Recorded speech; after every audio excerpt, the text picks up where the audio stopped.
So let's get started and then. The county board is in session. Welcome to the recessed meeting. I'm board chair Tax Carantonis and vice chair Matt Ferranti and members Susan Canca, Maureen Coffey, and Julius D. Spain.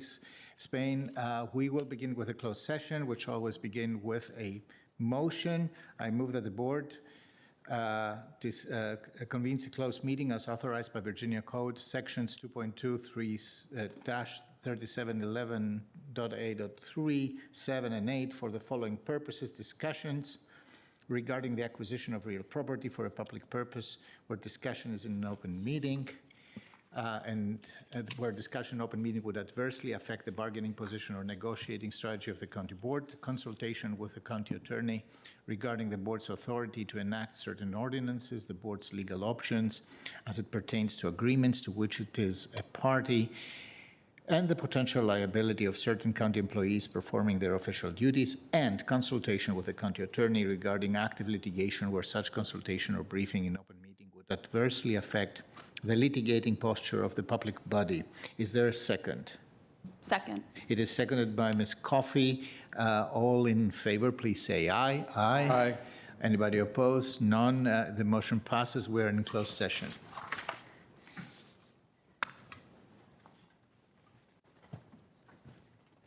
Always correct the date.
Mr. Clerk, I assume that we're okay. We are good to go. The board is back in open session, public session. I move, we just came out of closed session, so we need to certify. I move that the members of the county board certify that the just concluded closed session, first, only public business matters lawfully exempted from open meeting requirements under Chapter 37, Title 2.2 of the Code of Virginia. And secondly, only such public business matters as were identified in the motion by which the closed meeting was convened were heard, discussed, or considered by the board. Is there a second? Second. It is seconded by Vice Chair De Ferranti. Mr. Clerk, please call the roll. Of course, Mr. Karantonis. Yes. D. Ferranti. Yes. Ms. Coffey. Yes. Ms. Cunningham. Yes. Mr. Spain Sr. Yes. So that means that the motion is, passes 5-0. We're back in open session.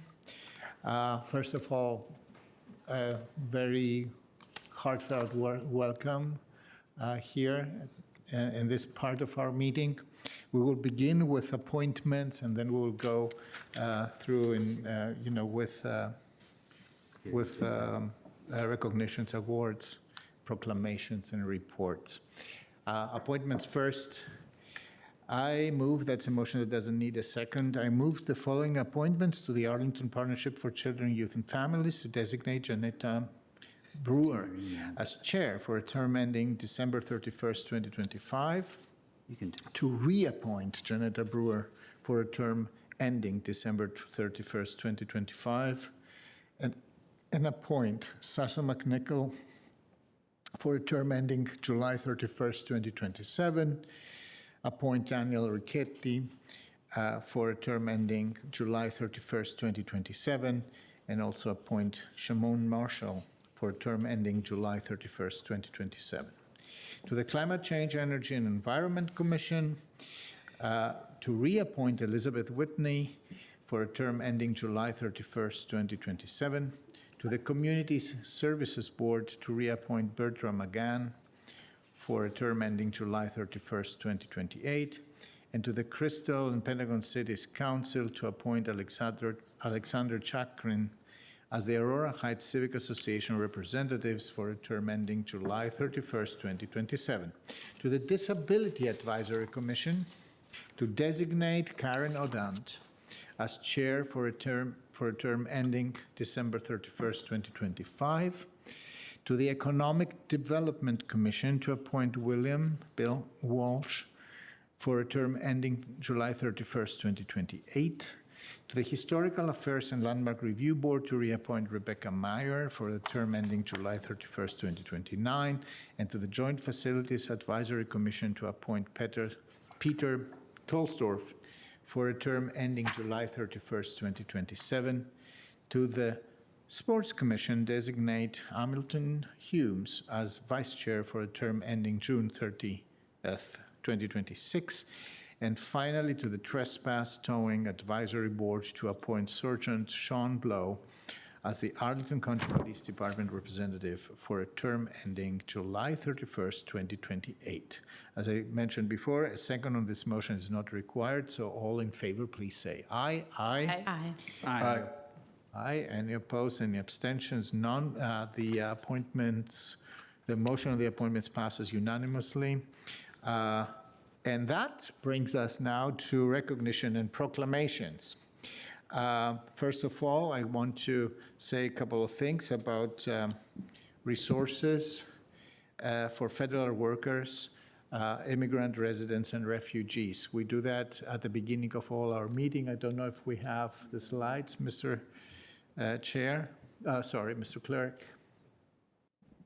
I think Yes. they're still on. So in this slide, and we have also flyers that we usually put out at the reception in front of this room.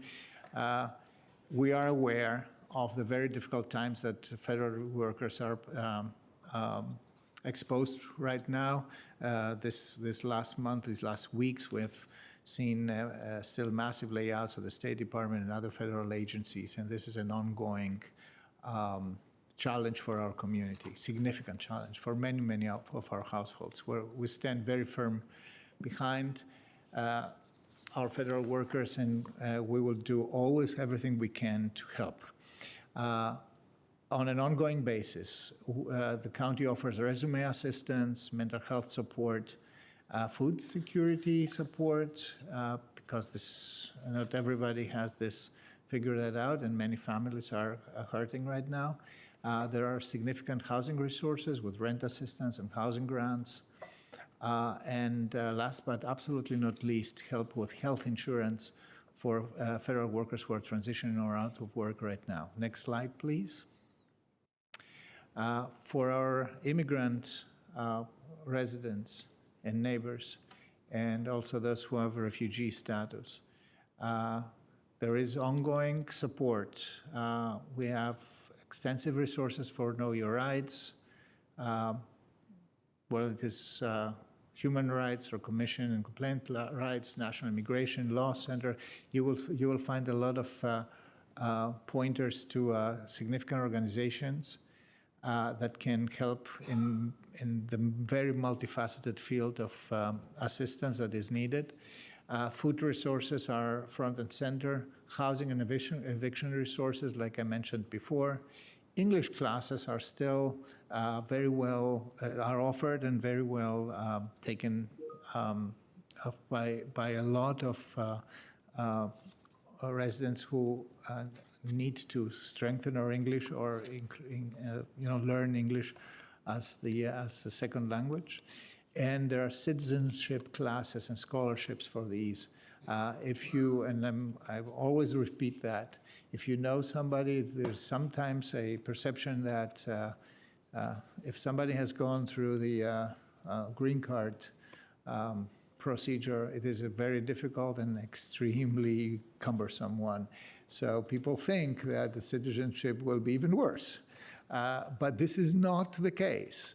As a matter of fact, the access to the citizenship for somebody who has already a green card and qualifies for citizenship is far less cumbersome and far less problematic.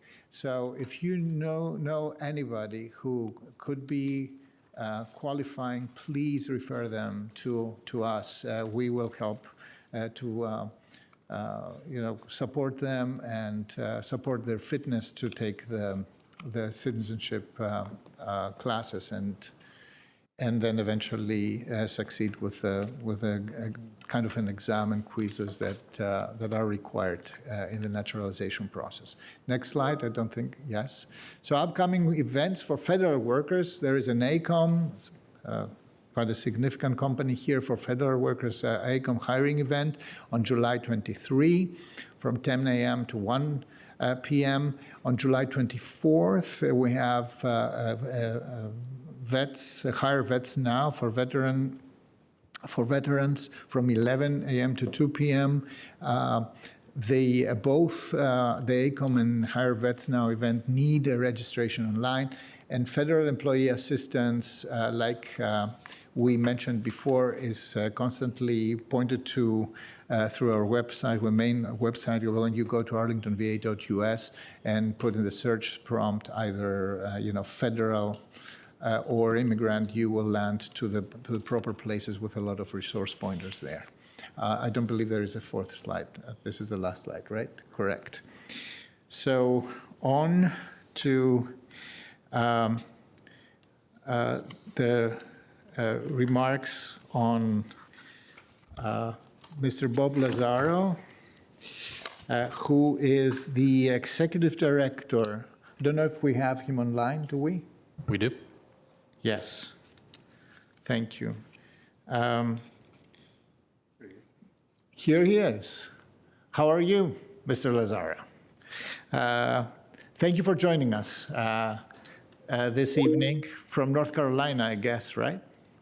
Good to see you, and I'll see you on Thursday night. So here. So we wanted to thank you again for your, Mr. Lazaro is the retiring executive director of the Northern Virginia Regional Commission, a a center of regionalism and a powerhouse for regionalism here in our region. Unfortunately, I haven't had the opportunity to work long enough with you, right? And I joined this commission representing Arlington this year, and just now you do that to me and you leave, which I find profoundly unfair. And it sucks. What can I say? So, so thank you so much for that. We have a proclamation, a commendation, I think, Well, right? they've drafted a letter of commendation from the board. Is that here? I do not believe so. I believe we'll mail that separately. Yeah, we will email it to you. But in this text, we really recognize your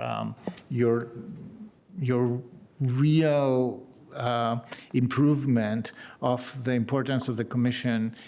You did a lot to give Northern Virginia this backbone commission that is, looking into things like right now our demographics. I mean, the where people live, how they live, how people are moving in our region, how is our economy changing over these years, and then also took significant initiatives like the solar. I mean, I was very surprised at the solar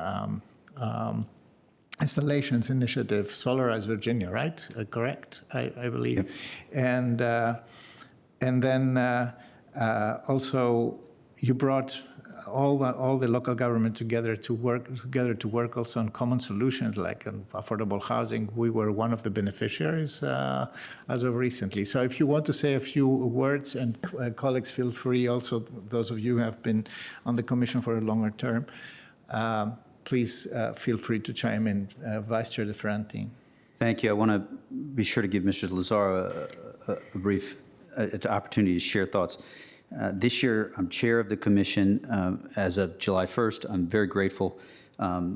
Colleagues, when Mr. Lazaro took over, the Northern Virginia Regional Commission was in a very different place than it is right now. And fiscal strength is what he helped return to the commission, and extraordinary leader. I'm sure Mr. Schwartz would agree. I think in the interest of brevity, I don't know, Mr. Chair, if Mr. Schwartz will want to mention anything, but also really grateful for your being here. And Mr. Lazaro is true public servant. He's staying through to help with finding his successor, which is a process that is ongoing this month and next month through the commission. So big thank you to an extraordinary person and an extraordinary leader in Bob Lazaro. Thanks, Bob. And with the board's indulgence, thank you, Mr. Chair, Mr. Vice Chair. I wanted to thank Bob Lazaro on two fronts. One is that there was never a time where I would show up for something in Arlington County that had to do with either a solar initiative or anything that we were doing with the water pollution control plant. There was Bob just hanging out, like he lived here. And the other thing is he's been able to overcome what many would consider an impossible barrier. He's a former elected official that has succeeded in an executive position. So congratulations, Bob, on your retirement. Thank you, Mr. Mayor. I have the distinct suspicion that he succeeded so well exactly because he has been in an elected position. So, any other comments? Mr. Lazaro, the floor is yours if you want to say. Thank you, Mr. Chair, and I agree with your sentiment. Having served in elected office was a great training ground for what I've been able to do working at the commission. And I just want to say thank you. It's been a pleasure to work with the board, the staff, past and present, including some former classmates of mine at St. John's, Barbara Donnellan, who served in distinguished roles at the county. I'm deeply honored by the recognition.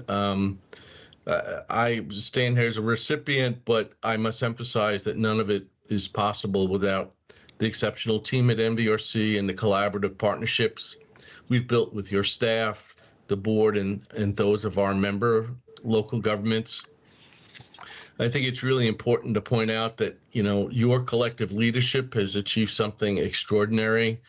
And together, you all have built one of the most economically vibrant counties and regions in the country. And it didn't happen by chance, and it's the direct result of intentional collaboration and shared commitment. I also, at the same time, we have to recognize we face significant challenges in an era where partnership with higher levels of governments has become increasingly elusive.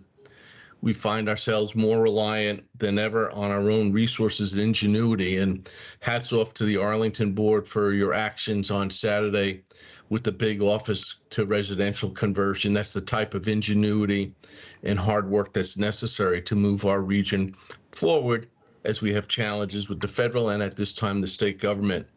I'm really optimistic. I will miss the work, but I will be monitoring it from afar. I have until the end of August. We're working hard to find a successor, and I think we will find someone that will do an equally good or better job. I'm really optimistic about that. So thank you very much for the honor, and I look forward to seeing my chair, Mr. DeFerranti, and yourself on Thursday night. And hats off to you all for keeping up and doing a great job. So thank you. Thank you, Mr. Lazaro. I also would be amiss not to mention that you also connected the region with its international partners. $1 out of $4 invested in Northern Virginia comes outside from the United States. So the Northern Virginia Regional Commission was an excellent forum to actually take stock of that and think a little bit about the fact that act locally means a lot globally every single time we do it here. Thank you. So And the Mr. next, Chair, with my apologies, we do actually have the record here, or the letter here, and like we said, Mr. Lazaro will be Yes. happy to we will. share this along at our earliest convenience. I will take it. Yes, this is the letter. We will take it with us to the next NVRC meeting. So next is commissioner recognition. John Mingus is the commissioner we want to recognize today for his long service. Ms. Cunningham, the floor is yours. Great, and I think we have a slide to do it properly. All right. So John likewise has been providing serious leadership here in the region, not at NVRC, but on our sports commission since before COVID. I think 2019 is when you joined there, which means the pickleball tennis wars, the should we have parks open or not during COVID, and many other spicy conversations have been ably informed by John's wisdom and more recently by his very, very awesome leadership of the commission. So we want to give you a huge thank you and know that you'll still be in the region and in the county playing on all of those fields frequently as you transition from your current I guess retire, right? You're really going to do it. Okay. But also, I know you'll continue to plug into many, many of these conversations going forward, and just want to thank you for your great service to our community. And we have a beautiful blue folder for you, and we'll take a picture with you. Yeah.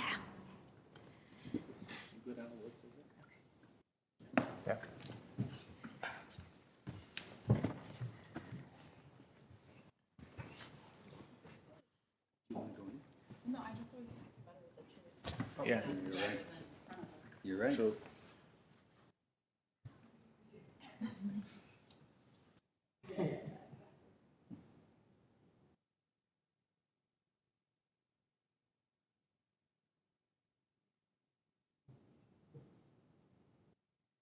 Thank you, John. Thank you, sir. Thank you. Thank you very much. Thank you for what you did. What's that?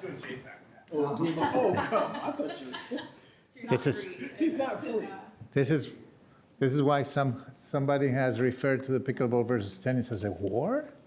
So, by the way, Mr. Mingus, I really appreciate this Arlington soccer, emblem on your chest today. Thank you. So, moving on.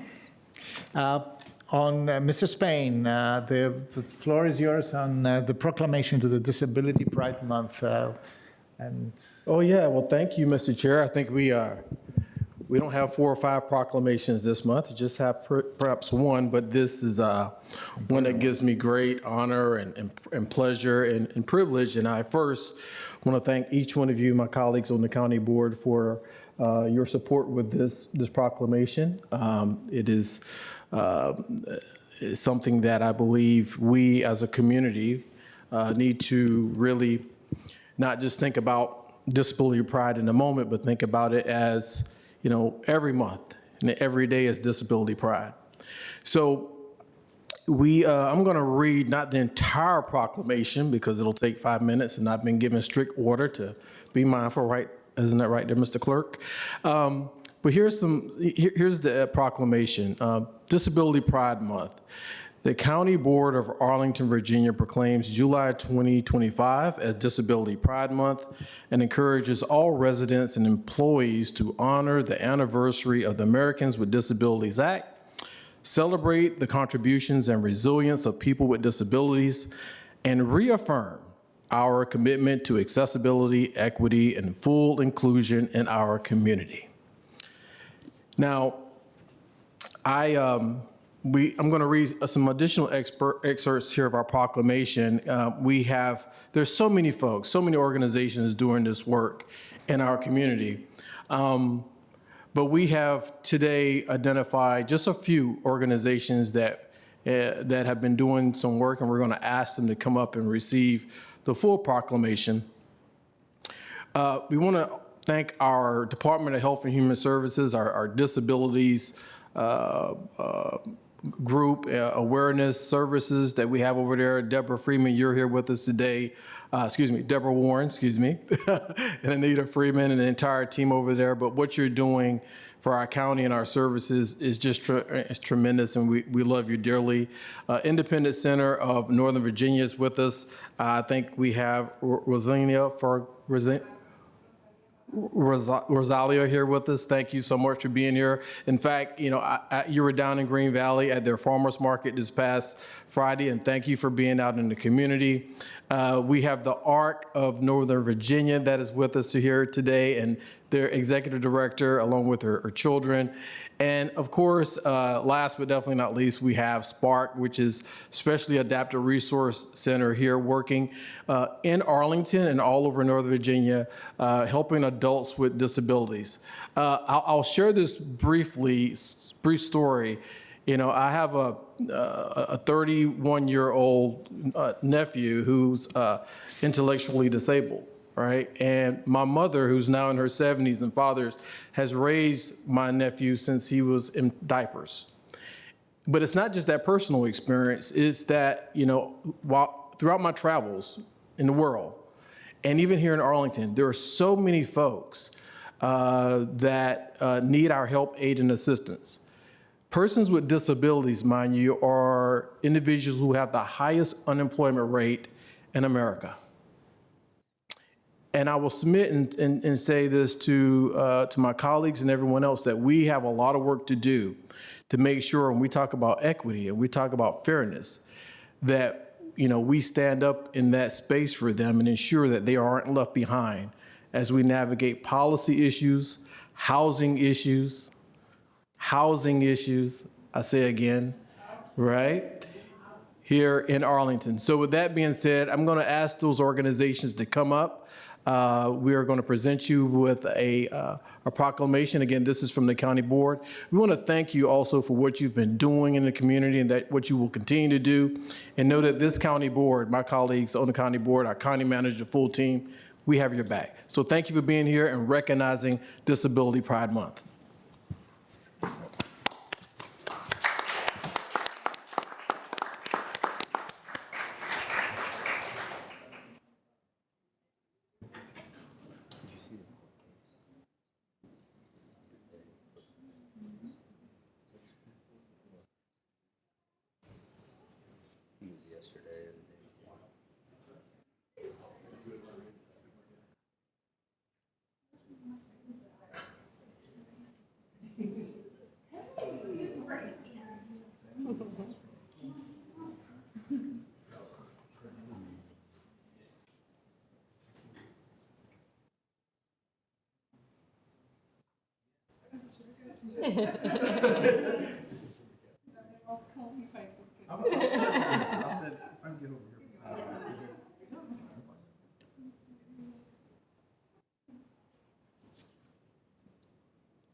All right, let's give everyone a round of applause.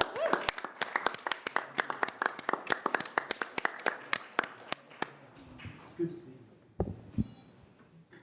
Thank you again for, coming all the way here. It's really an honor for us to have you.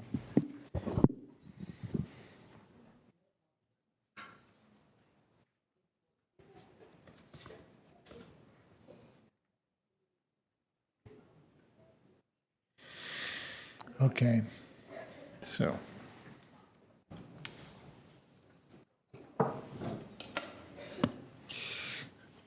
The next one is a significant one, but it's about a location here in Arlington, a place. It's the Lion Park Community Center. For people who know that, is an amazing community asset, is an actual community center, and it celebrates a centennial this month.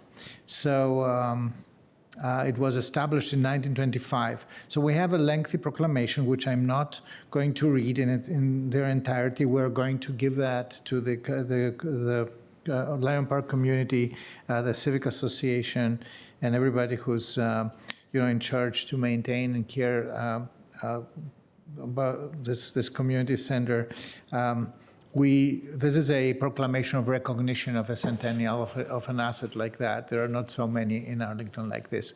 And most of us, even in this room, I think we know how important this kind of legacy community gathering places have been. I also want to remind everybody that this community center was significantly renovated and expanded about 10 years ago. And one of our former colleagues, Eric Gutschall, was a significant part of this project. So it is still a place where everybody here who has been running for office has been visiting for community meetings, meet and greets. This is a place where a lot of people got married. A lot of baptisms have been celebrated, and bar mitzvahs and bat mitzvahs and everything you can imagine. This is a true treasure of our community, and we recognize it with a proclamation, which we will give to the community to keep. On to our chair, board member, and regional reports. I will start with something that is an ongoing process right now, and I will ask Ms. Coffey to tell us a little bit more about that. The comprehensive plan update. Comprehensive plan is a long-range plan for livability and what the community wants to look like in the future. It is a tool that highlights values and priorities and guides decision-making as our community grows. And to tell you a little bit more about this process that just has started, I will turn to Ms. Coffey. Great, thank you. And I'll start off first with the announcement that myself and Ms. Cunningham will be the board's leaders on this comprehensive plan update. The two of us will be engaging in all of the community engagement that there is. And so if you have questions or comments, we are your point people among the board, and we will be liaising between the board and staff as this all proceeds. The comprehensive plan goals and vision were established in 1960, a little bit before any of us got to this board. And we are ready to take a look at really establishing what are today's goals, what are the things that today's community wants to see for the long-term future here in Arlington. And so this is the opportunity really to come together and figure out what we want to do going forward, and we will be working on a new introductory chapter that also helps integrate across our 12 comprehensive plan elements that are a little bit separated at the moment, and make sure that we have what is truly a comprehensive vision across all of the different work that is going on so excellently here in the county. There has been some engagement that has begun this summer, and staff currently is actively planning for community engagement in the fall. When we return here as a board in September, we will be ready to announce much more comprehensive engagement and promote the dates and opportunities that will be available to the public to provide input, provide input. We're not at the feedback stage yet because there's nothing to present. So providing input on really what it is that those goals and that vision should look like overall. Thank you, Ms. Coffey. Not extremely unrelated to that,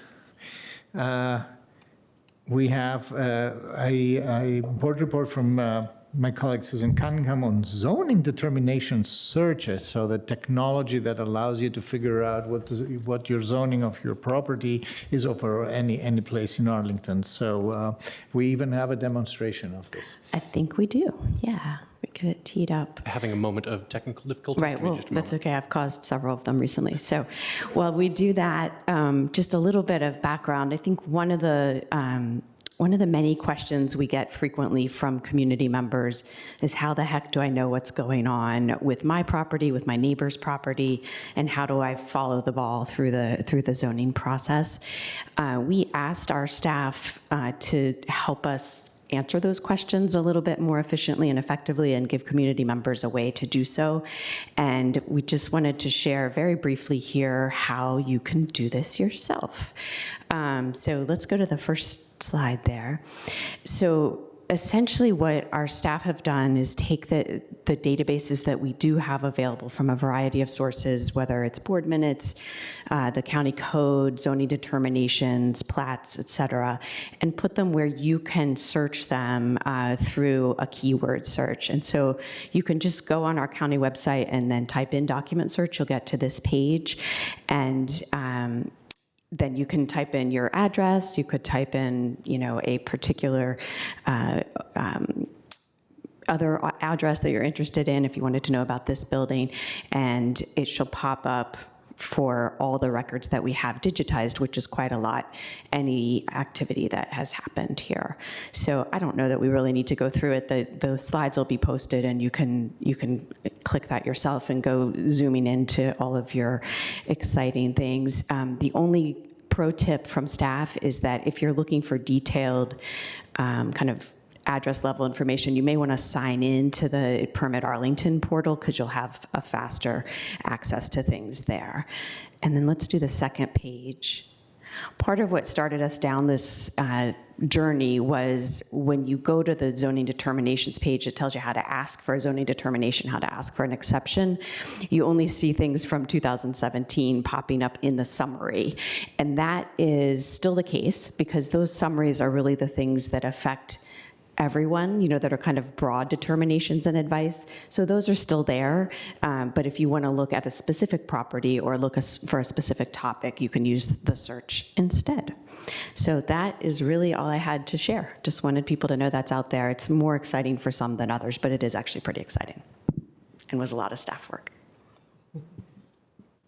Thank you, Ms. Cunningham. I had a professor who used to say, oh yeah, of course, automation will make bureaucracy more accessible, but not less bureaucratic.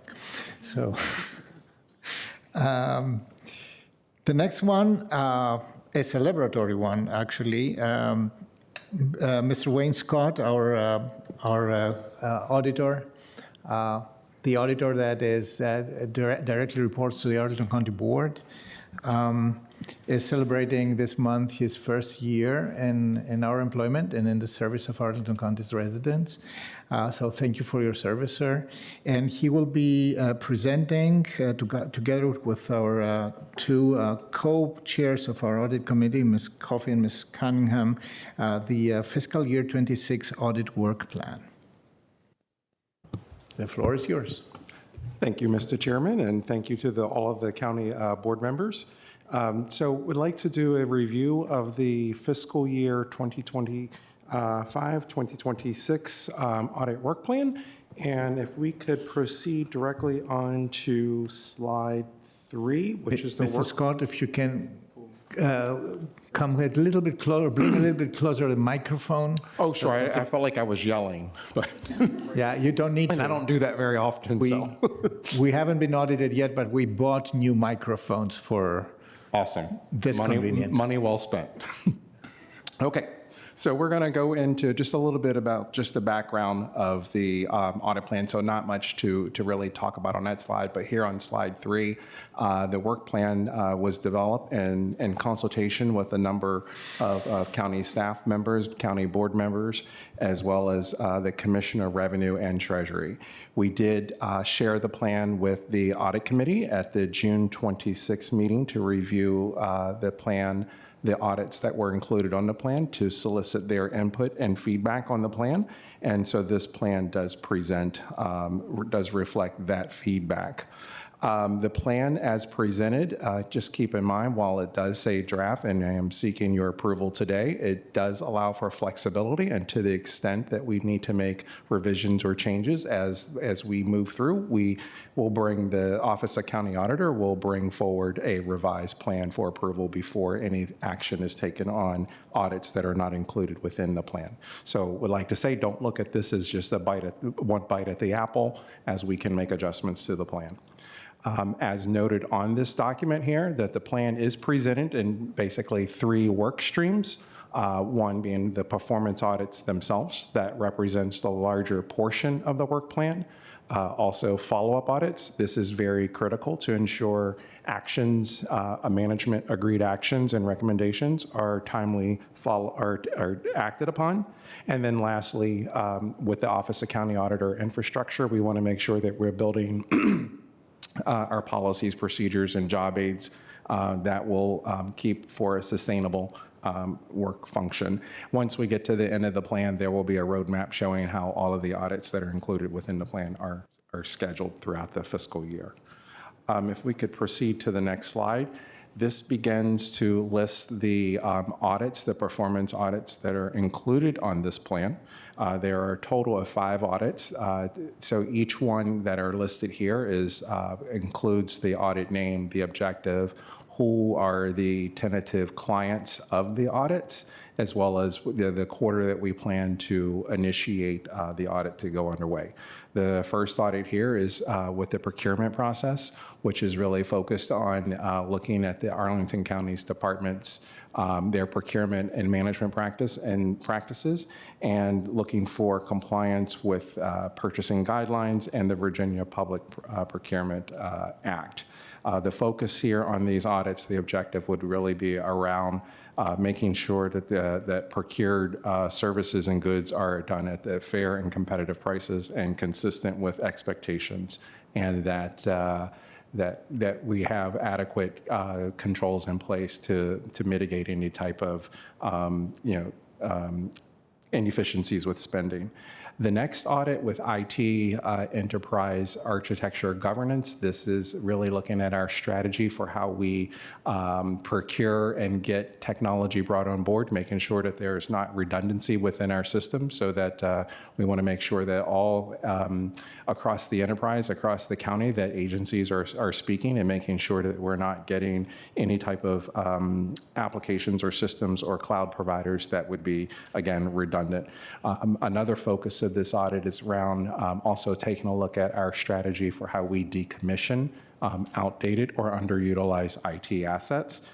So we're making sure that we're working in a cost-effective manner. Next slide. Then the other 3 audits involve the recruiting process. So this will be looking at how we when we're seeking for talent to come on board, making sure that we have the right performance metrics in place to ensure to applicants that we're being timely, that we're following applicable policies, procedures, and that the managers, the hiring managers, are getting their service level agreements within the human resources area, that there's service level agreements that are being followed, and that the entire process remains objective, consistent, and fair. The next audit is the flood resiliency plan. So this is really assessing the effectiveness and the timeliness of the county's implementation of stormwater capacity improvement initiatives. So this is really coming out of the 2019 flood. So this is the recommendations that were that were set up and agreed upon, to making sure that we're following up and that we're monitoring and operating within those recommendations. And then the final audit that is included on this plan is within business continuity, with a focus of really succession planning. So making sure that there is effectiveness for the organizations to the extent that when it's time to ensure that there's turnover or attrition, that we make sure that we have a process in place for succession for new talent, and making sure that there's a seamless process. So when there's turnover within the county, that there's the leadership, that there's no blip in the system, that we can keep things running as smooth. So those are the performance audits that are included. And again, to the extent that there's any changes throughout the year, if we have to take one audit off, add another audit on, if there's any changes, that will come before the board. If you could move to the next slide, please. This goes into the work stream number 2 on follow-up audits. So these are the audits that have been previously completed that we will do some follow-up audit work on. Most of the audits that are on here were previously done under the prior county auditor. There was some follow-up audit work done on these, but additional work is still required. Some of the items have remained open. The housing grants audit was completed earlier this year, and that is scheduled for a follow-up audit to occur in third quarter of fiscal year 2026. And lastly, the last work stream here, the next slide, please, is just the infrastructure. This is just all of the engine that helps supports the function. So making sure that all of our audits have to be done in accordance with government auditing standards. So making sure that we are putting policies and procedures in place with generally accepted government auditing standards. One of the things that is required with these standards is that the function itself will undergo an audit. So when we have to bring someone to audit the Office of County Auditor, that we will pass that audit. So everyone is subject to audit. Lastly, talking about the policies and procedures and job aids, these are just the things that we have to have in place to run the operation. And on to the next slide, please. So again, this is just a roadmap of the full year, as you can see, where audits will be scheduled and performed into the 3 work streams. You will see that we do have one audit carryover that is coming, that we have well underway, and that's the audit of community benefits. So that is from the fiscal year 25 plan. We had hoped that audit would be complete by now, but we're continuing to do audit work in that area. So that is carrying over, and then you will see the 5 audits, how they will occur throughout the fiscal year. Follow-up audits that's what I just call kind of the audits that we will just kind of do in between the performance audits and audit infrastructure. That's our night job that just goes through the entire year as we do things. We're kind of changing the tires on the car as we're driving it. So we're building the infrastructure as we perform audits. And as you can see here, fiscal year 2027 plan will begin planning for that in April of 26. And that is the plan. And to the extent that there are questions, happy to take them. Thank you, Mr. Scott. Colleagues, I will ask for a motion. It is customary that the audit work plan for the next fiscal year is actually approved by the county board. I know that it has been discussed and deliberated on at the committee, at the audit committee. So Ms. Coffey and Ms. Cunningham, if you want to. Sure. I will move that the county board approve the fiscal year 26 audit work plan. Second. Great. So you want to speak? And I'll speak to it just very briefly. First, with a huge thank you to our newly relaunched audit team. So Shirley Brothwell is right behind Mr. Scott, and we are just so grateful for the attention and care and expertise you have put in to this plan and to each of the audits that have been undertaken so far. And I think in particular on the community benefit audit, it's of really paramount interest to many in our community, and we spent a lot of time on Saturday looking at some site plans. We'll have some more time this evening looking at them. So I appreciate that you are taking the time to delve into the complexity of that so that we can improve our communication and understanding across the community, as well as double checking that we're doing everything just right. So that's all I want to say, and Ms. Coffey may have more. Yeah, I guess I just think about where we were about a year ago when we brought you on to run this office and how far we've come. It's quite phenomenal, I think. We had very high hopes for you, and you have smashed through everything thus far this year. And I think the feelings of staff who have worked with you, we understand that being audited is no one's favorite thing to do, but the rave reviews that have come from the folks who have worked with Mr. Scott just really go to show that auditing can be a symbiotic relationship where everyone benefits at the end of the day. And I think the audits proposed for this year are 5 areas that are of great value to this organization as a county, but also to our residents, of great interest to our residents as well. And so I really appreciate the pre-engagement you did with all of us to get to this point. And yeah, I wasn't sure if there were any questions among our colleagues. I know we've been in ongoing discussions, but we're just so grateful, and we look forward to another successful year of wonderful county auditing.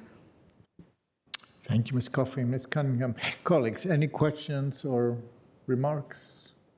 Mr. Spain, I see your light. Yeah, it's just going to be remarks because we have to receive a number of briefings. And again, being here going on 7 months now, myself, I will say to Wayne, you and the entire team, and you've been phenomenal. I think, it was that missing link in a lot of things as far as local government when it comes to, we say a lot about transparency, right, and accountability, but to what Ms. Cunningham talked about with the community benefits package, and to, kind of personally what I'm actually interested in seeing is the recruiting process as we dive into, the HR aspects, and then of course overtime, right? And then there's a lot of money going in overtime here. So really appreciate your professionalism and what you brought to the table, and thanks to my colleagues, Susan Cunningham and Maureen Coffey, for leading this effort. Thank you very much. Thank you, Mr. Spain. Mr. DeFronti. Thank you, Mr. Chair.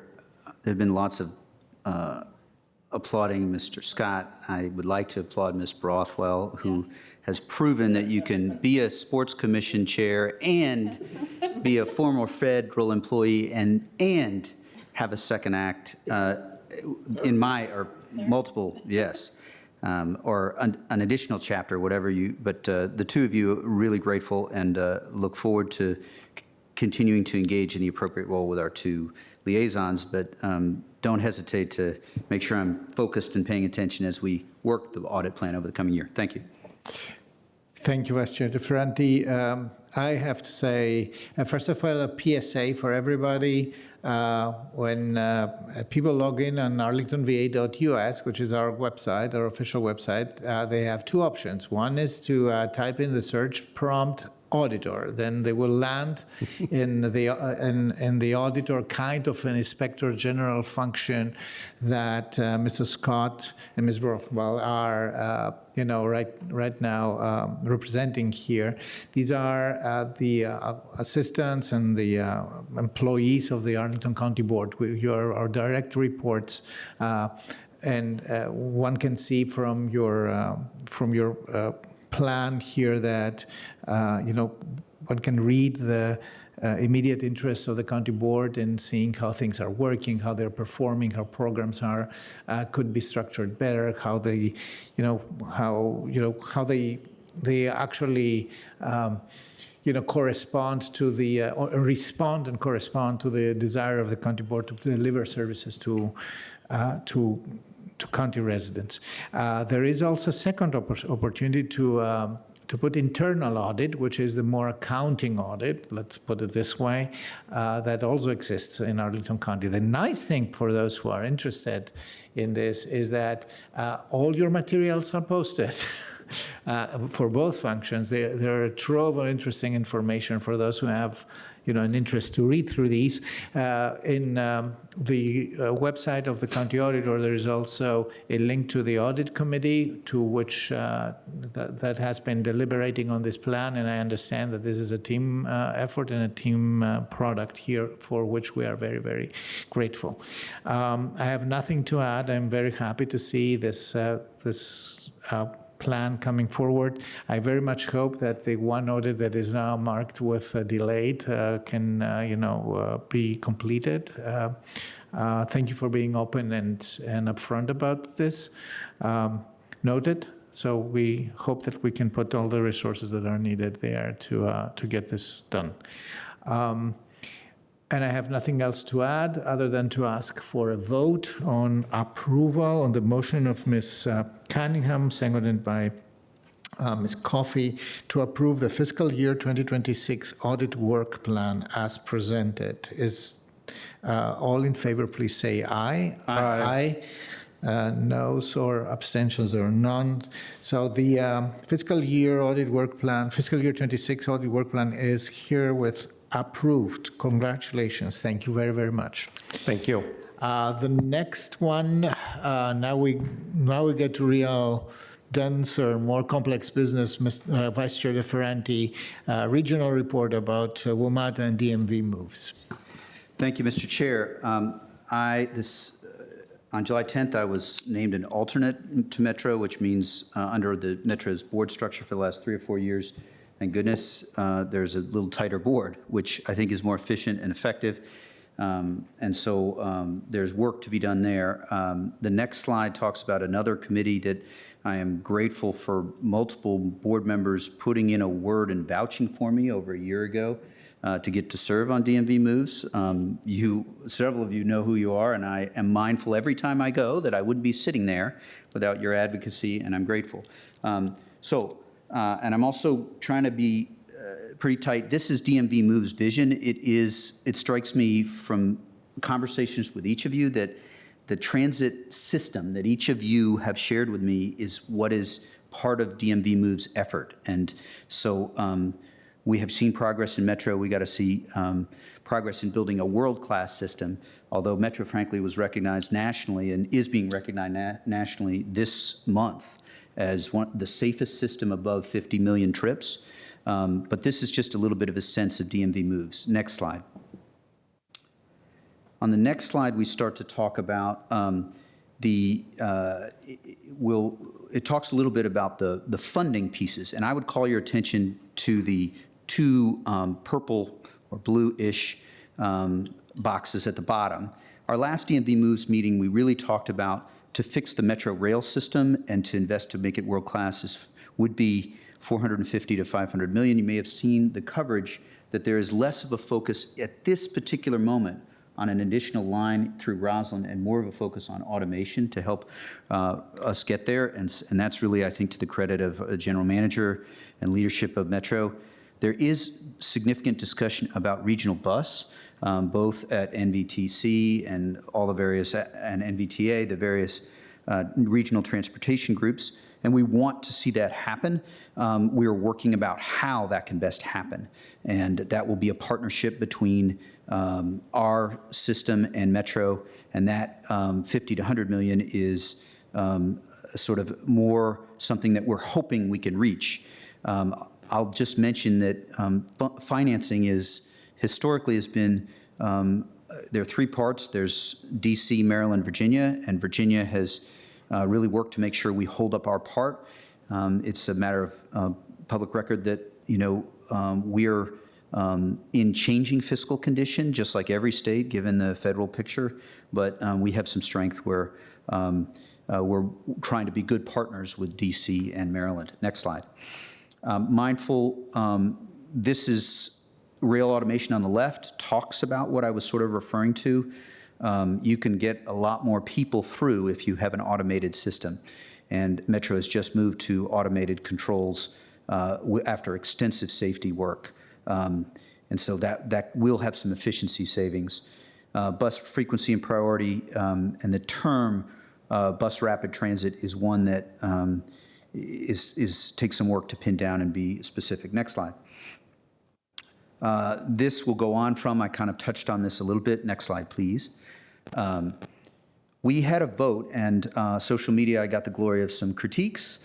The vote was on these two options at the last DMV Moves meeting, and the reality that many of us supported is that in Virginia, DC, and Maryland are each going to have to come up with a piece of the funding, but we are going to best be served if each jurisdiction figures that out. You can imagine that telling Virginia or telling DC or telling Maryland how they must raise revenue presents some challenges. So option A is the one that was approved last time, and it was by a pretty significant margin.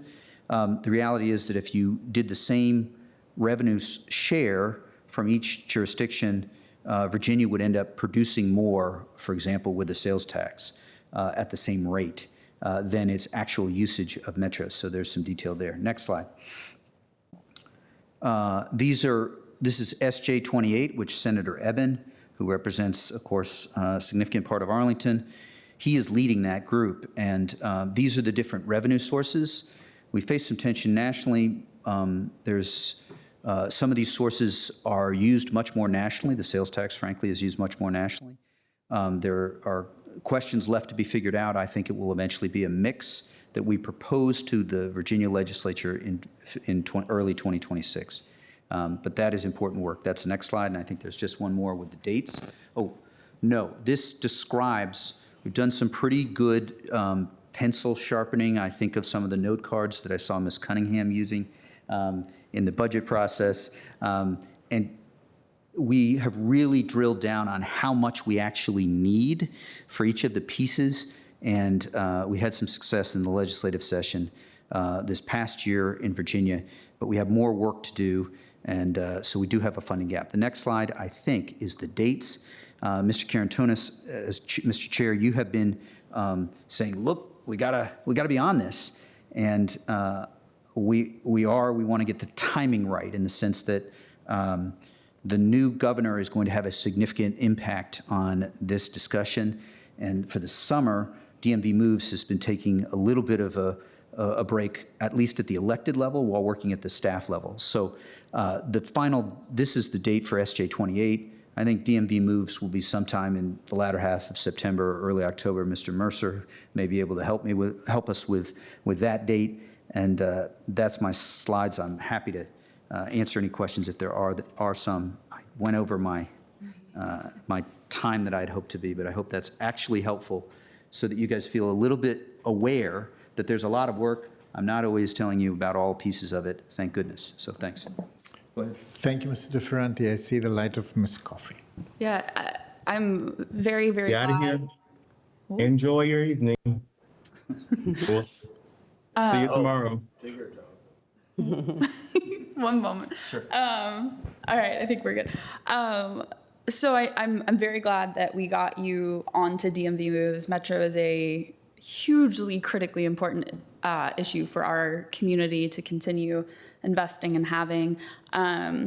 and all of these conversations that are happening at so many different levels, I guess one of my questions is kind of, as conversations become more concrete, at what point, do we have agency in terms of the bill that we get handed and how we pay it at the end of the day?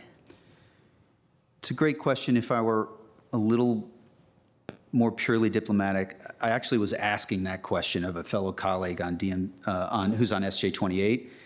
We, of course, have our own jurisdictional, we won't pay anything unless we approve. There's a 50% state, the general thinking has been 50% state, 50% jurisdictions. One of the challenges is Maryland's jurisdictions don't pay, they pay as a state.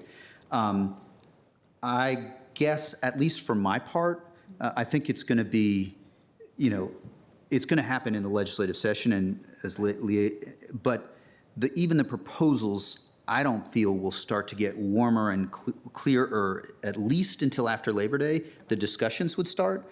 I guess what I would say with respect to that is, anytime I hear a rumor that I think is relevant for you guys, I'm going to share it. And that would be with the community, because there's some tectonics here of what the revenue sources, the manager has said. So I will be proactive in sharing those. There is that danger, and that, frankly, is why it's important that Alexandria, Arlington, and Falls Church had somebody on it, because it impacts us differently than the exterior jurisdictions. But I will keep you posted as quickly as I can. I don't know all the answers on it, though. No, absolutely, and I appreciate that kind of fall time frame going into the January General Assembly session being when we really lock in. So thank you. Ms. Cunningham, I recognize you. Thank you. I appreciate you bringing all of that back. There's a lot of tectonics, large and small, embedded in there. I think not for long discussion now, but just to tag for something that I am interested in, and I think you referenced the budget cycle. We talked a lot about it during the budget cycle, but given that all of us in the region are experiencing fairly substantial impacts of the federal actions, and each of the jurisdictions quite differently in terms of Maryland's state budget, DC's budget and home rule, and then our own unemployment rate and revenue. I'm interested in what some of the rainy day options are, kind of worst case and least worst case, because I think we're going to be continuing to work in those spaces for the next couple of years. So I don't know if you want to say anything about it now, but or maybe just in the next report share a little bit. I will follow up. Metro does not currently have a rainy day fund, because each of the jurisdictions was worried about too much money being in the system. So that's a slightly different question than the one that I think you're really focusing on. I will say that I'm happy to follow up on that. I do think, it's not a secret. It's been publicly shared, at least from some Fairfax County leaders. This is sort of touching a little bit that, property tax burden in Fairfax is a big concern. And that's relevant to Ms. Coffey's question, but it is a little bit relevant to the rainy day and the flexibility we have. Thanks. Great. And then the other item I just wanted to tag that I hear from the community a lot is I appreciate that the safety metrics are improving and that we are one of the safer systems of our size. And yet it is still of paramount importance to all of our users and to our public safety and emergency personnel here. It may be a question for the manager or perhaps for you, Mr. DeFerrante. How are the conversations about safety, and particularly around coordination across different public safety entities working? I think we're still hearing some delays at times of getting a call about smoke or that sort of thing. What are we doing? What more can we be doing? I was so pleased with the 10 to 15% increase in the survey results as to safety that I do think that issue still exists, and there's been a lot of efforts to help make the system safer from on a lot of different levels, but and also way down is fare evasion, which, while not directly relevant, the investments are there, but I think the manager probably knows better. I don't all of those communications, I think it's going to take some time lag for people to feel safe even after there's better coordination.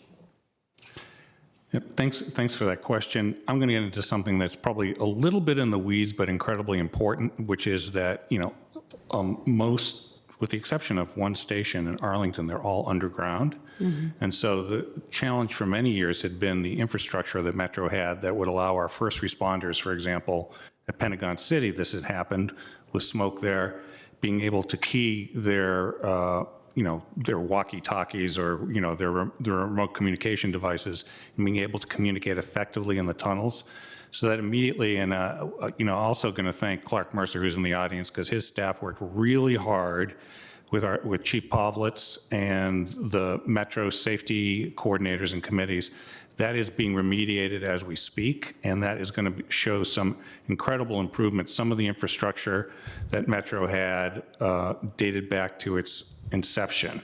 So replacing that with fiber optics has really been a big leap ahead, and I'm especially pleased because it's something for a long time we weren't quite getting the attention we needed. So I'm actually very, very excited about the prospects of being able to do that coordination. And if you know me, I get really frustrated with those things. We're showing a lot of progress, and so thank you for bringing that up. And things, I think even by the end of this year, we should have that fully remediated, at least in the Arlington stations.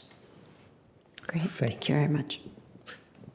Mr. Spain. Yeah, I'll keep it real brief. Thank you. I wasn't here to put you on there, Vice Chair, but like you're doing a great job and everyone loves you. I subscribe to a lot of what we're talking about. I think you're regional collaboration and but there's also this undertone, right, that we've heard about WMATA and the challenges that they have and with these persistent deficits, right? And I think at the end of the day, no matter how we want to square this, it's about, it's about financial, right? And I think my question to you would be like, what is the top priority, right? What are we looking to accomplish next year as a group, right? What does success look like, right? Because if we don't have this regional collaboration, then some folks are going to feel left out. People are going to pay more money, and what are you looking to do? That long-term sustainable funding is what we want to achieve, and even before the pandemic, we weren't there. And so we needed additional funding. We have been relying on a 1960s era formula, so that is our goal. That's what we're trying to achieve, and we need more funding. I would say the chances are much higher that we address the rail issue than the regional bus at this time. I also think it's important to say that we're at 48 months of growth in ridership, and every year there are a bunch of folks who said I said just build a virtuous circle from where we were 5 years ago. More and more money. Every year we've been beating the budget, and that has helped a ton. That's not enough, but you asked what success looked like, and then the progress, there is some, we have a real chance to continue that progress, but we have to add, even if we have that progress, because rail is still just approaching, it's not there to where it was 2019 when everybody went to the office. Yeah. As our liaison to the Northern Virginia Transportation Authority, PCAT, I would just say this maybe in a very sarcastic way. Let's not raise any fares. With that, thank you for your leadership on it, and that's all I have. Thank you, Mr. Spain. A couple of notes from me. Vice Chair, I really appreciate your engagement. I know that's a lot of work, and it's a tough political and financial environment right now. So to all the people and the organizations, we will get to sing the praises of the Metropolitan Washington Council of Governments, who is a convener for these conversations. Right now we have Mr. Clark Mercer with us. A profound thank you. A couple of things from me. What we found out, without any shred of doubt, is that state of good repair is an amazing investment in the region. So the system comes back everything works, it feels safe, it is reliable. People ride it with a vengeance right now because there are very real increases in choice. Last Saturday, we had a lot of conversation about the formulation of a desirable alternative, right? A desirable choice, giving people for their transportation needs a desirable alternative. So Metro today is a desirable alternative. It gets there.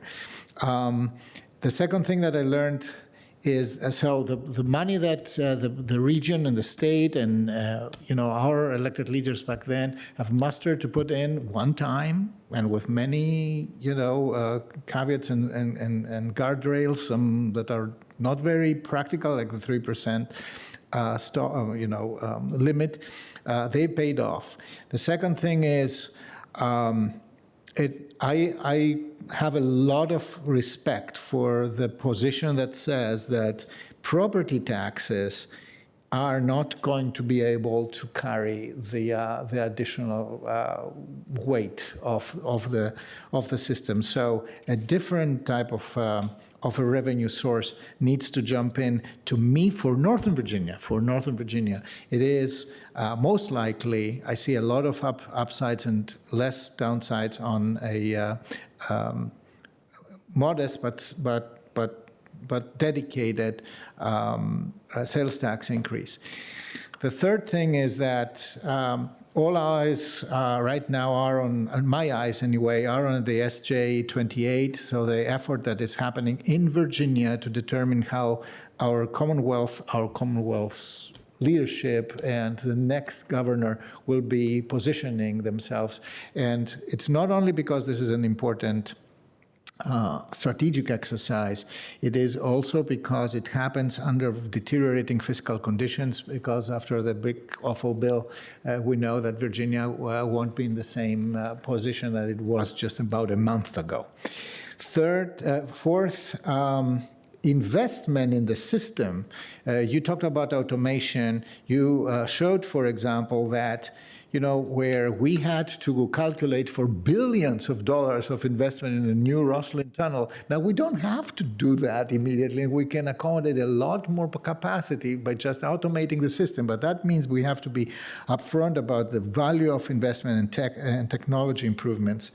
And last but not least, I have to say, as a user of the system, the Better Bus network, the way that this was rolled out, et cetera, just shows that when the region works together, it gets a lot done, and this to the satisfaction of the majority of the people. So thank you for your persistence in that and your continuous focus.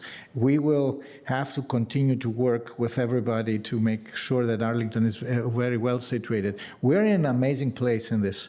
We're in the center of that. There is no other way to put it.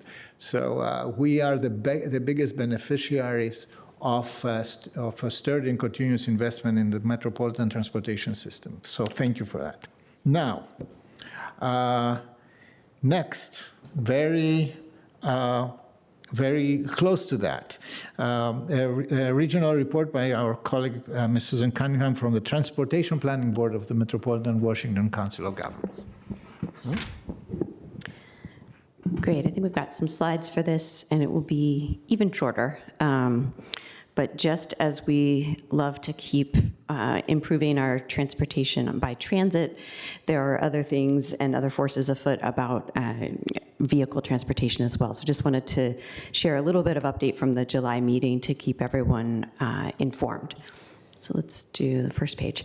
So the main focus of our July meeting was the proposed 495 South Side Express Lanes project. This has been kicking around for a while. There's been a lot of environmental analysis underway, and this October is when there will be a vote at the Transportation Planning Board. This would essentially extend the high occupancy toll or hot lanes across the Wilson Bridge. And there's some contention in particular because the space that is on the bridge was originally envisioned and still envisioned by many as a rapid transit, likely metro connection. So next slide. So this is the VDOT overview of the project. And so you see it's really extending from where the hot lanes finish today near Springfield all the way across the Potomac and then ending there at Maryland 210. Next slide, please. And so just summarizing at the very highest level, the folks who are beginning to be concerned, or continuing to be concerned about the project, are especially concerned about traffic overspill on local streets and other state routes in Prince George's and Alexandria in particular, so that the trade-off of making the Beltway moves more smoothly would be borne potentially by local jurisdictions. And then, as I mentioned, the desire to reserve more space on the bridge for Metro eventually, even though it's not yet planned or funded. On the other side, the supporters are highlighting that this is a way to allow Beltway traffic congestion to be bypassed, including by buses, and which is its own rapid transit in a sense, and that there isn't currently a plan for Metro to build. So far we've received a ton of public comments. VDOT has led a bunch of in-person meetings, and in October this entity will be voting on whether to include it in the Visualized 2050 plan. If it's not included, then it would not be able to move forward under the federal rules. I think that, is there one more slide there? To me, but this is real briefly. In addition, just sharing that there's been some work under the Commuter Connections program to add another app and another opportunity for folks to explore and experience more efficient carpooling, transit, biking, and multimodal travel options, and to get rewarded for it. So you can earn up to $600 a year if you want to play in the app and optimize your commute. So just wanted to share that as well. And that's it. Any questions? Thank you, Ms. Cunningham. Any questions? Hearing none. Thank you Thank you. Yeah. Thank you indeed for the update. On to regional report. Metropolitan Washington Council of Government, Mr. Clark Mercer, indefatigable Executive Director of MWCOG. We invited you here to report. Thank you so much for taking the time.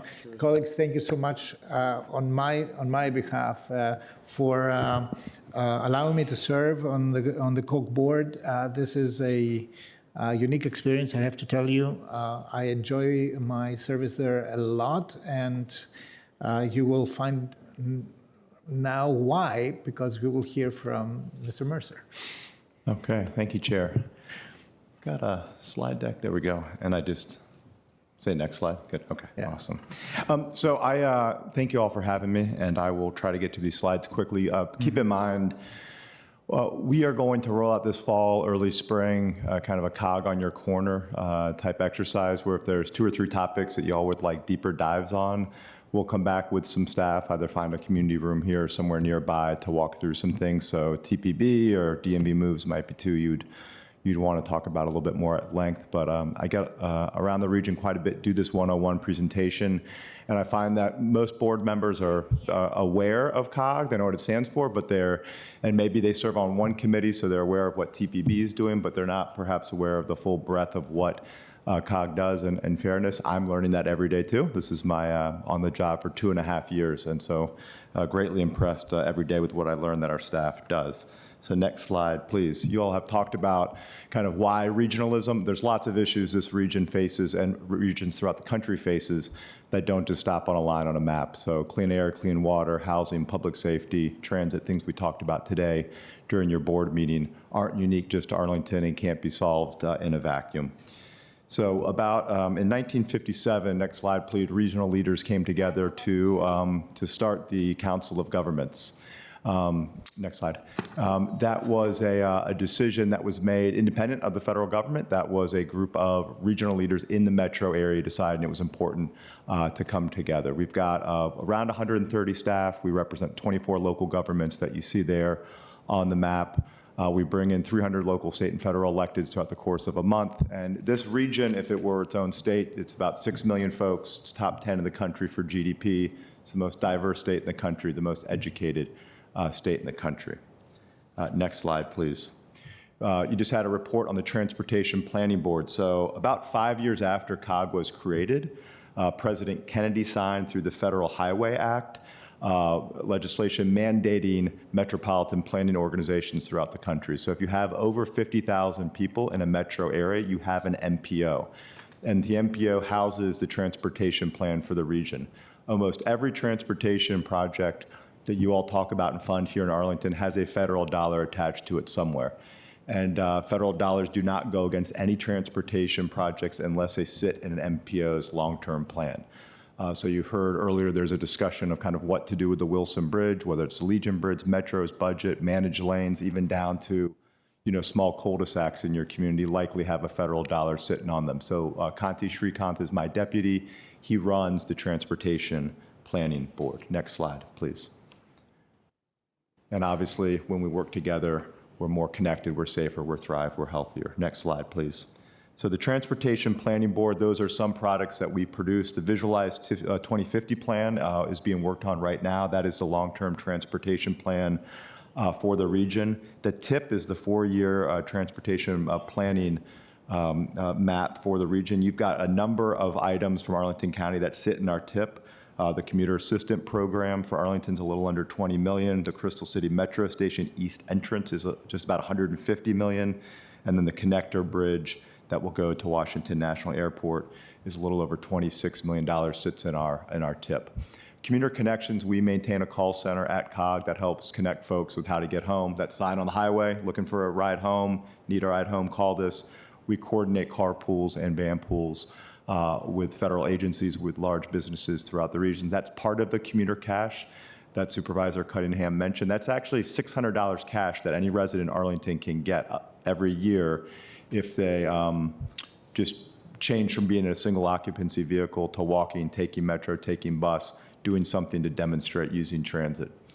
The Street Smart campaign is an annual campaign to highlight the importance of pedestrian and bicycle safety. In this region last year, 117 residents were killed that were either walking or riding their bicycles. So not injured, but killed in this region. And then Bike to Work Day, several stops here in Arlington. That's in the middle of May each year. Next slide, please.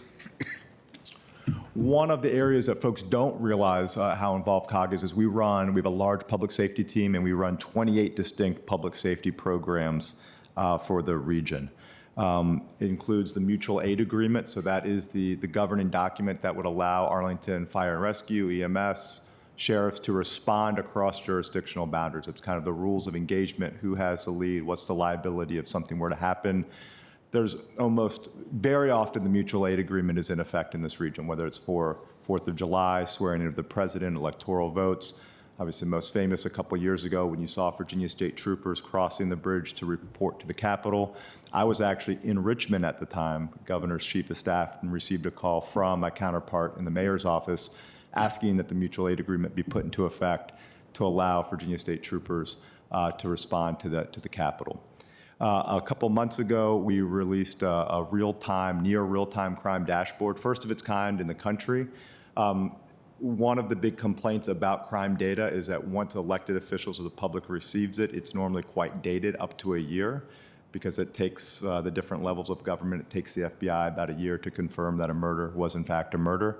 That's not really helpful for elected officials or the public to identify trends and just a general awareness of the public. So this, working with with Mr. Schwartz, working with your public safety team, we now have access to 24 of our local governments. The same reports that they issue to their CAO or mayors, they give to COG, and we put up on a real-time crime dashboard. Like I said, first of its kind in the country. Of the 28 programs we run, if you go to a pawn shop today and pawn something that goes into a database, it pops up in Virginia, Maryland, and DC, we run that. The license plate reader program, the automated fingerprint ID system, a lot of the interoperability, that's a word you heard a lot after 9/11, and we talked a little bit about Metro's ability to communicate. There's multiple public safety personnel that sit in their operations center on Eisenhower Avenue that we help run. So it's a big piece of kind of what we do. That top picture there was a recognition ceremony After the midair collision in January on the Potomac with the American Airlines flight, there were 90 different agencies from the local, regional, federal levels that responded, and we had over 300 of those first responders at our meeting. Next slide, please. Also maintain, we have a group of planners working with your planning staff to maintain the growth forecast for the region. That forecast is used by a number of your agencies and schools for a number of different reasons. It looks by 2050 that Arlington, working with your planning staff, is forecasted to grow by more than 65,000 people. The region by more than 1.5 million people and 1 million jobs. I'll note, we'll talk a little bit about what's happened at the federal level. These trends are kind of generational and tend to hold, although it's certainly noted that it may not be as robust depending on the cuts at the federal level, if those things hold and for how long. Economic development, we're doing a fair amount of work trying to work with our partners in different chambers and boards of trade and Greater Washington Partnership and Consortium of Colleges and Universities. The Department of Commerce at the federal level, their Economic Development Administration, one of their biggest programs is maintaining economic development districts across the country. 85% of our country sits in an economic development district. Most notably, this region does not. In order to be designated as an economic development district, you have to come together and submit a comprehensive economic development strategy. Lots of our localities have those, but our region has never submitted one. So we are working with those partners to submit such a plan and to receive that designation. That designation really helps when you seek funding from the federal government, particularly the Department of Commerce, for different economic development opportunities. Housing, Hillary Chapman runs our housing program. We'll see in a future chart, you've received a number of housing planning grants. Amazon's been a great partner to award those to COG. And the homelessness, we run the point-in-time count for the region. So housing and urban development mandates that you have an annual count of individuals experiencing homelessness, and we do that in January, working with your local social services and across the region. Next slide, please. So I mentioned clean air and clean water. This would be a good one for a deeper dive. Those air planning, those air alerts, it's a red day, it's an orange day. We have someone that takes those measurements, we put those out. We then talk with your CAOs and leaders in the region. What does that mean? Do we shut down schools? Do we have after-school activities? We have a clean water team, so we have a team that is in the water throughout the region daily, taking measurements. If you had a brook or a run or a body of water that you wanted restored, we would come out and take different measurements and kind of articulate a plan to get that done. Our biggest and proudest project is the Anacostia River cleanup, which has been going on for about 40 years. We are the drought monitors for the region. So we were in a big drought recently. We are out of that drought, which is nice. Recently, we received a grant, our new start from the Army Corps of Engineers. That's a big deal, an Army Corps of Engineer talk. They don't like to authorize new starts, and it's to look at a secondary source of water for this region. So Arlington County and the District of Columbia receive 100% of your drinking water from the Potomac River, and there is no secondary source of water. So if something were to happen to the Potomac River, that would be a problem for Arlington County residents. This new start from the Army Corps is to draft up plans and engineering as to what a secondary source or sources would look like and how that might be funded.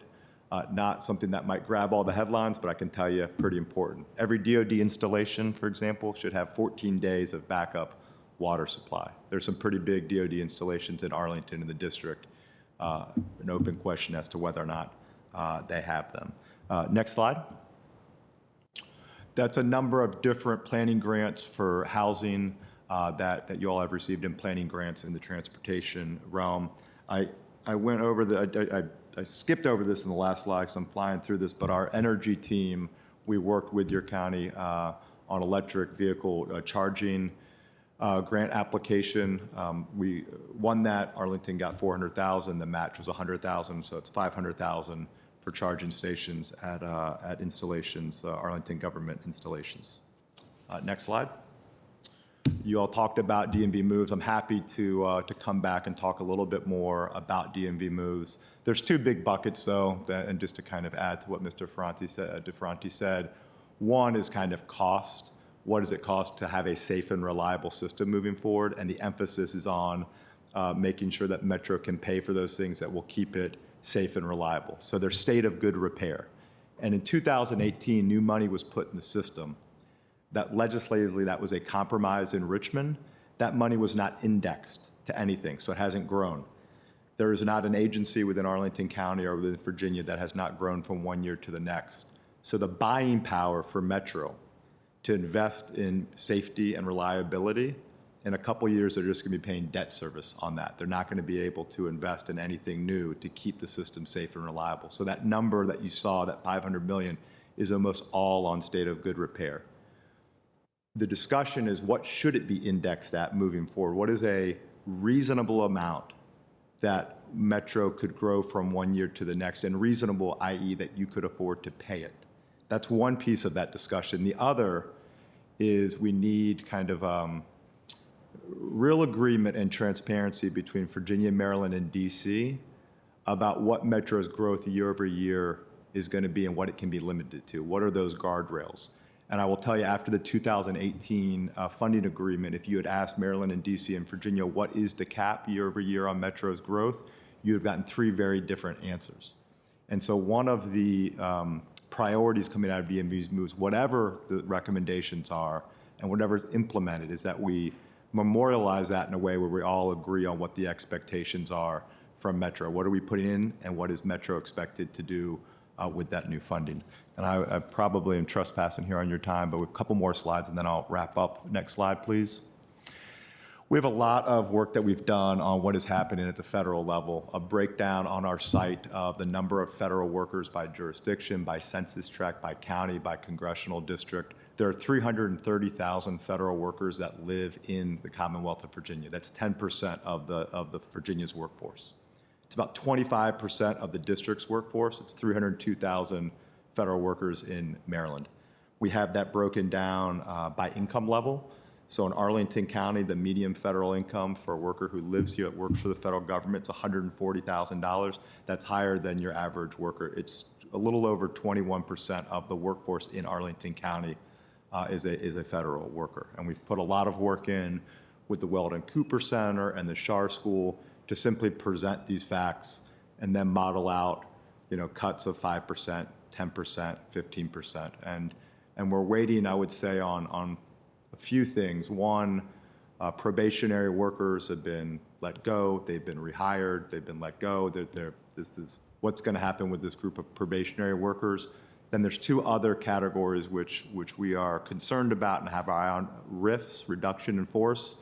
That is a more lengthy and bureaucratic way to eliminate a function within government.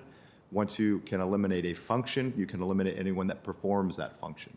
So the White House is sitting on RIF plans now for each agency that were due in mid-April. They're also sitting on plans where they ask agencies to say what agencies can up and be moved out of this region in its entirety. So the Post had an article the other weekend on Florida, Ohio, and Texas competing for NASA. And a lot of the economic development work, particularly in Northern Virginia, relies on a big federal presence. So if you ask some folks in the economic development space, they'll say aerospace is a growth area for us in Northern Virginia. Well, that's obviously going to be impacted if NASA were to move. So movement of agencies wholesale out of this region are a big concern. Next slide. We produce a lot of reports and data, and that's some of them there. I will say our economic dashboard, our regional economic monitoring system, we update monthly. It provides unemployment rates by locality. It provides inflation rate by locality and the MSA. It looks at housing new starts monthly, and it looks at office occupancy, among other data points. Next slide. COG has a joint procurement system, a program which Arlington has done a really good job of making use of. Some of the things we purchase are really technical, where you might not have the technical staff here in Arlington, and so there's some breathing apparatus, for example, that our firefighters use. Arlington used our joint procurement to save $500,000. Doing that, you also buy about 9,000 tons of road salt annually, and you save about $33,000 doing that. You buy the same road salt as Fairfax and DC and Montgomery County. We procure that together and can save some money. Next slide, please. That's our revenue by source. It's majority federal and state dollars, a little bit under 10% are member dues. Next slide. And you are a member. Those are your member dues. And we've gone through a whole lot of different grants and awards that Arlington has received. And you save more through our joint procurement annually than you pay in dues. So I think it's a good return on investment. We can always do a better job, but wanted to provide that as my last slide and take any questions you might have. Thank you. Thank you, Mr. Mercer. And thank you again for coming here and providing us this panorama of, what COG does. Not exhaustive panorama, of course, because there's a lot of cascading areas. Colleagues, any questions or remarks? Just a big thank you, and I was sort of reflecting to Ms. Coffey that the COG retreat, I think Mr. Carantonis will be going. I can't go. Family is, I just can't go. And so I was mentioning Ms. Coffey, and I also just want to flag that if you guys connect afterwards. But a big thank you, and I'm mindful we have other things coming, but huge thank you for being here and the great presentation. Thank you. Yes, that's a good one, especially the transportation part, which is on Saturday. With the amazing Jared Walker, by the way. I mean, congratulations for this for this presenter. I have only one question for you. The discussion about moving federal agencies, et cetera. What is the level of recommended action for us who are in the region, for elected officials and regional governments? And what is the level of appropriate advocacy through our state delegation, state electeds, to bring the federal government to their senses? Well, I think from COG's perspective, sharing the facts is really important. You can agree or disagree about what the president and the administration may be doing. I think I have been surprised. I spoke at, Speaker Scott has an emergency committee looking at the effects of what's happened at the federal level. And I spoke at his first committee hearing, and I was surprised by the different numbers that were being thrown out, and it was being represented. Well, there's only 140,000 federal employees in the Commonwealth. There's over 250,000 jobs available. Therefore, this is kind of a wash. It's not as big of a deal as some might represent. Unpacking those numbers a bit, data, depending on where you pull the numbers from, can tell a very different story. A lot of times, individuals are referring to the number of federal jobs that are physically located, headquartered in Virginia. Think Patent and Trade Office or Federal Reserve of Richmond. Those jobs are physically headquartered in Virginia. About 190,000 of those. Oftentimes, they don't include anything related to intelligence or military. So no Pentagon, no FBI, no CIA, no Fort Meade, that sort of thing. So that 140,000 number reflects those located in Virginia minus any intelligence jobs. The census is our most accurate data set, and it's the 5-year census with the biggest sample size. And that's 330,000 Virginians that work a full-time federal job. And actually, Bob Lazzaro's group has a great graphics on this, NVRC. There's about 180,000 Northern Virginians that go to work in DC or Maryland every day that work for the federal government. And that concept, I will tell you, when I was in Richmond presenting, it's not something that's unusual to any of us. It was a little bit harder sell than I thought it would be. So one, just articulating how many people work for the federal government. And those charts that you see on our website that look at the amount of money that folks make. Charles County, for example, the delta between their average resident working for the federal government and what the average resident's making, it is a stunning delta. So that's number one, just sharing the facts. And then number two, unpacking a little bit more about what jobs are available. Schar School has done a study, and they have said kind of at best, when you look at the skills of who's leaving the federal government and what jobs are open, at best, there's a 30% match between those looking and what's available. So the number one job available in Virginia right now, according to the state's website, is a registered nurse. The second and fourth most available job is entry-level retail store clerk or fast food worker. So when you hear that it's not to say there aren't a lot of jobs available. Victor Hoskins runs a job board for the Economic Development Authority, and at the start of the administration, that job board had 92,000 openings. It now has about 40,000 openings. So it's not just a blip on the radar screen. It would have serious effects on the economy. That's kind of one. And then two, and there's a way to say this to not come across a certain way that would offend individuals. But our footprint in the COG region for Virginia is about 5% of the land mass. It's about 45% of the GDP for the state. So, for example, school systems in Southwest Virginia, about 60 to 70% of the school systems are funded with state tax dollars. So there was a good article that Dwayne Yancey had the other day in the Cardinal that if Northern Virginia suffers, the rest of the state will also suffer as well. And we're all kind of in this together. And there's a way to talk about that and not be offensive, just be factual. But we are a donor tax base in Northern Virginia. We don't get $1 back for every dollar we send down. And making sure that folks realize that is important. Thank you. I really appreciate your appetite and focus on economic development. This is a to-be-developed area of activity for COG. I think a lot has to happen.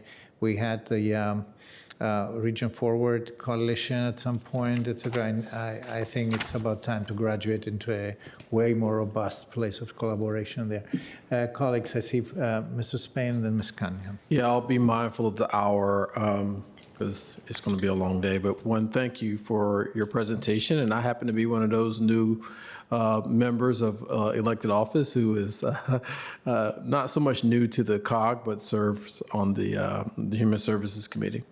I think you made some really poignant, you dived into some areas I think people don't really realize. I mean, I used to work in the federal government. So I understand the dynamics of the rifts and what happens when agencies decide to leave and the second and third order effects behind that. I think it is quite serious. So, I guess my question to you and all the things that the COG is doing and monitoring, working with George Mason and the SCAR School, what keeps you up at night? I think the topic just on the federal government. I mean, we are always going to be reliant on the federal government and defense spending. You hear a lot, especially from statewide electeds in the Commonwealth, about diversifying the economy. That's important. My family came here because of the Air Force and Department of Agriculture. I think if we're going to remain the strongest country in the world, we have to have the strongest, and we do have the strongest federal workforce. And I have real concerns about how they're being treated and what that looks like for the longevity of the federal government. So that's, and we have a National Capital Planning Commission that's supposed to help plan for where the federal government moves. And, 2 weeks ago, Housing and Urban Development, it was announced that they'd be moving to Alexandria. The mayor was not informed in Alexandria. The city manager was not informed. They were sitting in the audience hearing about this move. The National Science Foundation has 2,000 employees. Where are they going to move? And it was kind of like, we don't know, we'll see.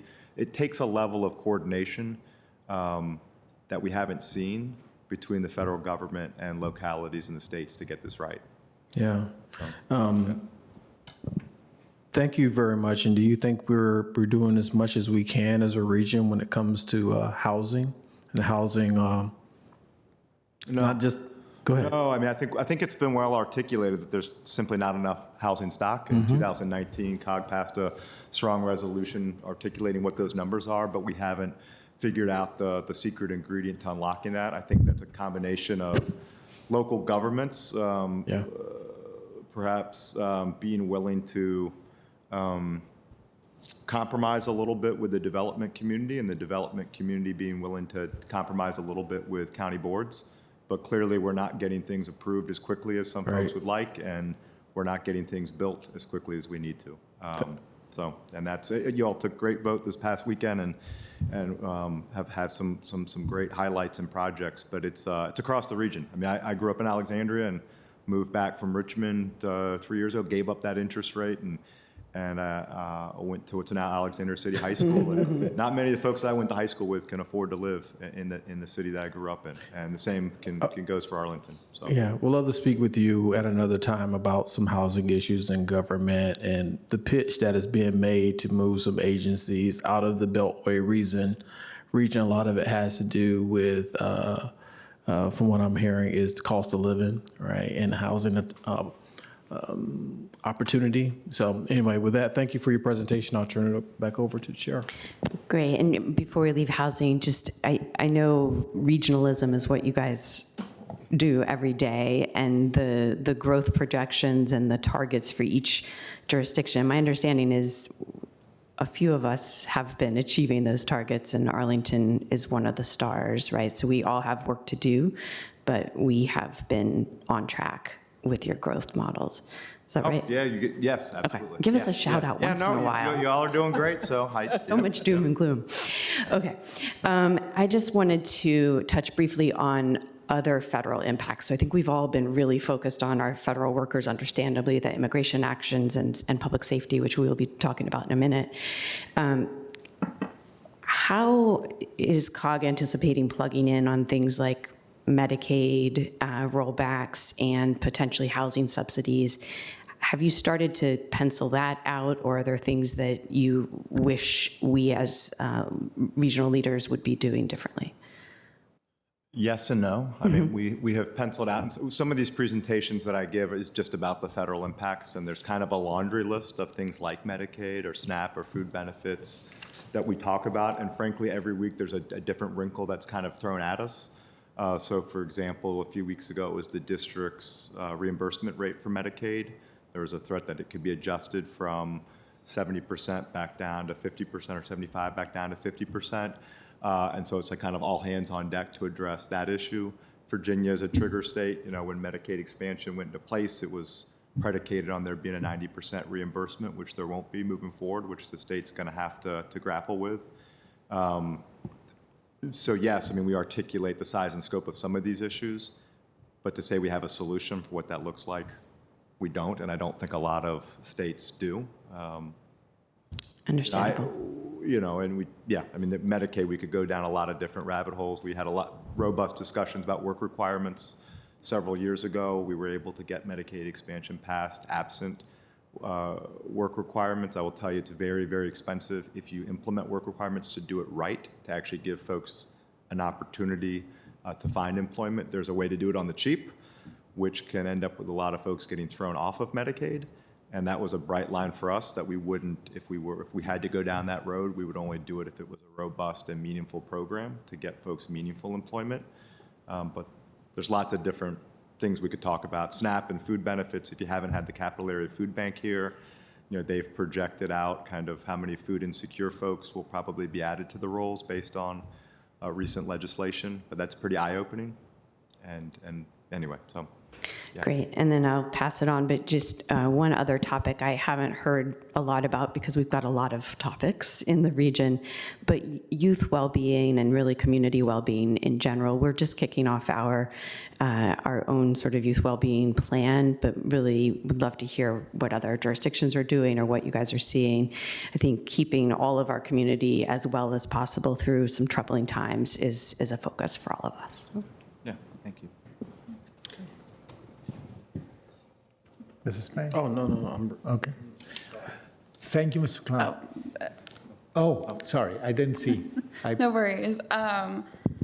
We heard from our General Assembly members when we did a briefing for them about the federal impacts directly on Arlington that regional coordination among policy asks would be one of their top priorities, that it's great for Arlington to be organized, but given the amount of pressure on the budget and just the vast quantity of things that are being impacted, having some buy-in from across the region of, what are the top things that we would be looking to the General Assembly for, and given the rumors around a special session coming up, do you think that there's any place for COG to kind of help bring us all together to make sure that there is coordination and that we don't have the region asking for 100 different things and getting lost in the noise?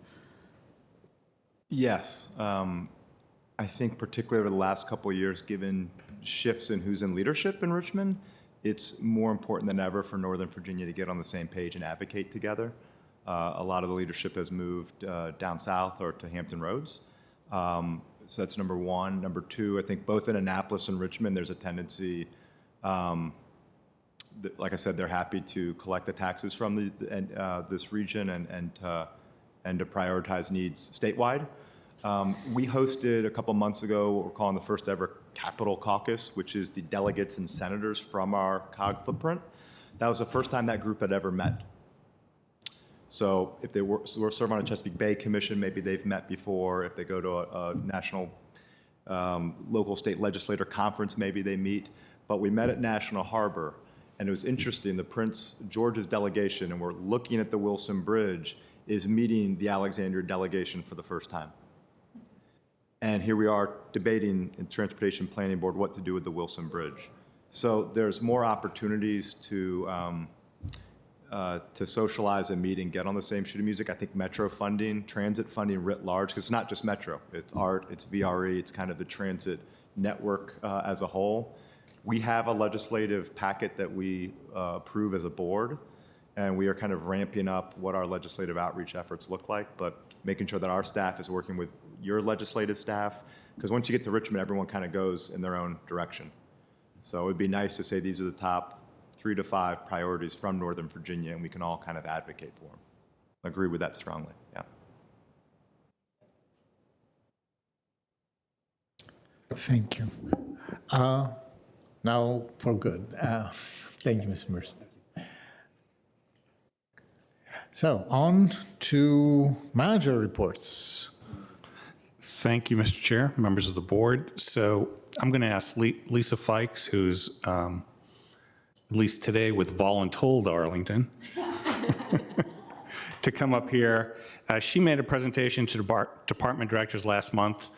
Now, Mr. Mercer was making reference to this, and all the board members have. Since January, with the uncertainty in the federal workforce, I know the vice chair and I sat on a panel for Advance Arlington a few months ago, and we were both talking a little bit about the idea of tapping into a resource which we'd rather not have, but these are former federal employees who are willing to volunteer. And I remember poignantly one woman coming up in the audience after the Advance Arlington presentation said, "Mark, I don't know you, but please, please get my husband out of the house. You need to come up with volunteer opportunities." So Lisa came and spoke to our executive leadership team, and we have responded to that. We have 2 volunteer positions that have been created in the Climate Policy Office, 1 position in libraries, another with our race office, and another with our digital equity initiative. And we're going to be tapping into those volunteer opportunities. And so I know Lisa is fresh off the big event she had in the first week of July honoring volunteers, but she has agreed to give us a brief presentation, so I'll turn it over to her. Thanks, Mark. I appreciate it. And thanks to Lynn and thanks to the county board members for having us here today. We're glad to be here. My hope today is really just to give you all a high-level update of what's going on with Leadership Center of Arlington and Volunteer Arlington so that you can serve as empowered ambassadors, not only for federal workers, but for all of our constituents here in Arlington. We've had a lot going on at our center in the past few years and want to make sure you all have the high-level information that you need so that you can see this as a resource and offer it as a resource to all the people in our community. So thanks again for having us. A quick overview. You might have heard of us. Many of you have been through our programs, and we've gone through some name changes throughout the years. But our new name is Leadership Center of Arlington. We've got the Arlington back in. Think of that as the umbrella organization, not only for Volunteer Arlington, but for all leadership programs. And our mission is to connect, develop, and inspire leaders for personal growth.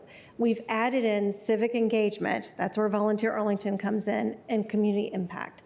And I want you all to know what a real gem we've got here in Arlington. It is rare to have a public-private partnership where you've got leadership development and civic engagement under the same roof. And that really is significant. And we're going to thread that throughout because I want you to know that. It's a real gift. We work with leadership programs throughout the country. We work with volunteer programs throughout the country. And it's rare to have a public-private partnership where we are funded by the county and we're not out competing with our nonprofits. That's really, really important. And the hope is that ultimately we can connect individuals and groups and businesses with the nonprofits that need the funding. And that's happening on a regular basis. And I think it's a really important model. And I think there's a story to share at the national level, and I'm going to tell you about that in just a bit. Next slide, please. So as a quick overview, you know us for leadership development. You might have heard of the Leadership Arlington program. Many of you have been through it. That new name is called LEAD, and that is Connecting Established Leaders. Our Ignite program was formerly for young professionals. We've dropped the young professional. It's more skills-based. We have somebody in the next year's cohort that's in her 50s, but is interested in working on her skills. We have our Inspire program, which we just ran at the end of June for youth. We had a packed crowd of 45 young people, rising juniors and seniors, that had a chance to work on leadership development and civic engagement and became ambassadors for Volunteer Arlington. And then we run our on-board training as well that we offer twice a year that connects individuals, groups, and businesses with board opportunities and gives them the one-on-one training so that we're all speaking the same language and in the same swim lanes and having best practices with our nonprofit organizations. Of special note for those leadership programs, we've been offering scholarships to federal workers. And in the upcoming classes for LEAD, for Ignite, for Inspire with parents who are federal workers, and for Onboard, we've been offering scholarships when we hear of those individuals so that they can know that the community believes in them, wants to invest in them, and offer leadership opportunities and development for them. We're super excited about the people who are going to be in the LEAD and Ignite class. With some amazing leaders that we met at our expo that we sponsored with Arlington Economic Development recently, and some other great individuals who have been taking advantage of that. We also offer our Leadership Summit, and then regionally with Leadership Fairfax, we offer the Northern Virginia 40 Under 40. If you're interested in that, that's on the Leader Center website. Separate website, but under the same umbrella is Volunteer Arlington. And the reasons around the partnership of keeping the data separate, but we do like to hold that up. And so as you're serving as an ambassador in the community, that sometimes is a little bit of a confusion point for people. So we're trying to educate the community on the fact that it is all together. You can get to either site from either site, but they are two different sites. Volunteer Arlington, as you know, is a public-private partnership between Leadership Center of Arlington and Arlington County. It's an amazing model. And through that particular program, we're incorporating Volunteer Arlington into all the leadership programs we do. For example, those of you who have been through LEAD, JD went through it most recently. We're talking civic engagement. How are you going to make your impact moving forward? And Ignite, they've been working with the county manager's office and with other nonprofits to have deep skills-based projects that they're working on, not just go paint a wall, but how are we going to engage young professionals and renters in the community? Those are the kinds of projects that our Ignite class is working on. Inspire, they were coming up with videos, y'all, that were amazing this past summer of how to get people excited about Volunteer Arlington. They took a look at some of our social media and they're like, oh no, we're going to do some more. And they were putting out some amazing videos and getting youth involved. And then through Onboard, we bring in our form of board matching. Many volunteer centers across the country, you pay to play and you pay to get board matched. That's not what we do here because we're a public-private partnership. So any of our nonprofits that want to come in, they can have lunch. They give a 1-minute elevator pitch, and those people who have paid for the training for the entire day can, in the moment, connect with any of the nonprofits that are looking for board people. They've gotten Amazon employees from this training. They've gotten Boeing employees from this training. So it's been really exciting to see that happen and part of the system that infiltrates Volunteer Arlington into the leadership development programming. In addition to that, we've got the website for Volunteer Arlington that is the hub for connecting people. So anybody can become a nonprofit or county partner on the website. Right now, we've got over 40 county departments that are on the website, and that's grown since that meeting with Mark, so thank you for that. We've also got other nonprofit organizations. We switched to a new system that is more closely aligned with the state of Virginia and with the nation, which is kind of sponsored sponsored by the Points of Light. I'll tell you more about that. But I think there's some really exciting opportunities of how we can get further connected with Virginia by switching to the system. And because of the switch in the system, as you well know, it takes a while to get people onboarded. We had about 400 partner organizations in their old system, which was becoming a bit clunky. So we switched, and with this new system, we've got about 200 on the new platform, and we're working every day to increase that number. But of those 200, 40 of those are county organizations. But we don't want it to be just transactional. Yes, they are posting. They don't have to pay. Many other volunteer centers across the country, you've got to pay to be a partner. You don't have to in this model. You can do it for free, and you can post as many opportunities as you want. Right now, we've got about 180 opportunities that are on the site, but that's fluctuating at any given time based on what the needs are. But take a look. I would encourage you to take a look at what the opportunities are. You can search with this new system based on your skills, based on your interests, based on the causes that you care about, and then the organizations pop up, and you can see whatever opportunities they might be posting. We don't want it to be just transactional, though. We want to be able to bring people together and connect people in person, too. I think that's super important. So whether it's Arlington Cares, that some of you have had a chance to come to in past years, where we celebrate volunteers, and that's with specific awards. It's also people who have given 100 hours of service or more. We also have a volunteer fair around the perimeter of the room for that particular event, and that usually brings out well over 200 people. Susan, I know you were there this past year, and a lot of fun. We also are doing quarterly causes and cocktails. We have been targeting that for kind of the young professional crowd. We're going to be changing some of that terminology. But the Volunteer Arlington Advisory Council, which is a mix of people we bring together and that the county brings together, picks the causes for throughout the year. And they pick 3 causes for the year. We bring in any of our partner organizations that are working with that cause. And then it's a general overview of what the cause is, and then an opportunity to hear from the nonprofits that are working with that cause, and an opportunity to connect with them in person. Susan, thanks for coming and speaking about loneliness this past go around. That brought in a lot of folks, and people were interested in that. And then lastly, our MLK Day of Service has become huge, and appreciate all of y'all's support in coming out for that. We've had over 2,000 people coming out for that, over 20 nonprofits that are saying, and county organizations that want to be there. When we first started about 5 or 6 years ago, people were like, nope, it's a day off, we can't do it. And we're like, hey, this is like huge opportunity to gather volunteers and get people excited about volunteerism, and it is proven to continue to be the case. So I appreciate all of y'all coming out and supporting that, and that just continues to grow in the work that we do. The other thing that's not on the slide that I think is important in this public-private partnership is the threat of emergency management. We do work with Public Safety and Justice, with Aaron Miller, Will Flagler, and their team whenever there's a crisis or emergency. So whether that's kind of being on call July 4th if the EOC is opened up, whether that is when the crash happened in the Potomac, whether that was everything going on with COVID, we have a presence with specifically the emergency support function number 17, which has to do with spontaneous volunteers and with general donations. And so we are a part of those calls on a regular basis, and it's a presence that we offer to communicate the needs that are happening at that moment. What I've learned through emergency management is that the best thing to do for spontaneous volunteers is to stay away. Let the professionals go there and to give money. And we can do that. We can be that voice for inviting the public to give money to support whatever's needed at that point. The other thing that happened this past year that I think is interesting is we had a partnership with Ryan Toohill and his team, Arlington Economic Development. We realized that there was a need for the federal workers, and we offered an expo, and we had well over 600 people signed up for the expo. A huge crowd showed up. And what we wanted to do was make sure that we were mission aligned and not replicating efforts that were already happening in the county, but to keep mission aligned with what we offer. So we, is that still on? We're good? Okay. We brought in leadership coaches. We did professional headshots. We had a volunteer fair. We had a job fair, but really trying to be a resource for people who were looking. And that opened the door for a lot of people being engaged with what we're doing and being hopefully just knowing that their community cared for them. We wanted everybody to walk out with a job, but as we all know, that's not necessarily happening, but to at least send the message that we're here for you and we want to offer support. Next slide. We are part of a bigger network called the Points of Light. Have you all heard of the Points of Light? It's a global network that brings together the volunteer centers. There's a rich history of how it came about.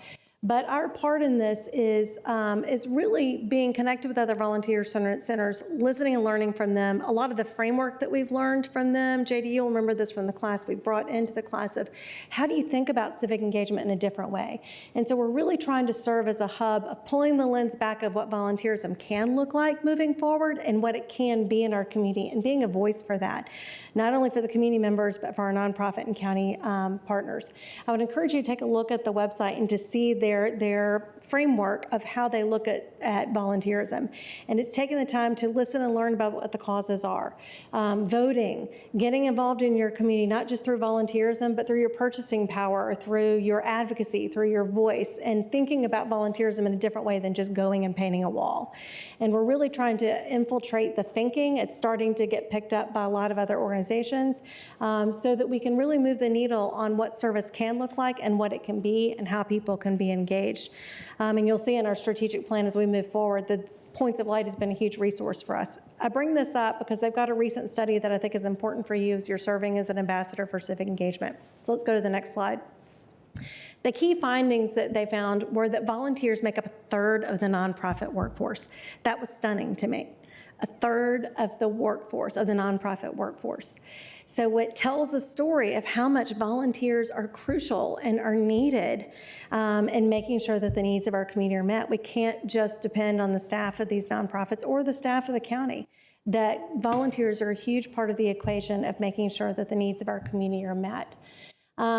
Secondly, gosh, I should have fixed the slide from when I came and presented to you. I realized we got 3 ones on there. Sorry, y'all. Funders and nonprofits are not fully aligned. That's a voice that we can offer to the community that's harder for the nonprofits to say, but it's a voice that we can offer. That while 72% of nonprofits see volunteers as essential, only 25% of funders agree. And what's really needed is the investment in the infrastructure. And we see it all the time. If there's not an infrastructure for volunteer management within a nonprofit or within a county, then it's not going to happen. And people are going to get frustrated and they're going to give up and they're going to walk away. Just one volunteer manager, coordinator, whether it's in a department or in a nonprofit, can make a huge difference in supporting that workforce. So it's a message that I think is super important as we're thinking about how we move the needle on this to invest in it. I mean, I've got the volunteer coordinators in my mind at the different nonprofits, and we could name them and you all know them, but that are making a difference in moving that needle and really engaging the volunteers in meaningful service. So what can we do from this? Recognize volunteers as essential. Investing in volunteer infrastructure is a high impact way to drive change and help shift the narrative. You all can help us shift that narrative. So as we move forward, and we can go to the next slide. Thanks. I invite you to encourage people to visit the website, to stay connected with us, to not just see it as something that's out there and you try to figure it out on a website, but that we are people behind the phone and behind the website that are there trying to connect people and support people. I will tell you our strategic plan moving forward for the next 3 years, we're super excited to continue with our contract with the county, is to elevate civic engagement and to elevate visibility for civic engagement and for where you can find the resources to get engaged and involved. And whether you're a federal worker looking for purpose and looking for meaning at this point, or a young person or a business person, we want to open the doors for people to stay connected and know that they're not alone and that there is an infrastructure here in this county that can support it. And I'd like to conclude by sharing that there is going to be a global conference that Points of Light is going to be hosting here in June in DC, and Volunteer Arlington is one of the co-hosts of that, along with Volunteer Fairfax and Volunteer Alexandria. And I think we've got a story to tell on the global stage where we can show the value of a public-private partnership and possibly even influence other communities across the country to look at the similar model. So more on that later. Mark, you're going to be getting an invitation for a host committee. But I think there's some great opportunities for us at a national level to be a real leader as it relates to civic engagement and how to do it well and how to open the doors for any and all people to get engaged that want to get engaged. I'll pause now and see what questions you've got, because I talked for a while. Thank you, Ms. Fikes. Colleagues, any comments or questions? I see Mr. Spain. You should know I was going to come out on this one here. One, thank you, President Fikes, for being with us today and providing a really broad overview of all the great work that your organization is doing. And as an alum, like many of my colleagues on the board are, really appreciate what you've stated. And this public-private partnership collaboration, I think there's unlimited potential for Arlington County government and your organization to do very, great things. The intersectionality, right, between, unique skill sets that people are bringing, whether that's from finance, education, all those things, and bringing them to like a melting pot, a hub for common causes is just, it's heartwarming. So again, I just want to commend you and thank our county manager as well for putting the president in front of us today, and the folks in the community need to know that this is an organization I think we really need to get behind because it's good for everyone. Thank you very much. Thanks, JD. Thank you, Mrs. Payne. Ms. Cunningham. I would just add my thanks as well. I think the work you guys are doing is always important, but especially important right now. I was at a meeting at a coffee shop this morning, and there was a poster with a QR code saying "Volunteer Arlington." I was so That excited. was from the kids from Inspire. Yeah, it was great. It was great. Just two quick notes. First of all, I love the focus on civic engagement. I think we've been having a lot of conversations here and with staff about how to modernize civic engagement in Arlington, which has really been our core for many years and what's made us special, but kind of updating that and figuring out how to do it. I'm so excited you guys are digging in there and look forward to more partnership on that. And then the second one is thinking about, time and treasure a little bit. I think how to unlock both people's time and volunteering, but also our community's incredible ability and desire to give and to give back locally. I think we haven't quite unlocked that as a community, and this is a unique time and opportunity, and would welcome conversation about that. Thanks, Susan. And I do think that's an important role for Volunteer Arlington to be playing. We can say that a lot easier than our nonprofit partner friends. We can talk about the importance of giving, whether it's during a time of emergency management or whether it's a time where a business might come in and have thoughts about how they'd like to give, for us to stop and pause and say, okay, let's listen to not just your needs as a business, but what's needed in the community and how might you support that and what might that look like. It's exciting to think about how those possibilities can unfold, and sometimes we can be that voice a little bit easier. Thank you, Mr. Ferranti. Thank you. You've been talking really fast, and you always bring great energy. So the hour is late for us. I think all of us are civically nerdy enough that we would want to engage with you in longer conversations, but brevity is sometimes the soul of wit, and just a big thank you for always bringing great energy in the work you do. Thanks, Matt. Yeah. And I have to thank you as well. I think that volunteerism is one of our renewable energy sources, and sometimes of amazing effectiveness. We have seen that in tough times, especially during the pandemic. I will never forget the role of your organization and everybody who, creates this volunteer space in Arlington to get us here. And I agree with my colleagues here that this is the most optimistic infrastructure that we have to get us through a relatively tough period of time right now.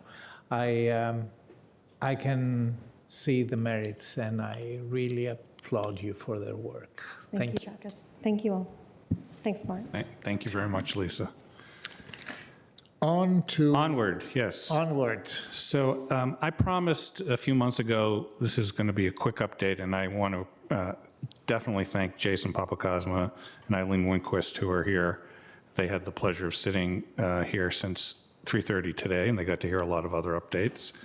But since we last updated you in May on the low residential study, we talked about coming back in the summer. We've been making some progress. We've developed a website for the study that we're going to show you today. And the team's been working with our GIS department to develop a mapping tool that's going to help display impervious areas, tree canopy, and some zoning information.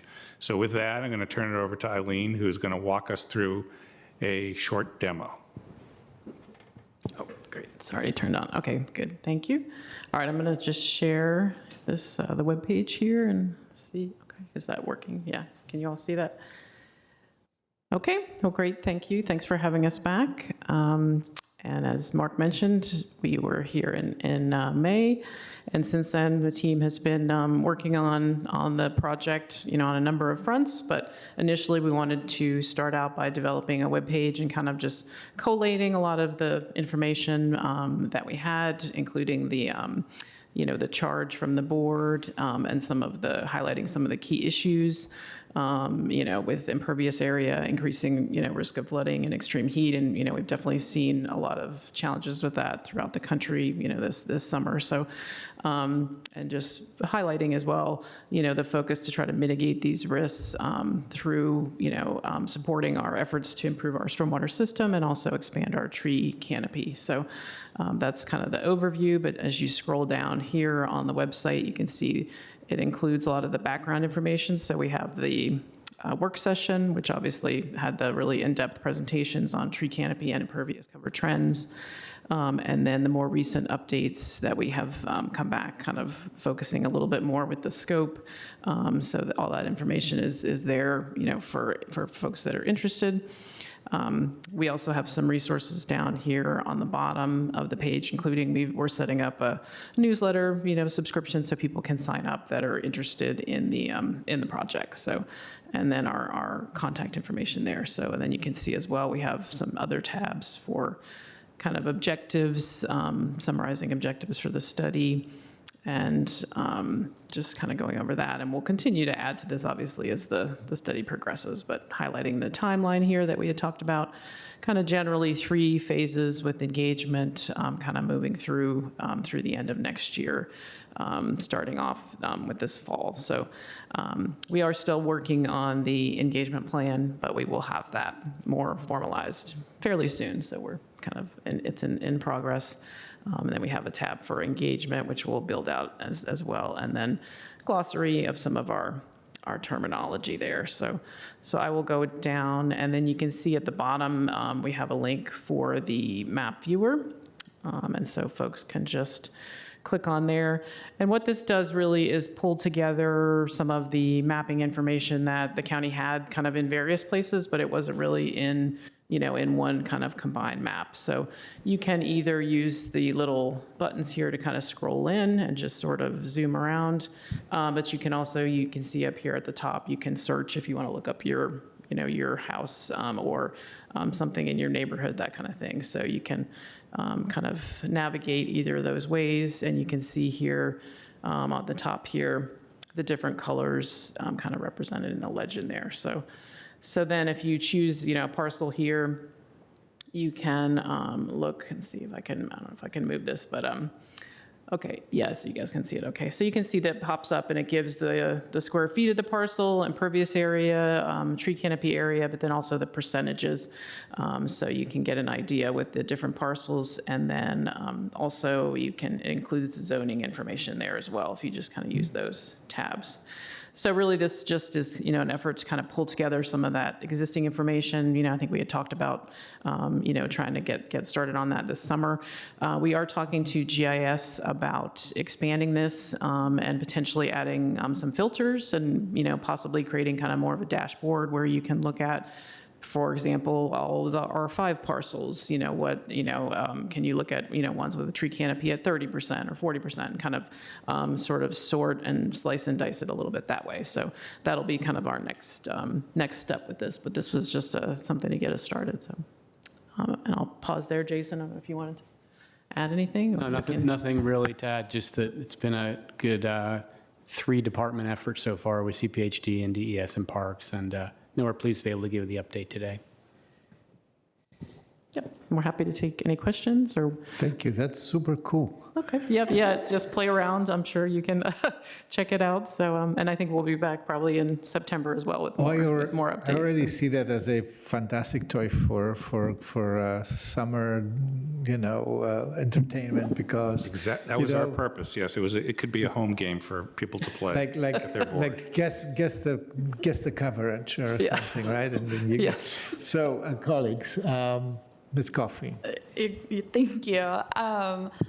I just, for my own knowledge, the yellow color and the green color here come from two separate data sets, right? Such that if impervious area were to be covered by a tree, we've still measured those two things separately, so that like if your driveway has a 50% tree overhang, we're not deducting the tree from the impervious area. Is that right? Yes, That makes sense. I believe that's correct. Yeah, Jason, you can, I know he's a little bit with the impervious area. Typically, that's measured when the canopy is off, so that with the flyovers, but. Yep. No, that's exactly it. Yep, they're independent.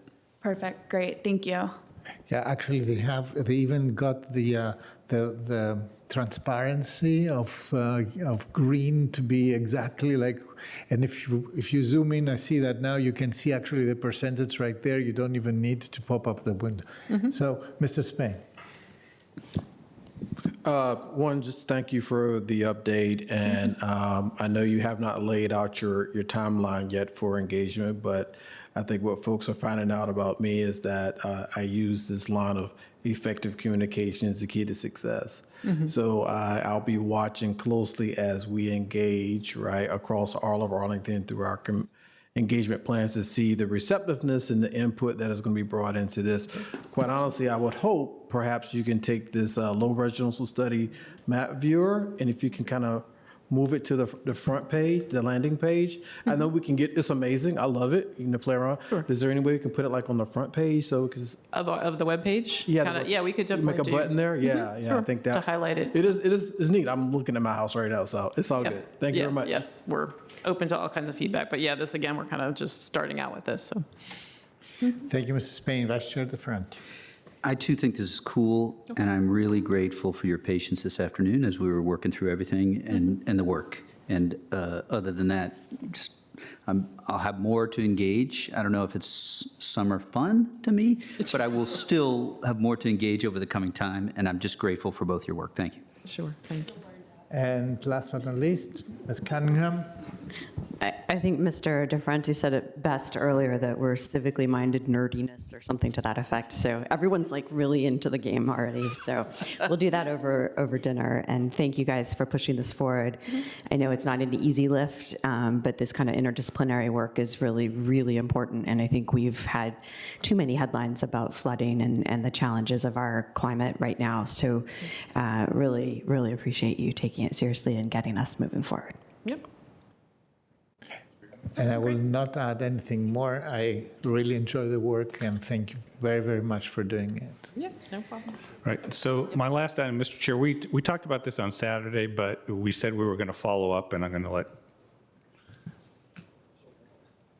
Deputy Chief, Acting Chief Chamberlain and Deputy County Manager Miller are here to follow up on some of the questions that were raised at Saturday morning's public comments. So I'm going to turn it over to all of you to the extent that you have questions, and we'll do our best to provide you some answers.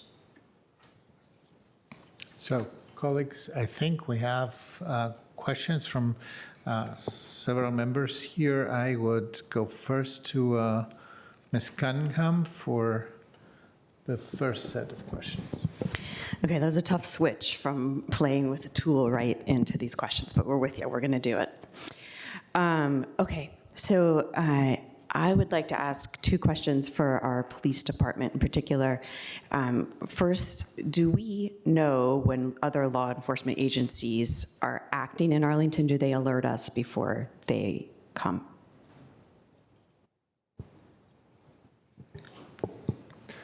You got it. It's on. It's hot. I usually do here. Yes, most of the time they notify us, but they do, other agencies also have concurrent jurisdiction. So generally, agencies outside of Arlington will notify our communications center that they are here. Great. And then can ACPD verify the credentials of other law enforcement members when they are in the county? When they're in the county or when we're engaging? When we're engaging with them. Generally speaking, most law enforcement, if they're generally in uniform, that we meet with. However, if they're not, generally if we come into their same space, we're going to identify all persons in the area. But law enforcement is really good about identify themselves prior to us asking a question. And if they refuse to identify themselves, is there any recourse? Is there anything that happens if, or does that just not happen? Because they're, We generally just get the identification and be notified that they are here at the same time. okay, great. I think I'm passing to Mr. Spain. Well, thank you to the county manager and the entire team and public safety team for being here today. We have had this discussion quite broadly, but I think it's important, as we're doing today, to really share a lot of information with the public. So my question here is, if a community member is concerned about a potential federal law enforcement operation, or is experiencing, or someone is claiming to be a law enforcement officer, but they don't identify themselves, what should that citizen do? I think first and foremost is comply with what's being ordered at that particular time. If they're being given specific instructions, comply with those instructions. But you then can notify the communications center and we would respond to the area. Okay. Can I ask you something? So if it's somebody's a bystander, I mean, somebody who is not really immediately involved in the action, but sees something that looks like federal enforcement, that people are in civil clothes, etc., is it, and it looks, kind of friction-laden, what is the recommendation? To say something, to call 911, what would this be? I would only use 911 if there is an emergency, but if someone believes there's a circumstance that they witnessed that is suspicious, it is not unusual for us to get phone calls for suspicious circumstances. Mm-hmm. Okay. So I think I have another question here, Mr. Chair. And this is probably going to go to our attorney here. So could you talk a little bit about the legal standards and the limitations around identification and masks for law enforcement? And can the county require anything different? Sure, I'm going to turn this over to Deputy County Attorney Ryan Samuel. Thanks. So for federal agencies, each individual agency can set their own standards for whether officers are plainclothes or masked. And so it's up to each federal agency. There isn't a general federal statute that governs it. That said, those regulations would have to comply with the Fourth Amendment's reasonableness requirement for when you're taking an enforcement action. And the county is not able to regulate what federal officers are doing. At the state level, there are, in the Code of Virginia, requirements in 19.278 about wearing a uniform that's, identifiable to a reasonable person when making arrests on the streets of the Commonwealth. For WMATA, they have explicit authority in their compact for their officers to be in plainclothes.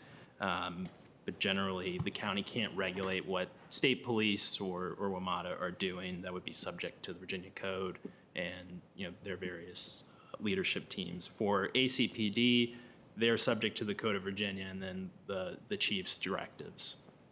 Thank you.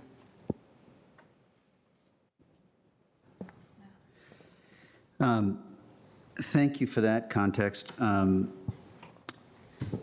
recent weeks, it's been covered in the media, and a Virginia bail bondsman entered an Arlington home. This is public testimony on Saturday as well, and removed a community member. So that's a bail bondsman. And so this is also for our attorneys. What do we know about the laws and requirements about bail bondsmen in general, and with respect to immigration enforcement in particular? So bail bondsmen are exclusively regulated by DCJS, and they have various requirements in the Virginia Code and in the Virginia Administrative Code. And there is authority for a bail bondsman if they have a relevant recognizance and have provided notice either to ACPD 24 hours in advance or up to an hour afterwards that they are going to take somebody into custody. They are permitted to enter a residence if they alert the resident before they enter that they're coming. They're not permitted to break any laws of the Commonwealth. The regulations around from DCJS are just completely silent as to immigration enforcement. So there's no express authority for a bail bondsman in the immigration enforcement arena. Got it, thank you. I just have one question that occurred to me that in the ACPD area, I really appreciate the legal piece, but what happens if someone impersonates a law enforcement officer? Is that a criminal piece, or, can you speak to that at all? Someone impersonating a law enforcement officer obviously would need to be investigated at the same time, but it is a Class 6 misdemeanor, or I'm sorry, Class 1 misdemeanor, and then subsequent offenses are as Class 6 felony. Great, thank you. Appreciate both. Thank you. Just for clarity, because we use sometimes acronyms, DCJS is the Virginia Department of Criminal Justice Services. Yeah, that's correct. And what does it do? It's a department that certifies and oversees bond agents, for It example. does, yes. Okay. It licenses them. So we heard on Saturday testimony also concern about flock technology. Flock is a commercial name for a company that provides services of cameras, outside posted cameras that look on traffic and they collect footage from from the public space. So we use flock technology here in Arlington. What do we use it for? Sure. As you mentioned, Flock is a software services company, provides software and hardware, and in Arlington, we use that for our license plate reader system. License plate reader system that Flock offers is used in over 5,000 different communities in 49 states across the country. Arlington County and our police department recently chose to use Flock as our license plate reader technology because of the enhanced privacy protections and data security measures that it offers. LPR is not new technology. It's been used by law enforcement across the country for decades. And here in Arlington, we have used license plate readers since 2012. As you mentioned, the license plate reader cameras, they're designed to capture data on license plates and limited physical characteristics of vehicles, such as the color and type of vehicle, i.e. sedan, i.e. pickup truck, that sort of thing. And the system is designed to provide real-time alerts to our public safety personnel on things like stolen vehicles, stolen license plates, or other characteristics that are directly linked to the license plate. Our system only holds data for 21 days. It's Commonwealth statute. At the beginning of this month, the Commonwealth enacted some legislation to provide enhanced safeguards against the misuse of license plate reader systems and associated data within the Commonwealth. And the county already did a number of those things, but this codification makes it so that other agencies within the Commonwealth are operating within what we see as common sense responsible standards as well. Thank you, Mr. Miller. Ms. Coffey? Thank you. Relatedly, can federal agencies access or subpoena Arlington's flock data? So two separate questions there. The Commonwealth laws that I mentioned that were passed at the beginning of this, or enacted, at the beginning of this month, prohibit the sharing or access of any license plate reader system or data with agencies outside the Commonwealth. So only law enforcement agencies within the Commonwealth are allowed to share the information with other law enforcement agencies of the Commonwealth, i.e. we are statutorily prohibited from sharing our data openly with the federal government. There also have to be 5 certain criteria for the use of these license plate reader systems, and restricts the data and usage of the systems to those certain criteria. And they include, and it specifies in there, that it must be to investigate violations of laws of the Commonwealth. So it does have to be things that are codified in our state code, or in some cases, the violations of local ordinance. Now, that being said, we are subject, as any other locality is, to what could be considered court-mandated requirements. So in the event of a subpoena or in a legal court order of a court of competent jurisdiction, we would have to produce data or documents or records, as we do in any instance that there may be a criminal case proceeding or something like that. Thank you. And are there any other data or security protections in place, either from the Arlington and Virginia requirement side or from Flock's own side of the technology? Sure. And kind of relatedly, how do we know whether anyone has accessed our data either with our permission or, worst case scenario, without our permission? Great question. So in general, all of the images and metadata associated with the license plate reader system are stored in a cloud server. That cloud server is segmented only for Arlington data. So our data doesn't touch other data. It's not commingled. It is separate and marked as Arlington's data. It is legally not allowed to be sold, monetized, or otherwise accessed by any other party. We own that data, we control that data, we set the parameters around what other agencies are able to access that data. We conduct regular security audits on the access to our data, and every query that is run on that data requires a reason be associated with it. And again, those reasons are limited to those outlined in state code, so you have to provide one of those reasons, including in instances where there's an active criminal investigation or an open case, the case number, associated ID with it, so that we can then tag it back and say, no, this is why we were doing this. And it is registered by the user. So when a user runs a query, has to put in that information, we then have an audit trail of all of those queries that are run. Every month now, we are reviewing those audit trails to ensure conformity with both state regulations and our own internal policies. Great, thank you. I think that is all the questions that we have at this time, but I'll turn it back to the chair. Thank you, Ms. Coffey. Thank you, everybody. I believe if there is no objection, this concludes a little bit our short, questions and answers. I just want to say that I think we all understand that things are happening out in the public that are generating a lot of questions because they're definitely not part of a normality. So this is why we welcome these questions when residents bring them to us in whatever form and in whatever format and form they bring them to us, and we will always be upfront and trying to answer them the best way we can. Keep if you are concerned about something, say something. Let us know. Thank you. Colleagues, this concludes this part of our meeting. We are now before the main recessed meeting, where we have several hearing items.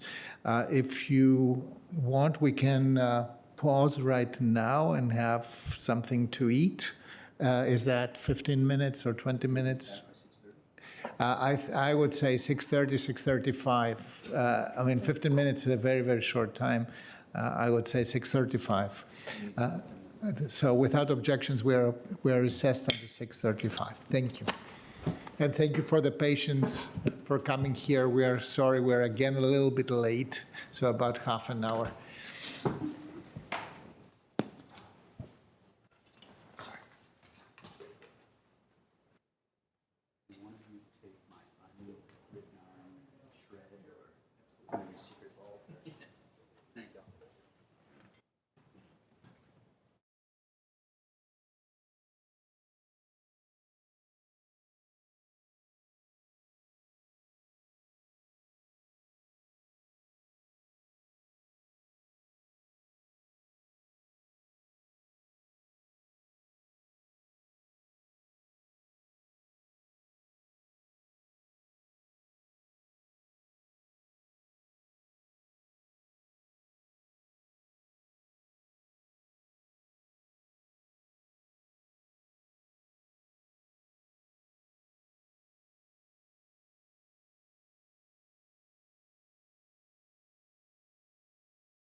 Good evening, everybody. We are back in open session. This is our the main part of our recessed meeting this Tuesday.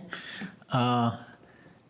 Clerk, I think that we have pulled items from our consent agenda from Saturday.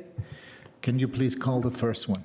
Absolutely. Our first item is item number 3, which is Shirlington House. It's a 2-part item. Part A is the site plan number 480 to construct up to 73 new dwelling units at Shirlington House with modifications for additional density, parking ratio, parking space size, drive aisle width, required loading spaces, compact parking, and other modifications necessary to achieve the proposed development located at 4201 31st Street South.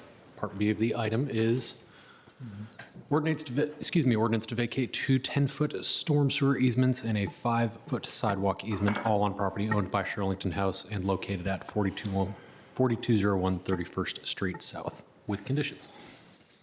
Thank you. Mr. Manager, over to you. Yes, I'm going to turn it over to Peter Schultz, who will have a presentation, ably assisted by Sergio Veracruzia.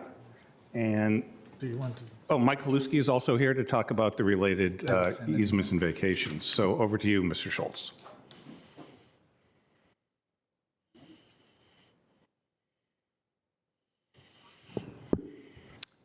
Thank you, Mr. Manager. This is the item, the site plan for the Shirlington House, agenda items 3A and 3B, a new site plan for,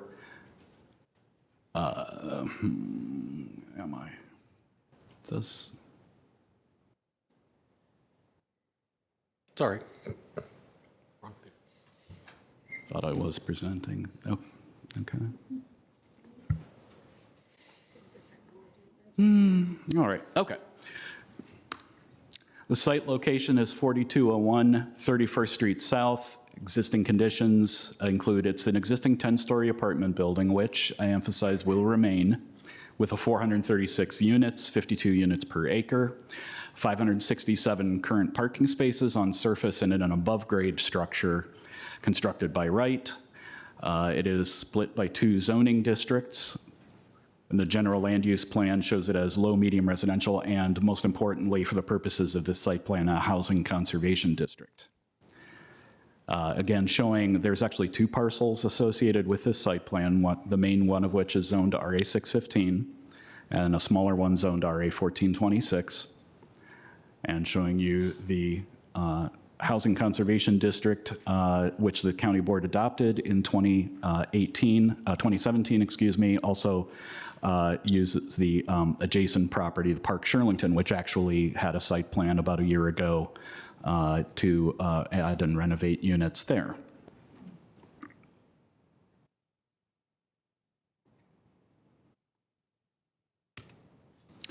Just quickly show existing conditions. Let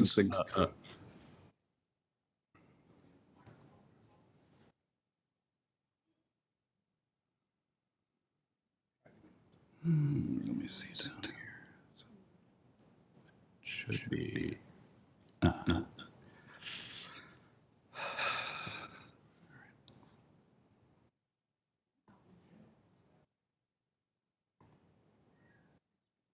Yeah, it had me. Yes, it's Michelle. Yeah.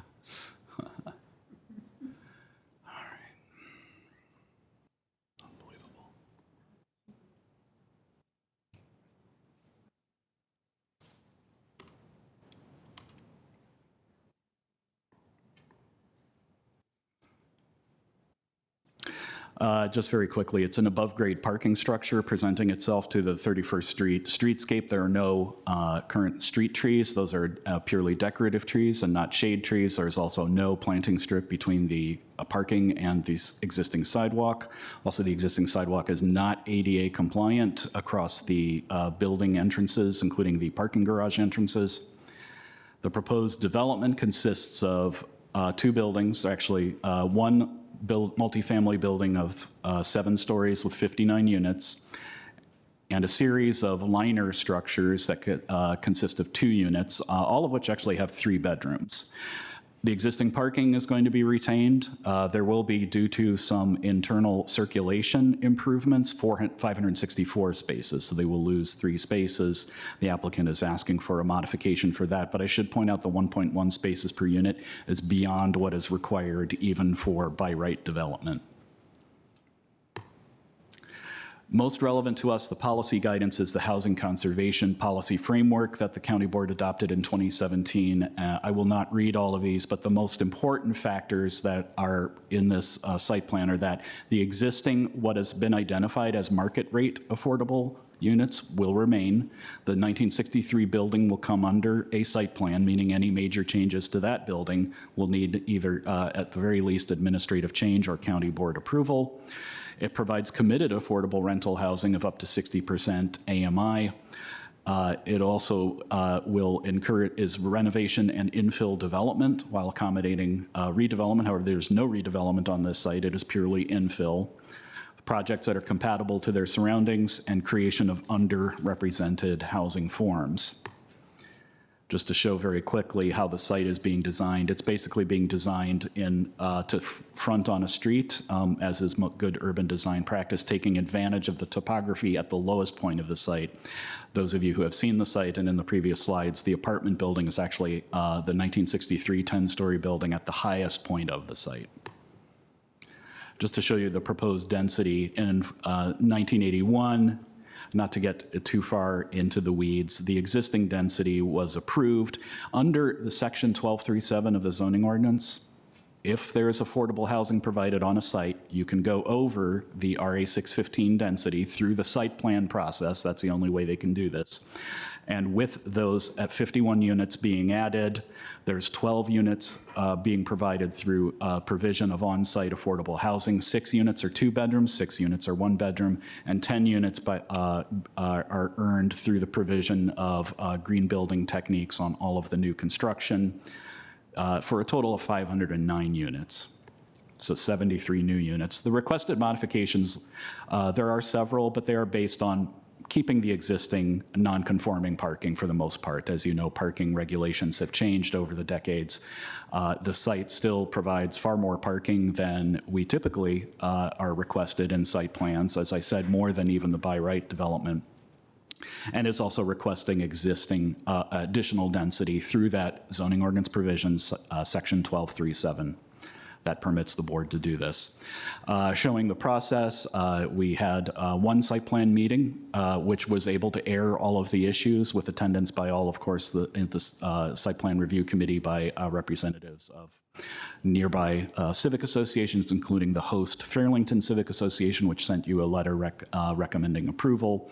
The commission hearings have all been unanimously in favor of approval. The Transportation Commission had a motion suggesting that the 31st Street travel lanes are still wider than our current standard and could be narrowed further to provide a buffered bike lane, as this site is providing a separated bike lane with paint. The Planning Commission recommended unanimously, no public speakers. Housing Commission recommended unanimously.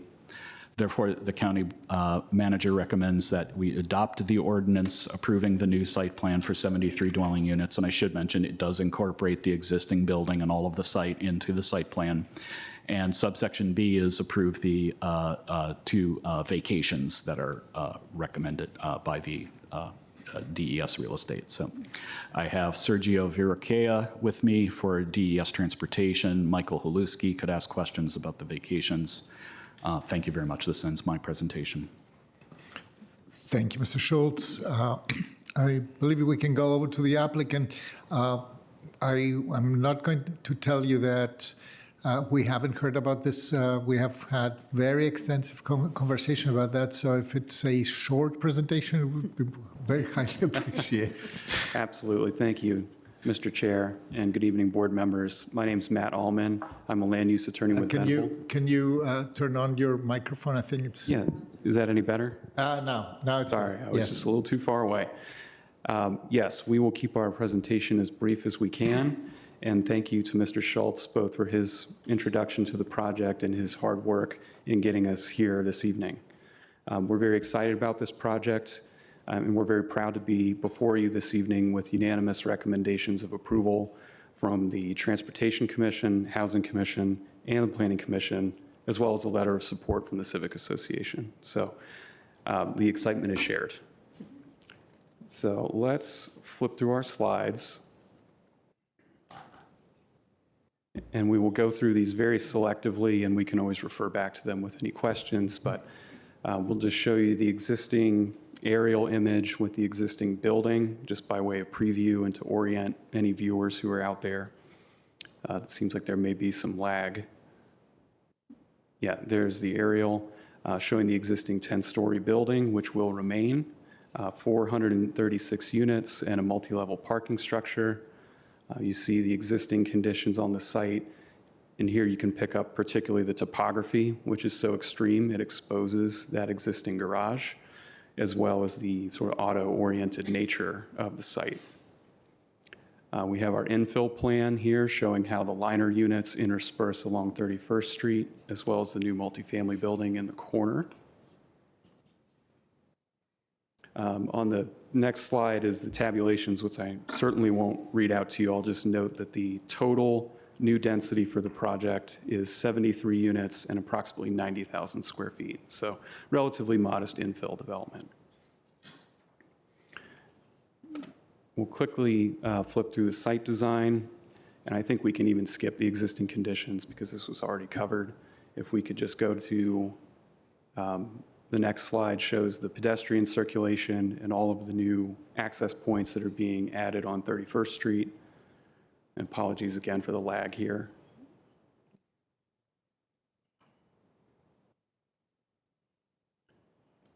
Mike, if we could just keep flipping through these three. We don't need to pause here. We'll just spend a second or two on each showing the new pedestrian points of access, vehicular and bike as well.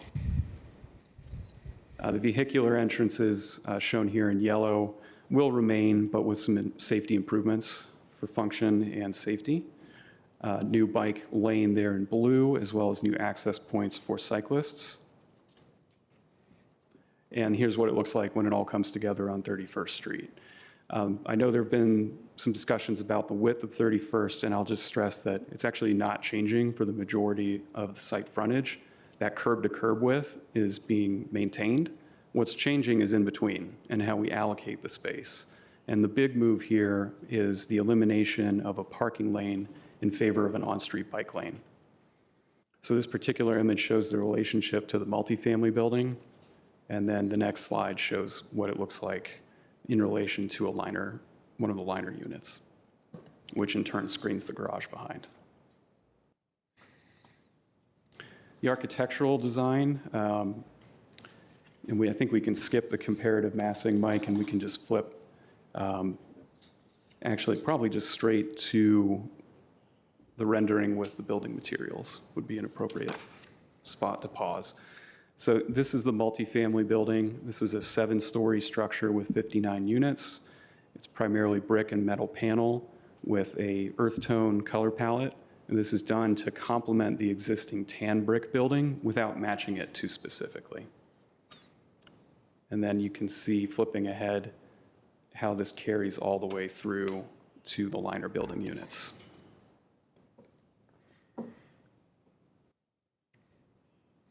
Apologies, it looks like we're having a little more lag.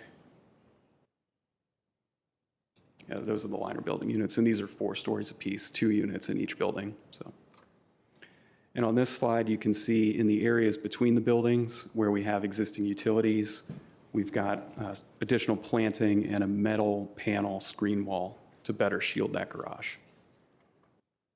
The parking has already been discussed in Mr. Schultz's presentation, so I won't dwell on the tabulations, other than just to note that the existing parking garage, like many of its age, is extremely overbuilt and underutilized.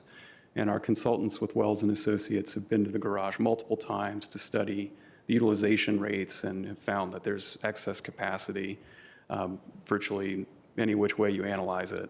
So we're not anticipating any issues with integrating the new users into the garage, nor are we anticipating issues with the elimination of that street parking lane. So that's actually shown on the next slide, deals with the the on-street parking. And this has gone through some evolution based on comments from the community and staff as well.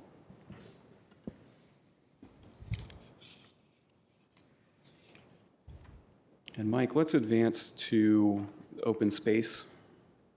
I'll just quickly show a few open space images.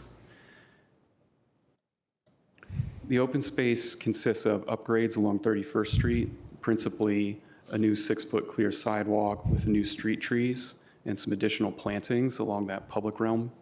But there's also some additional planting and screening up on top of the parking deck, as well as tucked in behind the multifamily building. So on the next slide, you can see some of those additional plantings on 31st Street. And then advancing one more, you could see the view on the top of the parking deck, and that's a view that one of the residents of the existing building might see looking out from the front door.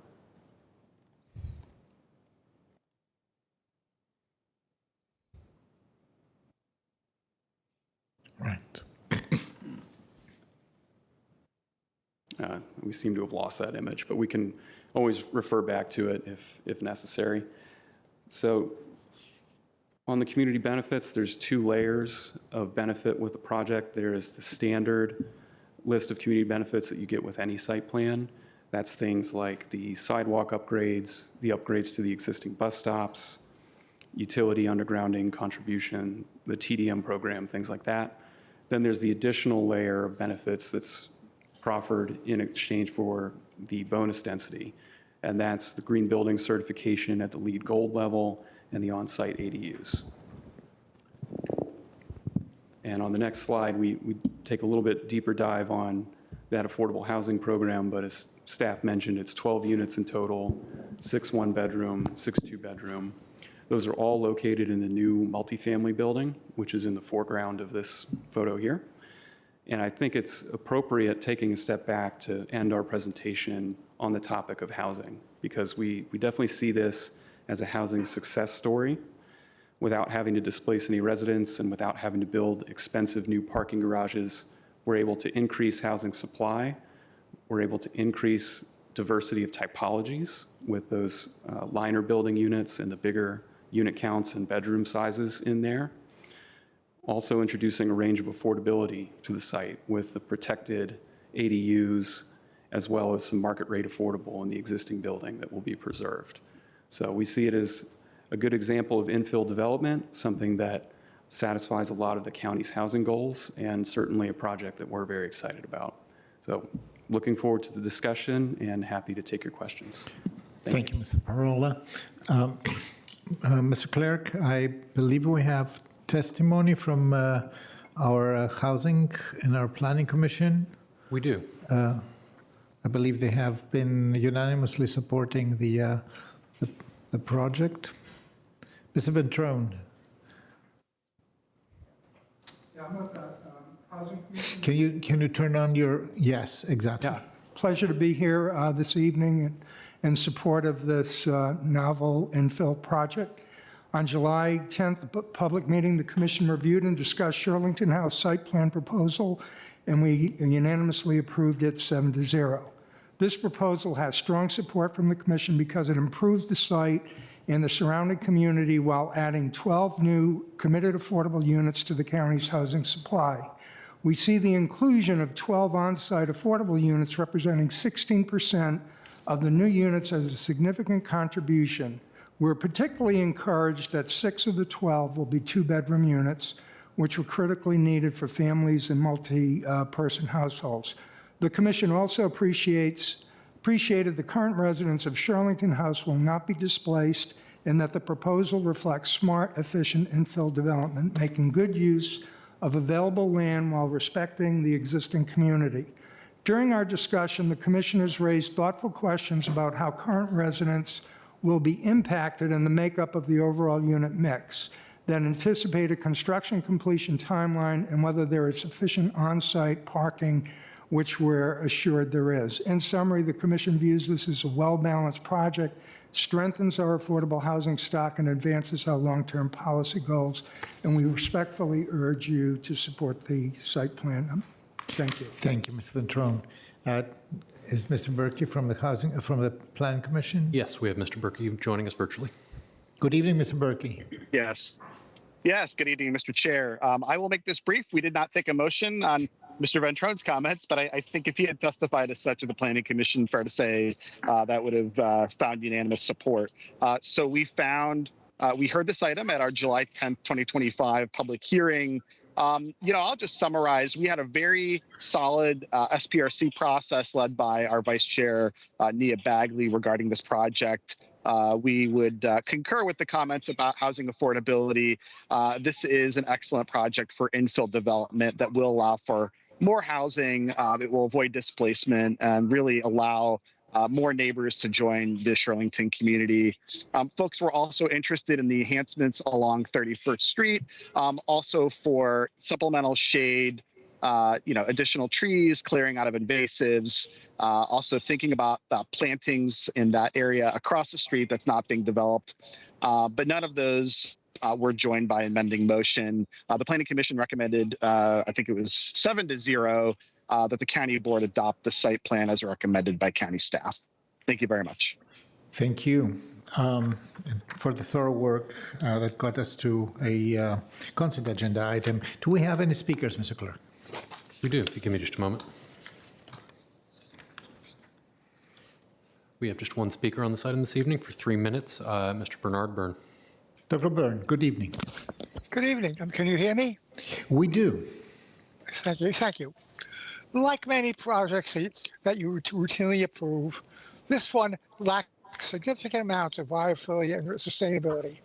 There are no green roofs, no green walls, no side solar panels on any of the project's buildings. The tree trenches will be only 5 feet wide, rather than the record suspended 6 feet wide. Further, the tree trench will be filled with grass rather than plants that support pollinators. Look at the pictures, you'll see that. You should support the County Board's 2016 Monarch Pledge and the 2023 Forestry and Natural Resources Plan. All plants should be native to Arlington's vicinity. This is not going to happen here unless you change something. Native flowering vines should hang down from the roof, balconies, and ledges and climb from the ground on trellises. This won't happen. Protect all plantings from trampling and dogs with low fencing or elevation. This won't happen. Install native pollinator plants rather than plant grass in the tree trenches. As I have informed the applicant without receiving a response, the applicant will install 6 plants that are not native to Arlington and vicinity. These are, I'll just go through them fast, blue zinga blue sedge, featherweed grass, St. John's wort. I'm just not going to mention the others, but there's 6 of them, including southern magnolia, which is not native. 3 of these are not native to North America. Non-native plants may not feed native pollinators and may become invasive. Replace all 6 with plants that are native to Arlington and its vicinity, but they won't do this unless you make a motion. Include common milkweed, Asclepias syriaca, to support monarch butterfly reproduction. Again, this won't happen unless you make a motion. The applicant will install 10 cultivars. Many cultivars have altered flowers or foliage that do not feed pollinators or are toxic. Replace all 10 with their parents if native, or with natives with similar characteristics such as shape, size, foliage, and flower colors. The applicant would install 8 species of wind-pollinated plants, rushes, and sedges. Flowering plants feed many more pollinators than do wind-pollinated plants. Fewer than 25% of herbaceous plants should be wind-pollinated. The number looks like it exceeds that, but I can't be sure. A wide lawn appears to cover the parking garage. Lawns usually contain wind-pollinated grasses that are not native to North America and are highly invasive. Either ensure that the lawns contain only such wind-pollinated lawn grasses as wood sedge or larley sedge, or replace the lawn with a grove of native flowering plants that support pollinators. I've informed the applicant about much of this. No response. Maybe you will make some comment this time and put in a motion, which you generally don't. And by the way, I'm not speaking on your next item because I know that you won't do anything. Thank you. Thank you, Dr. Byrne. Colleagues, I don't believe there are other speakers, right? No more speakers on this item. Correct. So the discussions with the board, I would like to invite a motion by Vice Chair DeFerranti. Thank you, Mr. Chair. I move the county manager's recommendation, specifically on A, that we adopt the attached ordinance for SPLN 24-00001, approving a new site plan for up to 73 new dwelling units incorporating the existing building and site, and B, in two parts. First, approve the attached ordinance to vacate two 10-foot storm sewer easements and a 5-foot sidewalk easement, and two, authorize the Real Estate Bureau Chief, Department of Environmental Services, to execute on behalf of the county board the deed of vacation and any other documents necessary to effectuate the ordinance of vacation set forth in attachment one, attached hereto, subject to approval of all documents as to form by the county attorney. Thank you, Vice Chair Ferranti. It's seconded by Mr. Spain. Just a quick check-in with our attorney. The motion was correct, right? This is a different motion than the abbreviated one that was requested. Okay, but it's the full motion. I don't think that the first part was the full motion for the Shirlington House site. I would say, is it fair to ask the mover to repeat the motion to? Sure, yeah. Okay, to substitute the motion with the motion that we have. Okay, sure. Sorry about that. I move that the county board adopt the county manager's recommendation as stated in the board report dated July 11, 2025, namely to adopt the ordinances attached to the board report to allow for construction. Yeah. Board report dated July 11. Yeah, I got that. Yeah, namely to adopt the ordinances attached to the board report to allow for construction of a multifamily building under site plan 480 and to vacate two 10-foot storm sewer easements and a 5-foot sidewalk easement. And I further move that the board authorize the Real Estate Bureau Chief to execute on behalf of the county board the deed of vacation and any other documents necessary to effectuate the ordinance of vacation, subject to approval of all documents as to form by the county attorney. Right. Now it's correct. Is there a second? A second. It's seconded by Mr. Spain. Mr. DeFerranti, do you want to speak to your motion briefly? Yes, my apologies, Madam Attorney and colleagues, for not using the abbreviated and focused motion. I'll just speak to it briefly. We have on-site units, which is very important to us, and we often don't get on-site units. We have LEED Gold, and we have 24% above ASHRAE, which I have been on a learning curve for a couple years as to benefits of that. It's above a prior energy efficiency standard, as I understand it. And then transportation, it's also, LEED Gold is important to us. The transportation, we have the sidewalk and we have the bike piece. We have 11-0, 7-0, and 7-0 votes from our commissions. I think that this is an infill project that will benefit us. It is additional housing, and that's why I support it and made the motion. Thank you, Vice Chair DeFerranti. Any other comments from colleagues? I see Ms. Coffey. Yes, thank you. The resident who asked to remove this from the consent agenda attended my Open Door Monday last night. He was not able to attend tonight, but to summarize for you all what his concerns were. One is that this location is slated for Abingdon Elementary, which has a very high student population at the moment, and he felt it was an undue burden to add additional housing and potentially students to an already overcrowded elementary school. And then an additional concern on the street width of 31st Road Street, that particularly with the bus routes that use that road, that the new street width would not be wide enough, essentially. I would note that our Transportation Commission made a motion to want to narrow it further, and so I just would like to give our transportation staff to address how you came to the conclusion that the width of the street is okay, and is there anything that we need to be concerned about, particularly with the streetscape?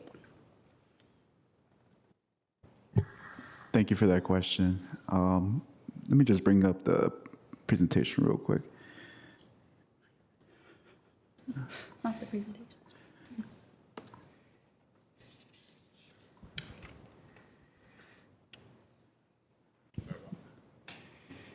I think I can do it, right? maybe not. Oh, there you There we go. go. Yeah. In general, there should be no concern. The travel lanes that are being proposed are over the 11-foot requirement for transit lanes. As you can see on the screen, due to the curvature of 31st Street South, we have 12.6 on the north side and then 12.8 on the south side on one section of 31st Street South.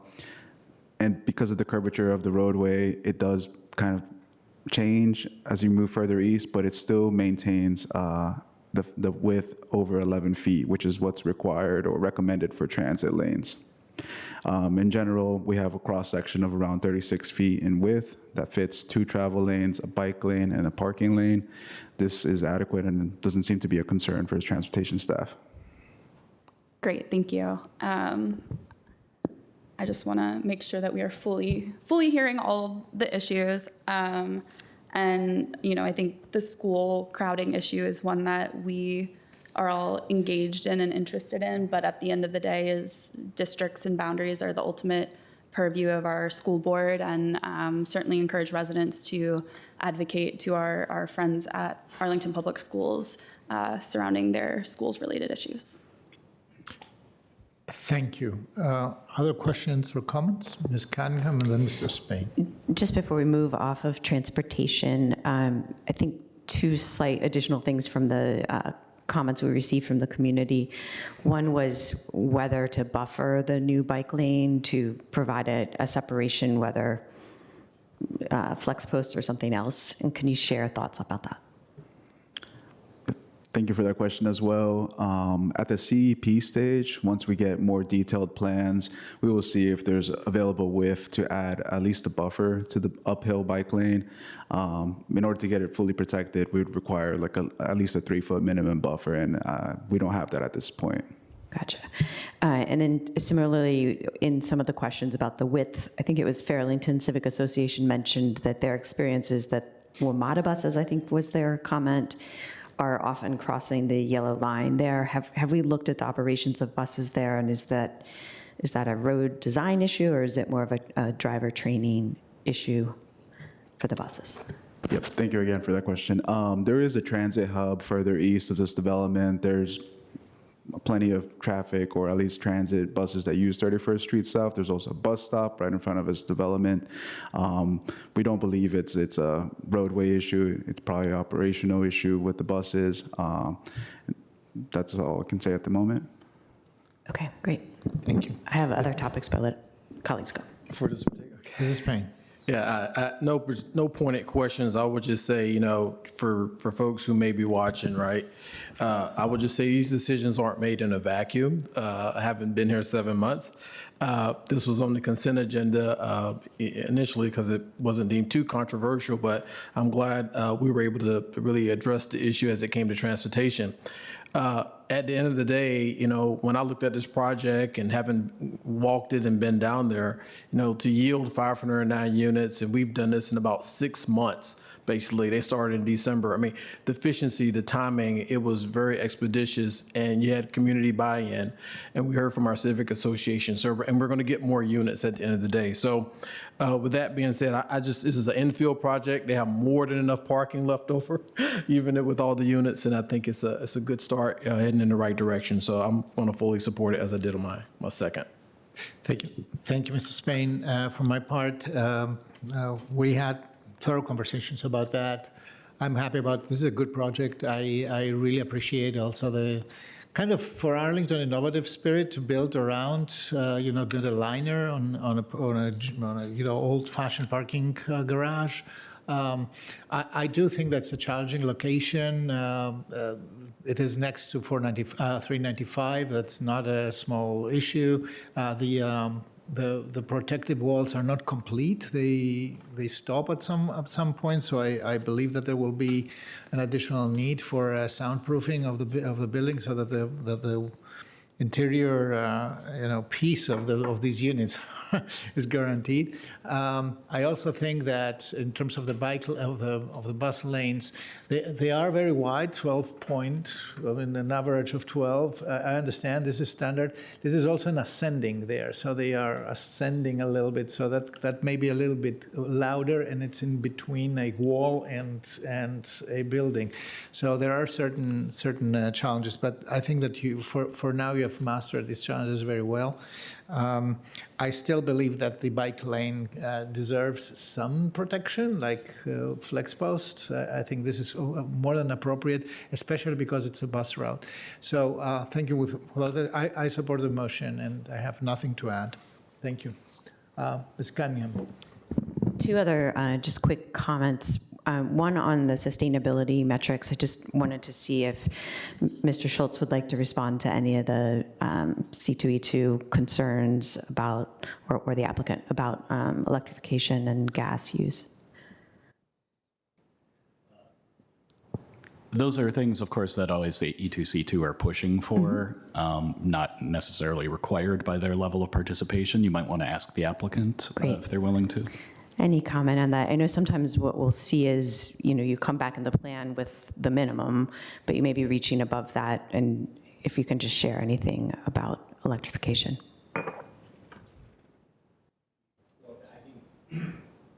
Sorry, the only thing I would say is I think in terms of electrification, I think the outdoor air unit is probably the only thing that's proposed possibly to be gas-fired, and that we would study in the future. I think all appliances would be electric. Great. And heat pumps would be the primary unit HVAC. Great. And then like some other projects recently, the fact that you're building around the existing parking instead of demolishing it and putting something else back is also a key sustainability investment that you're making and kind of working with the built environment that we have. The last area I just wanted to lift up is my favorite slide, page 9, just breaking out the sources of density here. And Mr. Schultz, if you could also just address, this isn't a site plan today. It's actually kind of predates the site plan process. Can you talk us through the GLUP, the zoning, and the density real concisely, and then we'll move on. Okay. Well, as you know, there's two different ways that, and even that to this day, you can develop either by right, under the existing zoning, which means you have to meet every zoning, regulation to the letter, or through, if the zoning ordinance permits it, the special exception process. So way back in the early 60s, this was developed by right. It must have, I would hope, have followed all of the ordinance regulations by right. We've changed our ordinances over the decades. Interestingly enough, when researching the general land use plan for this site, the general land use plan layer was adopted after this building was built. So there's always been a slight disconnect between the GLUP designation and the zoning, which is RA 615, but that was in place already. As you know, in 2017, of course, the county board adopted a housing conservation district guidelines and named various marks, which are market rate affordable units under the general land use plan, that note 28, and this one fell under it. It was a part of that process. What the developer has now is a 436 unit building built in the early 1960s, and then your section 12 of the zoning ordinance, which is And Mr. Schultz, if I can interrupt, could we put slide 9 up so the community can follow along as well? Sorry to interrupt your awesome flow of very concise description. You asked him to quickly summarize. I did. He did exactly what I asked. Throngs of community. Oh my God, on the. Who are watching? It's for posterity. There we go. It's a good backdrop to your description. Yes. Thank you. So this section 1237 is used in these RA districts, and not the mixed use districts generally use section 15.5 of the zoning ordinance. This one uses both 15.5 and this 1237, which allows them to go over the existing maximum density in these RA 615 districts, as long as they provide some amount of affordable housing. And as you know, there's 16% of the new units are on-site affordable housing. And then with their participation in the Green Building Incentive Program at the 0.25 level, they gained 10 units. And we have those 12 committed affordable units. For a total of the 509 units total. And again, since everything is wrapped up in not just the new construction, but everything is being wrapped up in this site plan, so that means the existing building is protected under, any major change. If they ever want to demolish it, they'd have to come in front of the board for things like that. And then you have the power to add density through those ordinance provisions. Terrific. Thank you very much. Thank you. Are there any other questions or comments? If not, I will call a vote on the motion of Vice Chair De Ferranti, seconded by Mr. Spain. All in favor, please say aye. Aye. Aye. Anybody opposed? Abstentions? None. It carries 5-0. Thank you very much. Congratulations. And thank you, Mr. Schultz and Mr. Vergoichea and team. We move to the next item that was pulled from our consent agenda, Mr. Clerk. That's item number 27. Which is the ordinance It's to about amend, speed limits, reenact, yes. and recodify Chapter 14.2, Motor Vehicles and Traffic, Article 1, Motor Vehicle Code, Division 2, Regulation of Traffic, Subdivision A, General Provisions. Section 14.2-12, maximum and minimum speed limits of the Arlington County Code to decrease the speed limit in 5 corridors. Mr. Manager.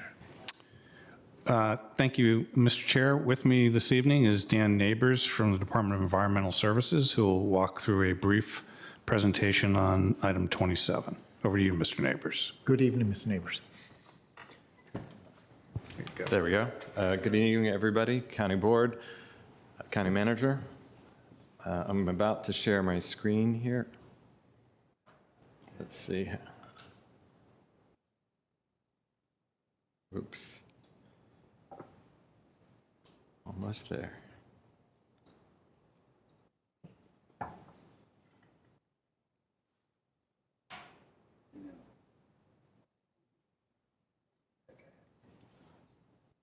Okay.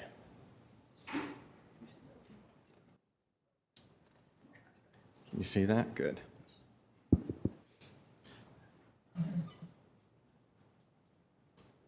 All right, as noted, I'm going to do a brief presentation on speed limit studies that we've conducted over the past few months.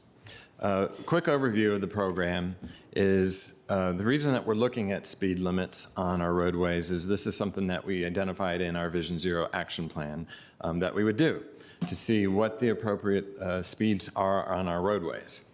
So this is some of the last roadways that we are looking at. I will say, too, that our policy is informed through doing before and after studies. So we don't just, do a before study and determine whether the speed limit needs to change. We'll do an after study, too, to see if the effects, if it's effective, if it's increasing crashes, if speeds have changed.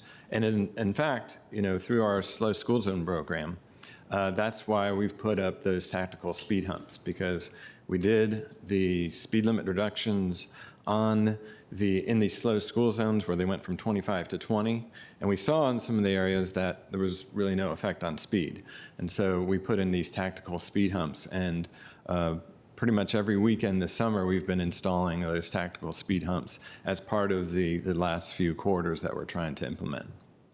So again, as with a lot of the stuff that we're looking with Vision Zero, we're not just doing something and leaving it alone, but making sure it's doing what we want. So the current proposal that I'm going to talk about today is to reduce speed on some additional roadways, and I'll go over what those roadways are in a few minutes. Beyond our discussion tonight, the program is also going to be working with VDOT to talk to them about lowering speed limits on VDOT roadways. And there are other efforts that we have underway that are looking at addressing speed. I did mention speed humps already. Some of the other things that we've been doing over the years is we're doing roadway reconfigurations, where when we do repaving, we'll see what is the appropriate context. Can we add bicycle lanes, reduce lane widths, things of that nature. We've also installed centerline hardening, which are objects we'll put in those flex posts, we'll put in some of these kind of smaller speed humps in the middle of intersections to get people to slow down as they're turning through intersections. And then finally, which we're starting very, very soon this year, is we're doing some pilots to look at additional measures which we can deploy in the field that can help control speed. So as I mentioned, some of the roadways that we're talking about in this proposal are shown on this map. The roadways under consideration are in kind of yellowish color, and they're numbered as well. The other blue lines on the map are showing roadways where we've already reduced speed through previous studies. And it's important to note, and you can see this written on the right side of the screen, that right now Arlington has no roadways with a posted speed of over 30 miles an hour.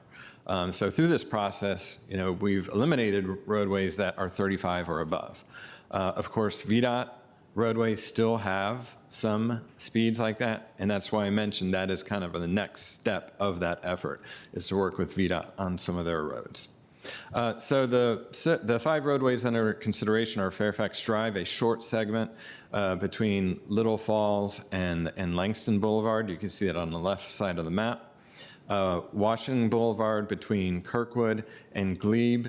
The reason we just looked at that extent because to the east is 25 miles an hour and to the west is a VDOT roadway.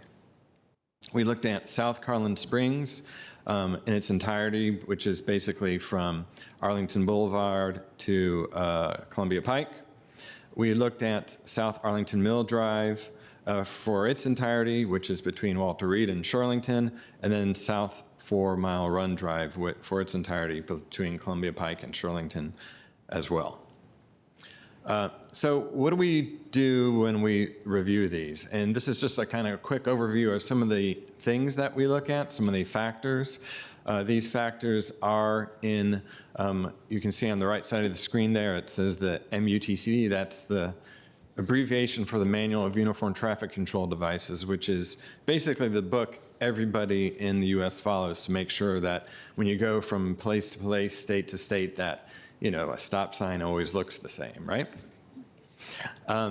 So we also look at other factors. We look at NACTO. We looked at some Federal Highway Administration guidance too. But in all, here are the factors, and I'll go over this very, very quickly. So one is roadway environment. That's like the context of the roadway.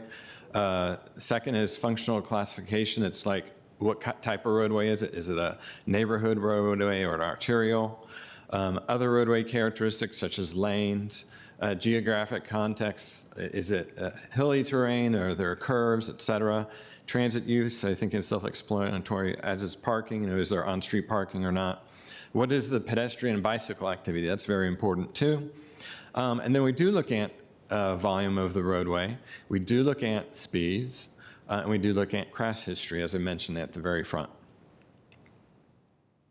So I'm going to go over a few of the roadways where I think there were some comments and questions, a little bit deeper dive on how we take that methodology and how we look at those criteria to establish what we think is the appropriate speed limit. So on South Carlin Springs, some of the supporting information why we think a 25 mile an hour posted speed is appropriate is the presence of multiple schools. In the north, you have Kenmore Middle School, you have Carlin Springs Elementary, and then in the south, Campbell Elementary School. And it's also, that corresponds to the area where we have this extended slow zone that's continuous between those schools. It's extended in terms of geography, but it's also extended in terms of the period because of the stagger nature of the different bell times. So we have an hour in the AM and an hour in the PM for that extended slow school zone. There's also an uncontrolled crossing in the south of Campbell, near 8th Road. That's what actually has an RFB that we constructed about 5 years or so ago. And when I say uncontrolled, I just mean it's not signal controlled. So we are very careful in how we apply different controls when there's not a signal that provides clear indication when vehicles stop to allow pedestrians to cross. The good thing is, since we've done, this is something we've studied before, so this is the second iteration, and as I had noted, is we're looking at these, these roadways and looking at the data before and after. The after data shows through our photo speed program, which has 2 photo speed cameras in the southbound direction, and we will be working with ACPD in the fall to establish another photo speed location on this roadway in the northbound direction. Speeds have dropped because we think presumably because of the photo speed enforcement. So now the average speed is less than 30 miles an hour, which makes us think that it's appropriate to reduce the speed limit to 25 on this roadway. And on the next slide, you can just see this is basically the context. It's a 4-lane roadway with sidewalks on both sides, which serve kids that are walking to the 3 schools along the corridor.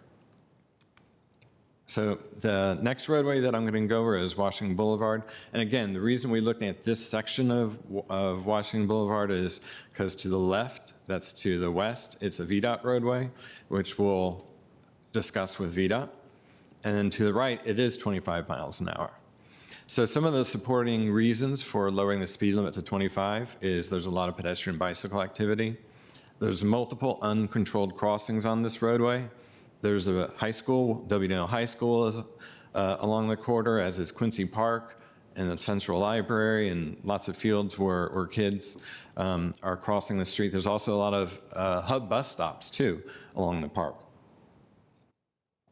This roadway is also on our high injury network, so it's something that we want to apply special measures to help address some of the safety issues. It did have a above average crash rate, as kind of very similar to the high injury network statement, and the current average speed is below 30.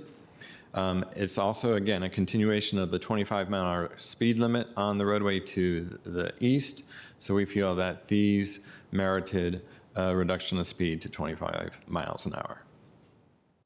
And here again, you can see the context, 4 lanes, and sidewalks on both sides with a lot of uncontrolled crossings along the roadway. This just happens to be right next to W&L High School.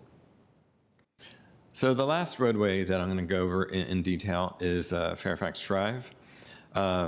Some of the reasons that a speed reduction is supported here is there's the uncontrolled marked crossing at the very northern end of the roadway.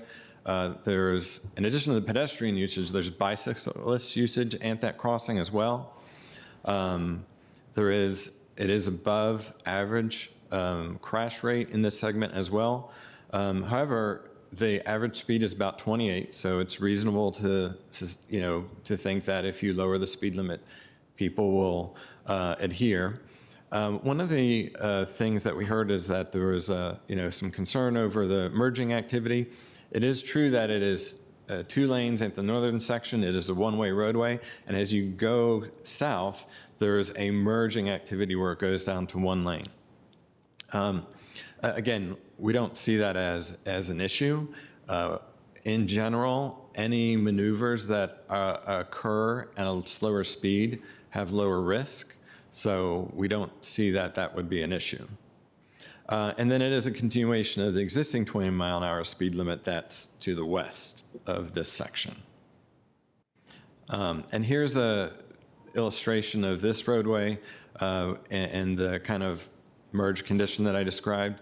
So the picture to the left shows the 1 lane where it's currently 25, and then the picture to the right is basically the same spot but flipped around 180, where you see 2 lanes coming together.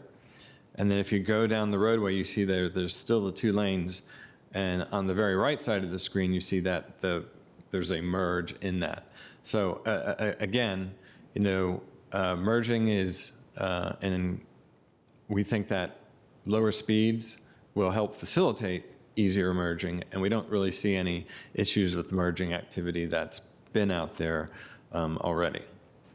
So those are the 3 corridors that we had questions about. So now I'm hopefully open to answer any questions that you may have regarding the speed limit studies.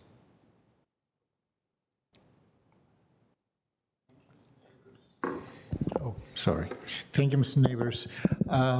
Do we have testimony on these? We don't have applicants, I guess, so. No applicants, no commissions, so I believe we proceed to our public speakers. So we don't. We do have public speakers. We do have public speakers.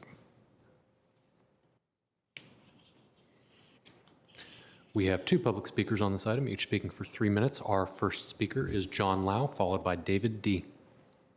Okay. Mr. Lau.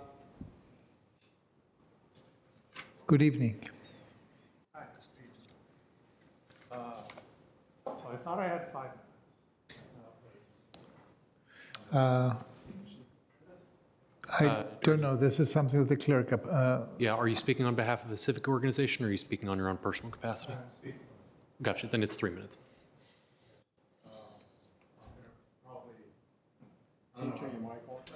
Can you turn on your microphone? I think. All right. Yes, far better. All right. Yes. Anyway, I'll just start. So thank you for allowing me to speak about this agenda item. I request the board consider the health impacts of the proposed amendment before deciding whether to accept it or not. I use the sidewalks and trails along these roadways that were just talked about very heavily. I'm probably more of a walker than a lot of people, walker and runner. So I'm pretty heavily impacted by this amendment. However, I'm not a traffic or an environmental expert, but I do believe that an impact analysis that looks at the broader consequences of these changes should be considered and should be looked at. So vehicles, they emit heat, noise, greenhouse gases, toxic chemicals, and lung irritants, in particular soot and soot particles. Soot particles can settle in people's airways, and they are associated with chronic respiratory disease, especially in children and the elderly, and they're associated with cancer and death. Ultrafine and fine particles are pretty much invisible, so it's easier to overlook them as health hazards. You don't really think of them as being there. And also, the people that are affected by them are not very visible. When people have breathing problems, you just don't see them. But the EPA, the federal EPA, one of their review panels back in 2015 did find that these small particles, PM 2.5, are related to somewhere between 13,500 and 52,100 deaths each year. So they're impactful. They're just not very visible. They're not talked about a lot, but they're out there. And again, I just want to point out that, in addition to these deaths, there's a lot of people that end up sheltering inside their homes or other places, and they're just not visible because they're not living full lives because they're having trouble breathing. The people who frequent these areas or live in these areas are the most vulnerable, and lowering speeds in these areas have unintended consequences. Slower traffic likely increases congestion and stop-and-go traffic. It provokes reckless driving behaviors like weaving and rapid acceleration. And it elevates pollution levels. In 2009, a Harvard Harvard School of Public Health If you can conclude. did a study, and they did find that in Boston, in the area they studied. I did send you this in email earlier, so I'll just conclude by saying, I think we really need to look at the full health benefits. And while lowering speeds can reduce collisions, they can cause Thank you, health Mr. Lau. problems. The next Thank you. speaker, please. Thank you. Mr. Lau, if you would like to, the deputy clerk is in the atrium, and he can talk to you about the rules of procedure and speaker signups if you have any questions. Our next speaker is Mr. David D., also for 3 minutes. Yes, can you hear me okay? Yes, we do. Great. So I want to go ahead and start and say that because the county has additional funds over the years due to raising our taxes and the tax rate as well, now the county has so much money, now they don't know what to do with the money, so they're going out, reducing speeds, putting these new corners out, making turning on red not possible anymore because there's no turn on red, and now reducing the speed, saying it's going to be a nicer way to enjoy Arlington. You're taking away what Arlington is. Arlington is beautiful in many ways, and reducing the speed is not the answer. Mr. Neighbors probably needs to be ousted because he's doing a really terrible engineering job with the county road systems. And reducing the speeds to 25 miles an hour from 30 is ridiculous. Just like Mr. John there just read briefly, that this is going to create more aggressive driving behavior because people are going to accelerate. And Mr. Neighbors is bringing up the points around school areas. He's not being more specific. He's just using generalities, which is terrible for you guys just to absorb and accept. In school areas, there's flashing lights, the speed reduced down to 20 miles an hour.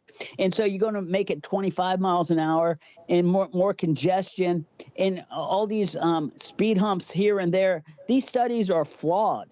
I don't know what kind of why the residents can't be involved more. You guys are the county, and you have so much money. Get us involved more about what we should do with our road systems instead of making it so inconvenient to drive through our road systems. Arlington Boulevard's getting ready to have a terrible update where Fillmore and Glebe Road is on that short route of Glebe Road and Route 50, where they're going to put turn lanes into our neighborhood.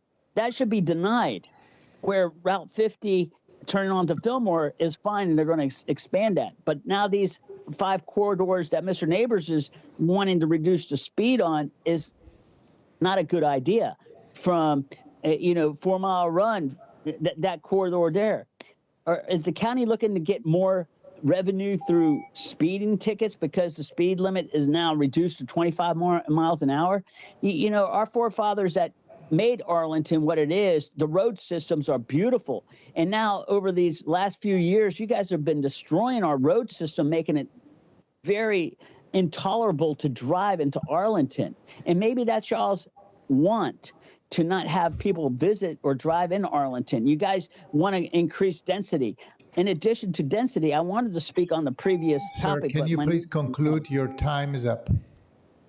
My time is up. Thank you. Yes, sir. I will conclude by saying I'm against, and other neighbors that I've spoken to reduce our speed limit to 25 miles an hour due to the fact that these studies need to be studied more. Thank you. Thank you. Mr. Clerk, do we have other speakers? There are no further speakers. No, we don't. So I would invite a motion, I think, by Ms. Coffey. Yes, one moment. Let me make sure I have the correct motion up. Okay. I move that the county board adopt an ordinance, attachment A of the staff report, to amend, reenact, and recodify Chapter 14.2, Motor Vehicles and Traffic, Article 1, Motor Vehicle Code, Division 2, Regulation of Traffic, Subdivision A, General Provisions, Section 14.2-12, maximum and minimum speed limits of the Arlington County Code to decrease the speed limit on 5 corridors. Is there a second? Second. It is It's seconded by. You Vice guys Chair already have DeFranco. your answer to go ahead and go forward on Can this. we That's please silence this? Thank you. So it's moved by Ms. Coffey and seconded by Vice Chair DeFranco. Ms. Coffey, do you want to speak to your motion? I can start off particularly highlighting Carlin Springs, which I think is, has been such a pain point for our community. The residents and especially the parents and children that walk along that corridor, there's no buffer on the sidewalk. They are really exposed there. And while we do have the school speed limit times, especially with after-school activities at Kenmore Middle School, there are kids walking that road all times of day. And while the state code may restrict us from having a longer school zone time and, just to be clear, we are only allowed to put speed cameras in our school zones at this point in time, and they can only operate during school zone hours as well. So that really limits our ability to use speed cameras within Arlington County. But this is one way that we can make sure that, children walking to school have a safe environment where, even if it is just 5 miles per hour, I think it's hard to quantify the risk differential that happens in those 5 miles per hour, particularly just your field of visibility and the difference between 30 miles per hour and 25 miles per hour is significantly different. Your ability to have time to see, recognize, and react to something that might be in your periphery field of vision is really important.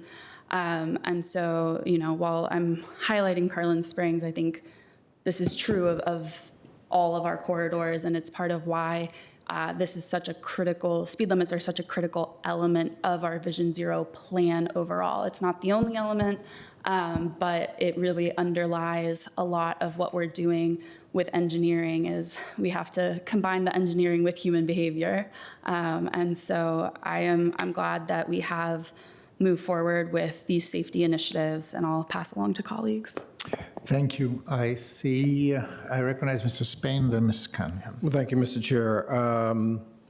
For staff, just a quick question. I noticed that we, in our communication, it went to Washington Times newspaper notification for community engagement.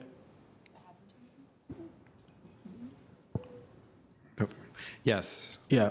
We did. Is anywhere else outside of there in the Civic Association? So we have our DS Cape team that have done the notifications through other channels. I have to kind of get back to you to kind of tell you exactly what all those channels are, but we do kind of a broadband notification for these. Yeah. One, I fully support what we're doing here, having 3 children who, especially with the Washington Boulevard piece and Quincy Park and, that area, I think is, again, critically important. We put measures in place to kind of mitigate and slow down traffic in these areas. So, but back to the piece about the engagement, because you heard the last caller, be curious to know, outside of going directly to civic associations, when we're in these arterials and we have these spots, the neighborhoods, right, left and right of these zones, how are those individuals, how are they notified? If it's just by their civic association, or how do we notify them and let them know, hey, guess what, a sign's coming up in 3 weeks and it's going to go from... That is typical when there's a change. We will notify civic associations, yes, and sometimes it goes beyond that. Got it. Got the civic association, read you loud and clear. I'm talking about the citizens who live along those arterials there. How are they being notified? Are we resting on the civic association to do that work? Again, we're using other channels, but I'll have to get to you specifically what those other channels are for notifications. I know we're broad, but we can talk about later. Thank you. Maybe the clerk could speak to the legal noticing requirements. Yeah, I would note that that's where we send our legally required. So that might be a Washington Times piece. Yeah, but everyone's not watching. I know the requirements. Everyone's not going to the Washington Times. Okay, thanks. Okay, Mrs. Spain, Ms. Cunningham. Thank you, Mr. Neighbors, for bringing this forward and for all the work you do to try to keep all of our road and pedestrian facility users as safe as possible. I think we're going to spend a deep dive a bit later. We have some of our community experts on safety and all users' safety here from staff perspective, as well as some of our community members. I would just lift up that the difference between 30 and 25, even if people really were driving the speed limit, is like, it's a doubling of the likelihood of severe injury, and it's much, much more than that if you are very small or young or frail and older. And so we don't make these changes lightly. The amount of study and analysis that goes into this is just mind-boggling sometimes, and it takes longer than we'd like it to, because we want to make sure that it's safe to make the change and it's the right decision to make the change. And as Mr. Neighbors said, we will monitor after impact as well and see how it's going. So I am fully in support and really just want to push on the VDOT roads, which again, I think we're going to have a lot more conversation. We had some on Saturday, we have more today, but we do still have VDOT roads that function as our neighborhood streets that have 40-mile-per-hour speed limits, in many cases along Langston, and higher than that along Arlington Boulevard, which is a little bit more of a highway. And so can you speak to what we're doing with VDOT? And I think you alluded to it, ongoing coordination, whether it's Glebe or Fairfax Drive or Langston, and there's others. Can you give us a little foretaste of that? And then I would say for the community members who are interested in this issue, I would recommend you stay on or listen later to the next item, because I think we'll be going in depth there as well. I'll be here for the next item as well. But to answer your first question in terms of what we're doing with VDOT is, in the past, we have had success where we've worked with VDOT to lower the speed limit on a section of Glebe to 25, basically corresponds to the Ballston area. So we have had success.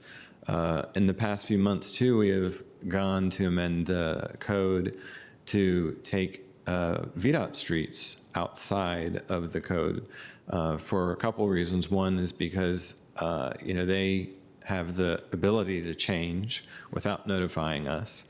So that's one reason. But the second is so that we can really, hopefully have a constructive dialogue where we can, look at places where we can lower speed limits. And basically, we've gone through the same process we've done for the studies I discussed today for sections of Washington Boulevard and Langston Boulevard, where we'll bring those studies to VDOT in trying to advocate for speed reductions. So those studies are near completion. We worked with VDOT on some other things, and I will mention one other opportunity that we've been engaging VDOT on is the STAR study they have on Langston Boulevard, where that's something that is ongoing. It's due to conclude, it's a VDOT project, and that's due to conclude at the end of 2026. And so through that, we'll take the opportunity to work with them on working for lower speed limits on that section of Langston. The STAR study goes from Veatch to Lynn Street. So those are the efforts in general that we're... And you may have said it, but I zoned out the timeline of, we're wrapping up our piece, that goes to VDOT, and then is it months, weeks, years, decades? Do we know? Well, we obviously have an interest in seeing action as quickly as possible. And, I would guess it would be hopefully within the year, but it's a little bit, dictated by VDOT what that timeline is. And as soon as we find out some specific timelines from VDOT, of course, we'll communicate that back. But our interest is moving as quickly as possible.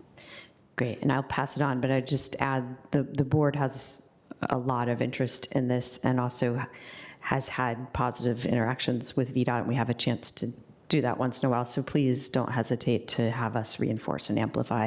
I think they and we and our community all want to use our roads and our sidewalks as safely as possible. Great, thank you.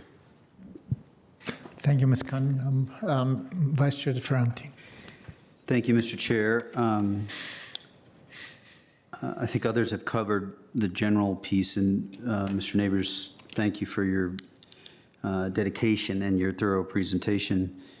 I guess I'll just say a couple of thoughts. First, there is a study, it's 90 pages, and just for your reference, it's in both, and that was mentioned by both speakers. Mr. Lau, very interesting. I'm thrilled that you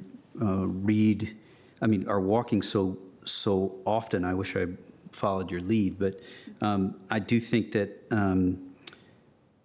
the studies, in addition to the presentation, I felt the staff's presentation sort of showed a balance with respect to, knowing how fast people were going and therefore whether it was going to be effective. And so the combination of that presentation and this study further sort of persuades me.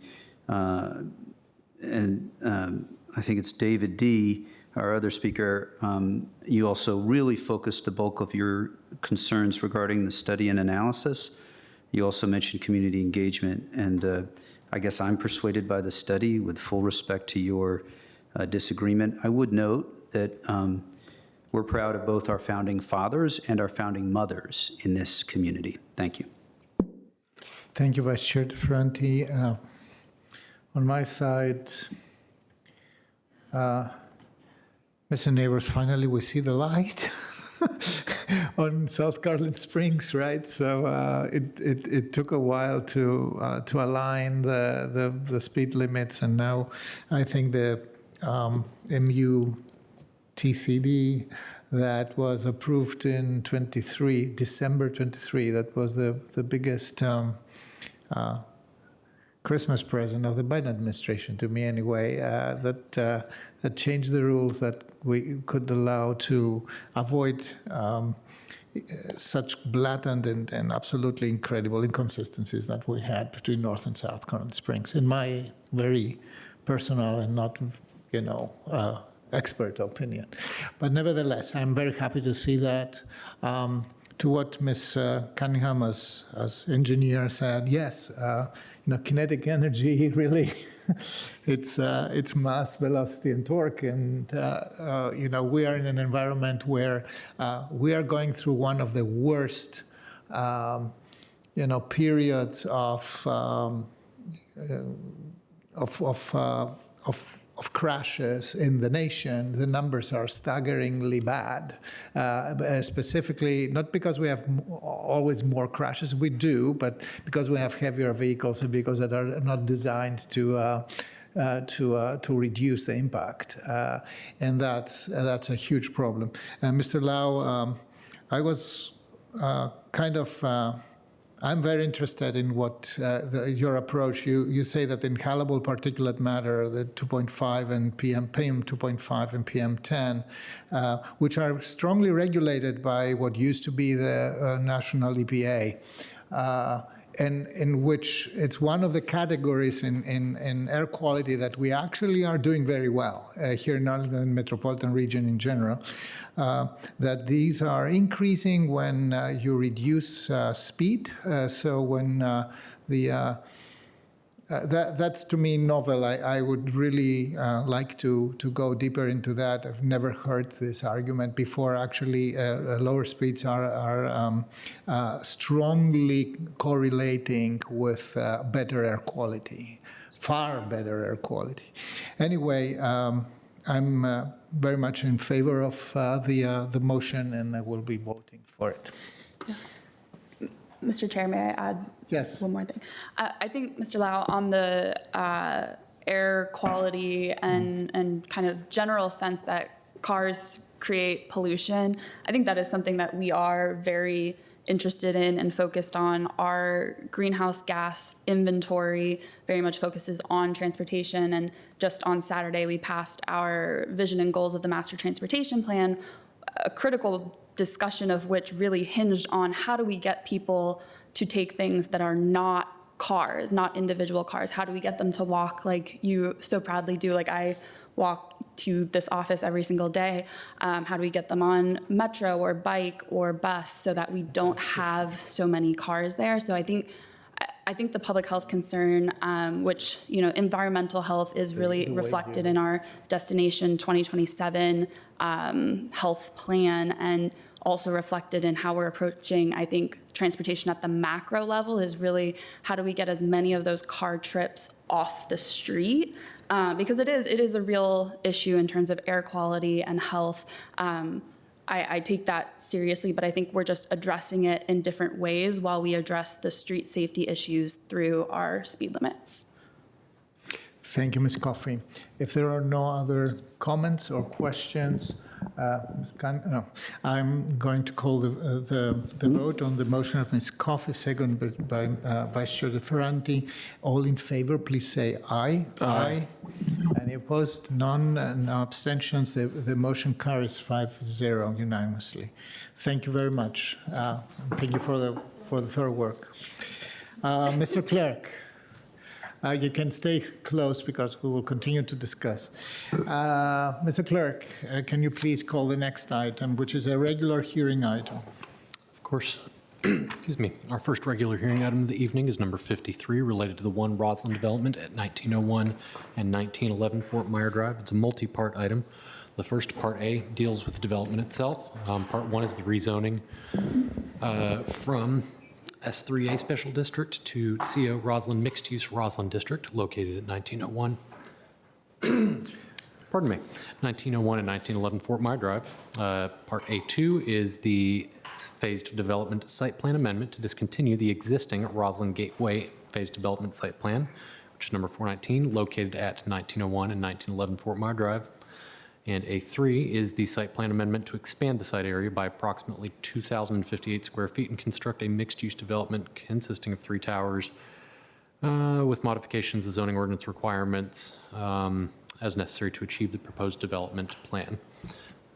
Part B of this item is an ordinance to vacate easements for public street and utilities purposes on portions of the properties owned by Roslyn Gateway LLC, located at 1901 and 1911 North Fort Myer Drive, and a portion of the 20th Street North right-of-way abutting the northern boundary of RPC number 16-020-002, a portion of the North Moore Street right-of-way abutting the eastern boundaries of RPC numbers 16-020-001, 002, and 006, and a portion of the 19th Street North right-of-way abutting the southern boundary of RPC numbers 16-001 and 006, all with conditions.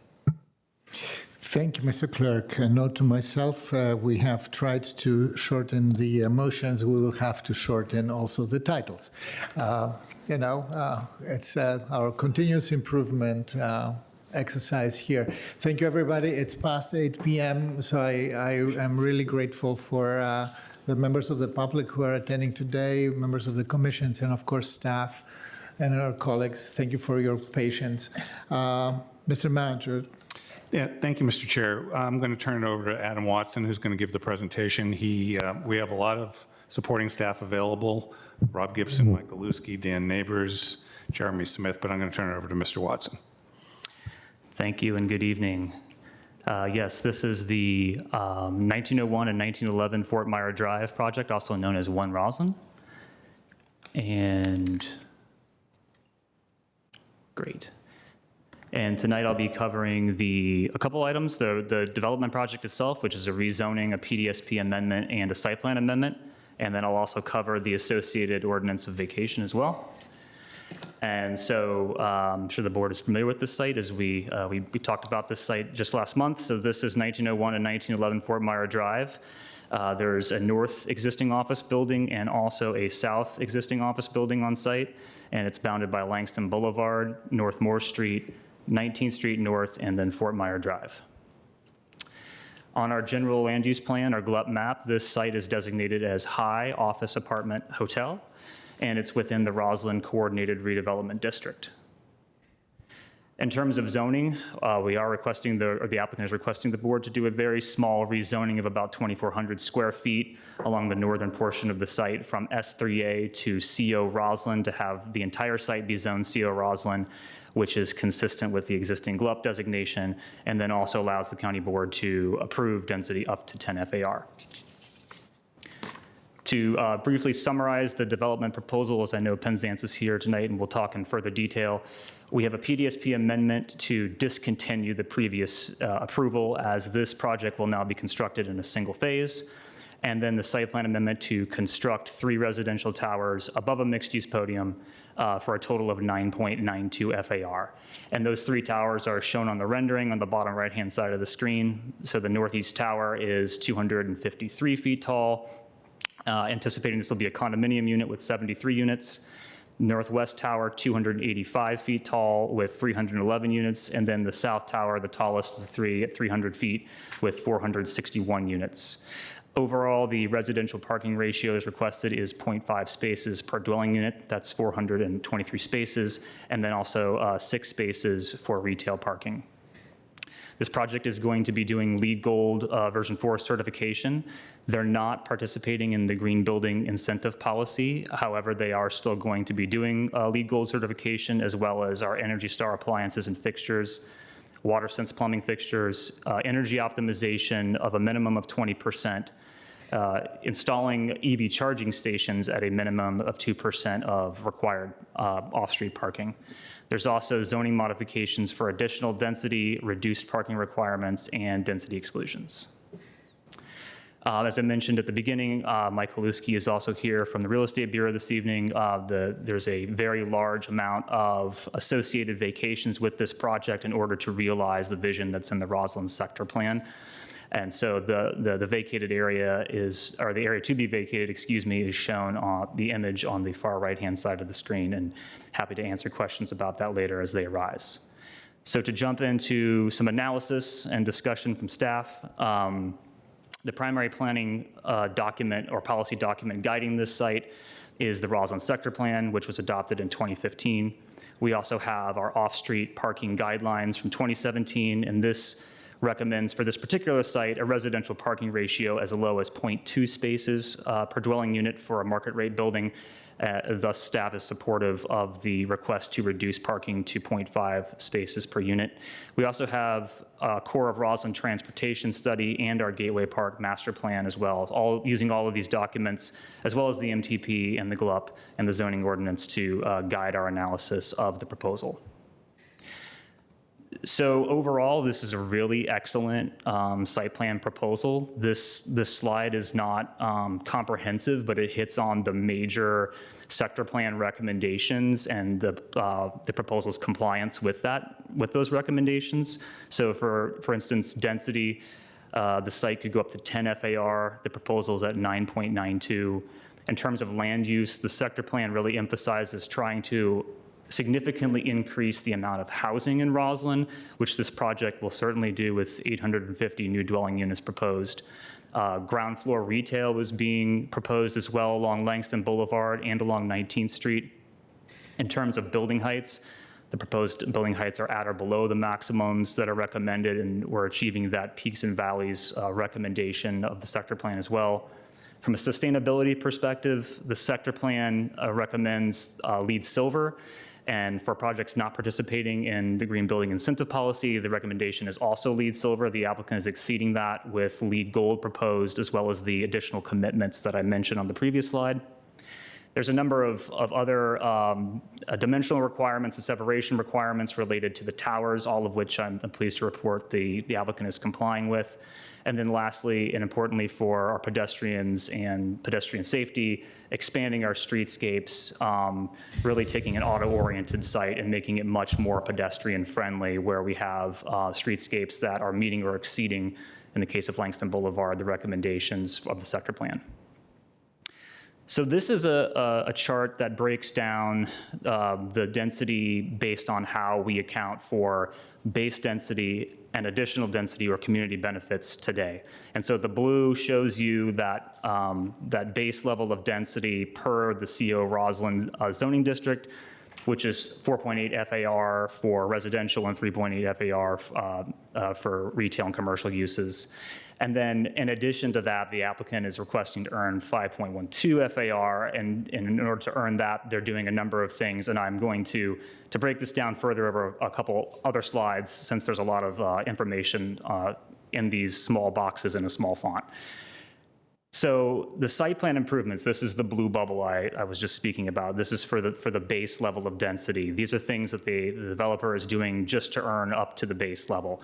And that includes things like the closure of these service and loop roads around the site and bringing the building frontage out in conformance with the sector plan. I'll note there's also a $6.7 million compensation to the county in terms of bringing forward those vacations as well. Doing the skyrock removal, which is a recommendation of the MTP and the sector plan. The streetscape improvements and the construction, as well as the buffered bike lanes. So these items in blue are all really important pedestrian safety elements, and I'll illustrate that on the next slide. So in addition to that, there's also the LEED Gold, the 20% energy optimization, the 2% of EV spaces installed, a base affordable housing contribution of $3.7 million, public art contribution, transportation demand management measures, in-building wireless for our first responders, and utility fund contribution as well. So speaking to those blue bullets from the previous slide, this is a slide that we showed the board last month, and this is just showing you a bird's eye view of the existing versus the proposed Langston Boulevard streetscapes and the engagement that's happening. Again, just with the base level of density here. And so I think you can just tell from comparing these two images that this project is doing a number of important things, bringing those building edges out, removing all of these service drives, expanding the sidewalk, adding street trees, adding a buffered bike lane, reducing the width of the travel lanes, also tightening the corner radii around the site to make turning movements slower. So moving to the orange bubble, if you'll recall from the equation on the previous slide, this is the community benefits part of it. And the developer is proposing $7.5 million towards AHIF, or for affordable housing. And the sector plan recommends that up to 30% of the total value of the community benefits for the project be devoted towards affordable housing. And I'm happy to say that we're achieving that here. And for those wondering why a cash contribution instead of on-site units, the answer is that in this case, the sector plan specifically recommends a cash contribution be prioritized to the extent feasible. And in this case, part of the explanation for why that is a positive thing is that we anticipate being able to leverage that money to generate approximately 9 times as many CAFs as we would otherwise. It's about 65 elsewhere in Roslyn or elsewhere in the county versus about 7 on site. In addition to that, $2 million towards off-site public space improvements and $3 million towards off-site transportation improvements. Again, all these things are recommendations that are coming directly from the sector plan. I just wanted to pivot a little bit to talk about the adoption of the Roslyn sector plan and the approach to community benefits and in Roslyn and how that shifted a little bit after the adoption of the sector plan. So I'm just to tee a couple things up here and read some quotes. So the sector plan notes that the next generation of redevelopment could face challenges resulting from current and future regional and local economic conditions, as well as individual site factors. And I just note that that's an important consideration that we have to take in when it comes to doing community benefits, because the square foot value of commercial land in Roslyn has declined.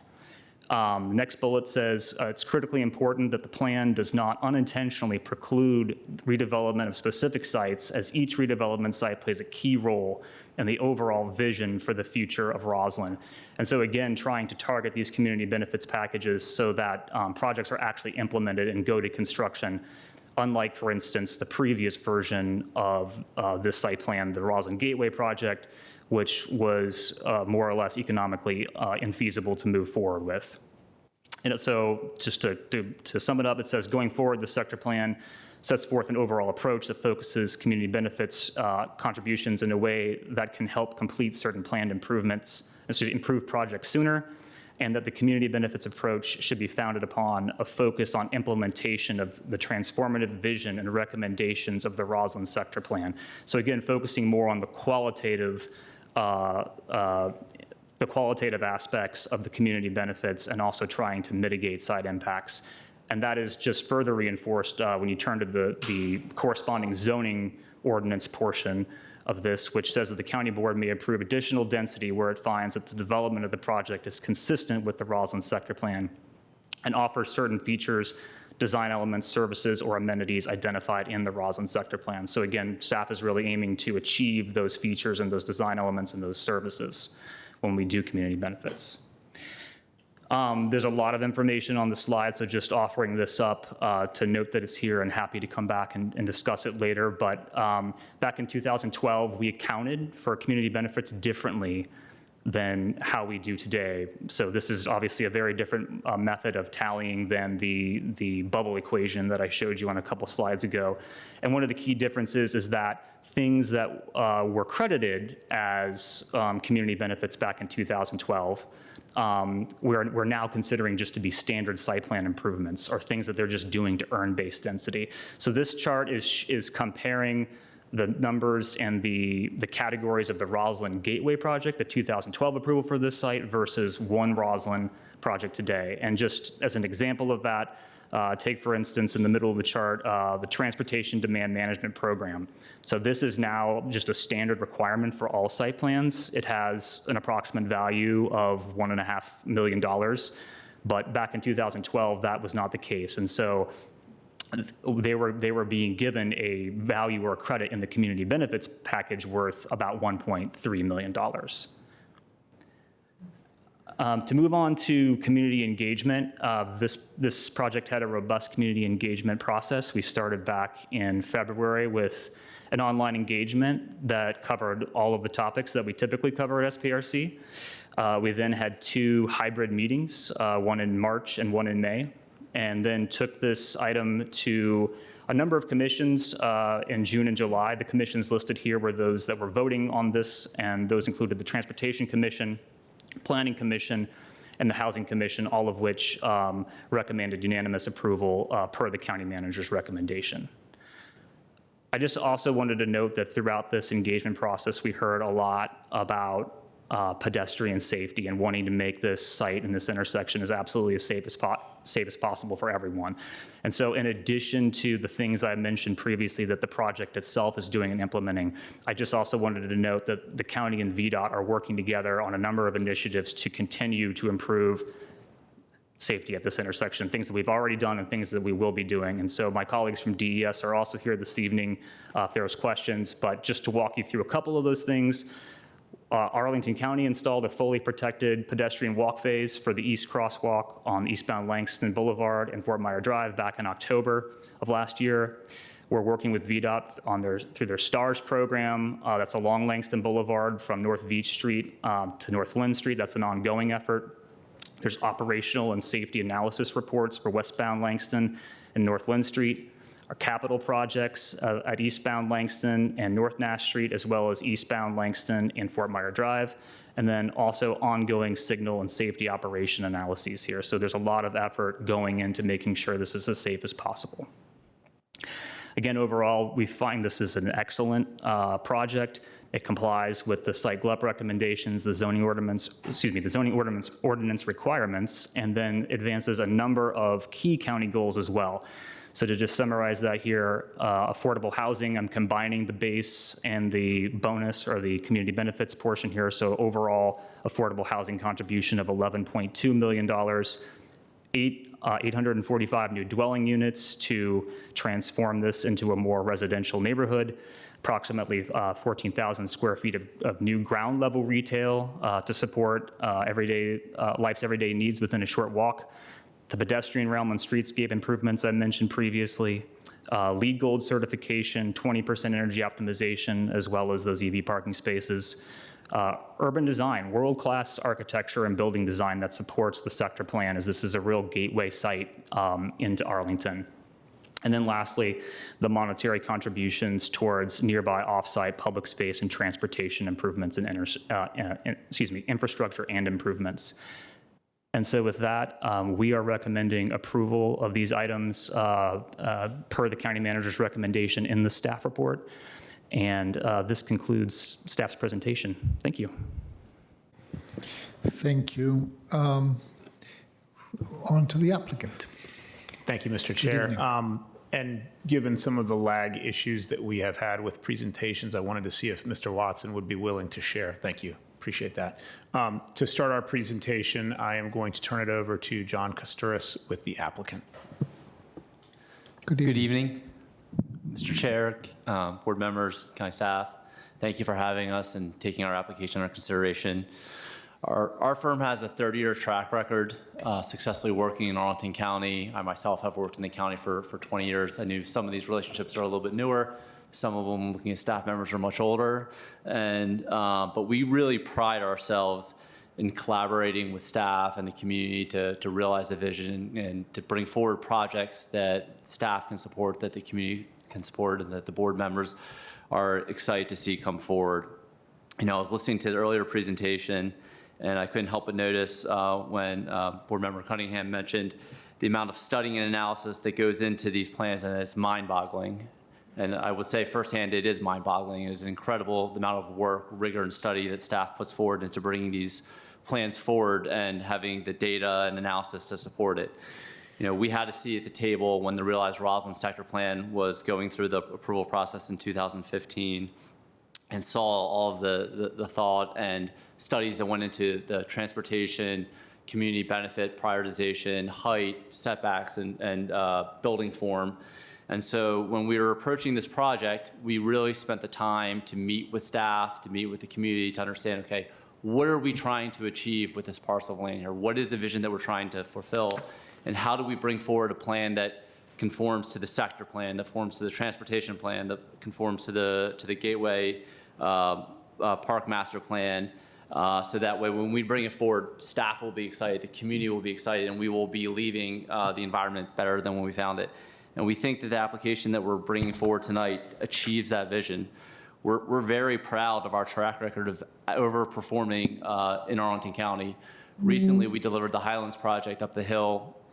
Can you go to the next slide, please? Where we delivered a new fire station number 10. As a part of that application, we committed to doing, one more slide, a LEED Silver project. Well, that wasn't good enough for Penzance, and so we made sure that we got to elite gold certification. We installed 6% EV charging in the garage, even though it wasn't a site condition to do so. And for the public art, we coordinated extensively with the county to have public art installed at this site and just absorb the premiums associated with putting the infrastructure in place in order to have that. During our time working in the county, we've owned, operated, and or developed 11 different properties throughout Arlington.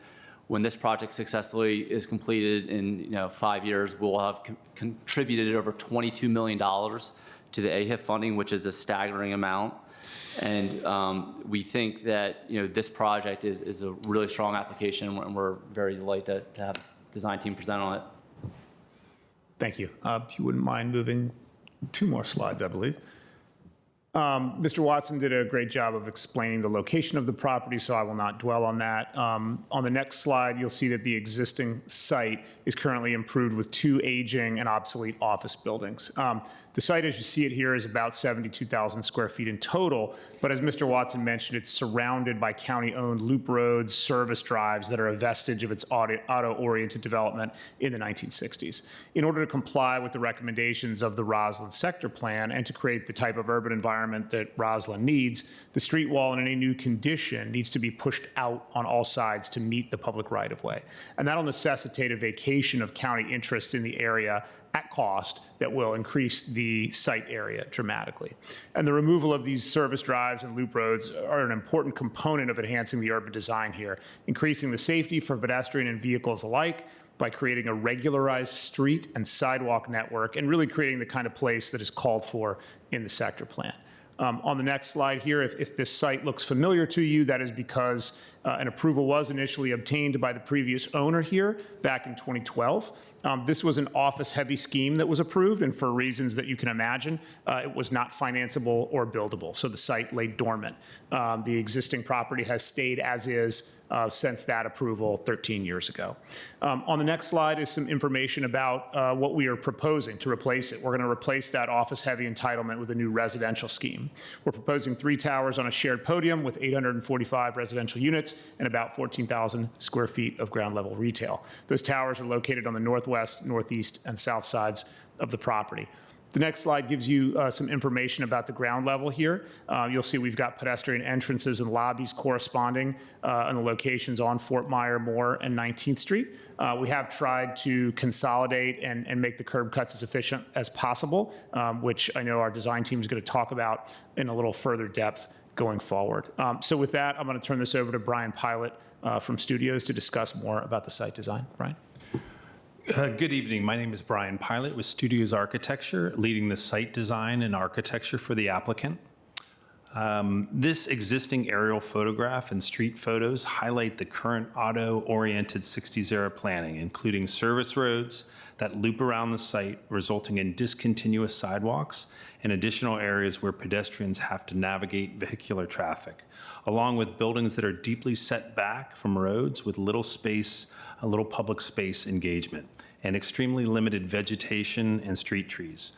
While this site is located a block from the metro, it does not reflect current planning principles for transit-oriented design.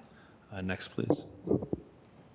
Our proposed design shown here will make it a much safer and engaging experience for pedestrians by adding street front retail, as shown in purple, with generous continuous sidewalks and crosswalk improvements as highlighted in blue. On-street parking will also be provided along Fort Myer, along with pickup drop-off on 19th, Fort Myer, and North Moore, adjacent to each building lobby, as shown in orange. We considered the loading for the 3 buildings into 2 docks and co-located these dock entries across from the JAG building loading docks to minimize disruptions to residents. All loading is head in, head out, so all the truck turns and circulation will be inside the loading docks. We also consolidated the garage ingress and egress into one curb cut to minimize disruptions to pedestrians and meter the flow of traffic onto Fort Myer. Finally, as highlighted in green, new ground level bike rooms and protected bike lanes on Langston and 19th Street, along with the planned Fort Myer cycle track, will further enhance the multimodal objectives of the sector plan. Next, please. The next series of slides look at the existing conditions compared with the proposed. As shown by the top images, the current frontage along Langston is deeply set back from the main road and bisected by the service loop, resulting in a narrow pedestrian walkway removed from the natural path of travel.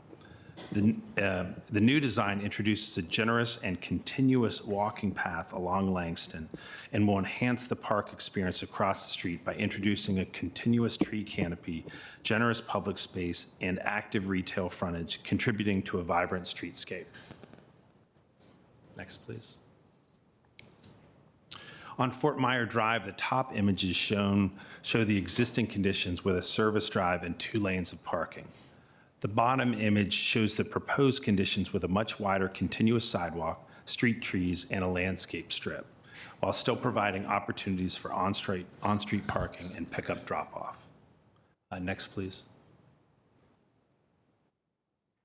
On 19th Street, could you go, oh, that's right. Finally, on North Moore Street, the existing images on the top show narrow sidewalks with no vegetation compared to the proposed on the bottom showing wider sidewalks and street trees. Next, please. One more, please. The architectural concept looks to nature for its inspiration, particularly the role hydrology plays in creating natural forms. Towers are carved and sculpted to create a variety of heights and expressions, consistent with sector plan goals. Studios and our partner architect, HCA, felt this biophilic approach was particularly important given the project's adjacency to Gateway Park. In addition to the overall context of Roslyn, we also carefully considered the adjacent developments that are under construction, especially as it relates to our podium design. The design breaks down the current super block by carving away at key corners to allow each tower's architecture to come to the ground, highlighting arrival points and adding variety to the streetscape per the sector plan principles. Next, please. This view from Georgetown illustrates the prominence of the site as an iconic gateway arrival from the Key Bridge and how these towers will complete this edge of the Roslyn skyline.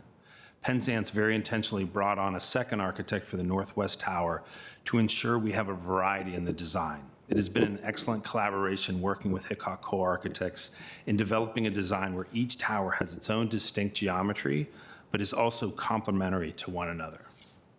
Next, please. As we walk around the site, this view taken from the northeast corner of Langston and North Moore Street highlights the strong verticality of the northeast tower on the left and the stepping of the northwest tower by HCA on the right as they face Gateway Park.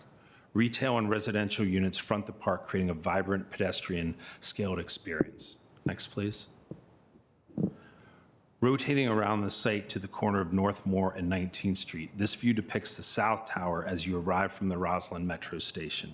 Ground level retail flanks both corners, further activating the streetscape. Next, please.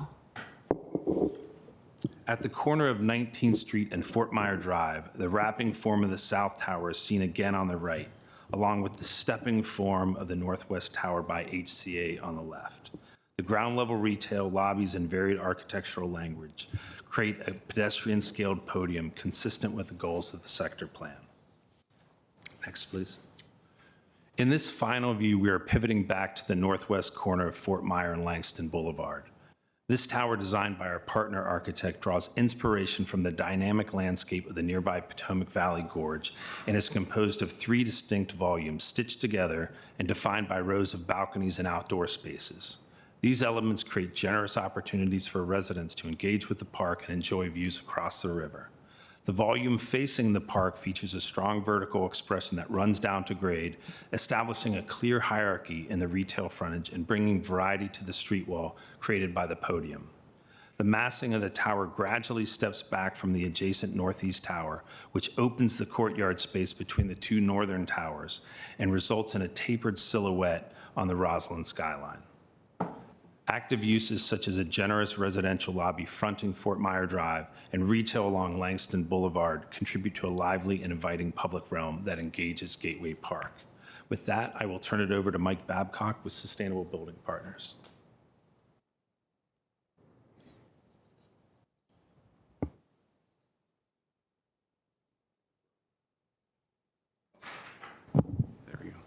Thank you. Mike Babcock, Sustainable Building Partners. We're involved in terms of sustainable design, performance, and then also testing and verification on the back end.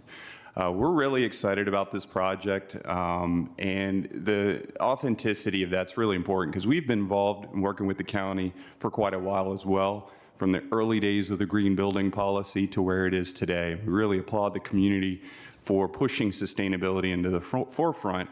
And I would say, you know, from John's comments, really leaning into sustainability, not delivering at the minimum, right? We've heard LEED Gold, we've heard 20% and 2% EV. Those are a lot of those markers. But I think if we go a layer beyond that and really dig into how you get to that gold standard.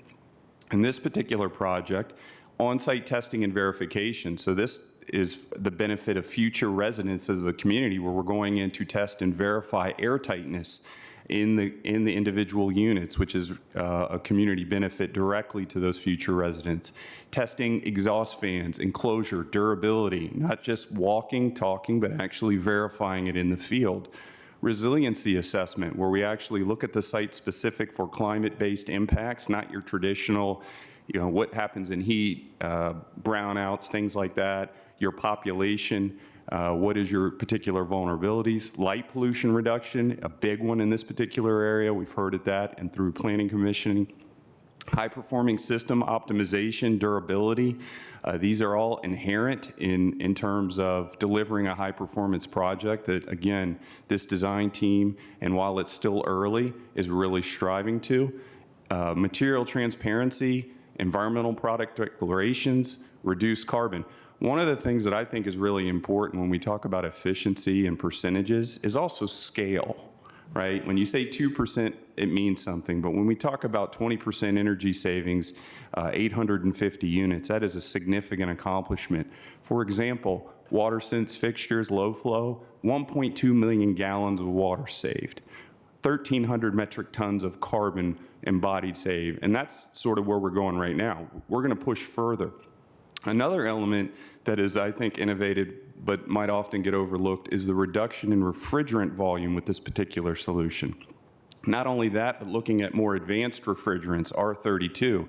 So not just reducing the volume of refrigerant, but the global warming potential of that refrigerant by like 70%. Also walking and talking, still participating in Energy Star benchmarking, EV charging, WaterSense, Energy Star appliances. A lot of these similar solutions you might see on a gold project, Penzance and the design team is really leaning into going above and beyond what would be expected in the sector plan and really leaning into sustainability. Okay. Great.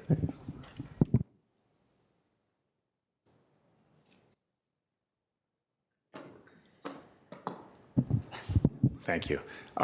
Thank you, Mike. And lastly, that was a discussion of our sustainability, but then the other community benefits associated with the site. I think Mr. Watson did a really thorough job explaining those, so I won't dwell on these, but I would just point out that we are making cash contributions toward off-site public space and transportation improvements in the neighborhood of $5 million, and we're really proud of our affordable housing contribution that with the base plus the bonus is over $11 million into the AHIF fund.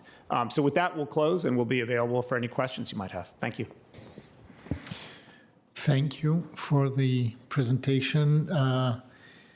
Mr. Kushner, do we have commissions? I see some commissioners present already. We do actually have 3 commissioners present on this item. Mr. Ventroni representing the Planning Commission. We also have Mr. Berkey on the line with Planning. Excuse me.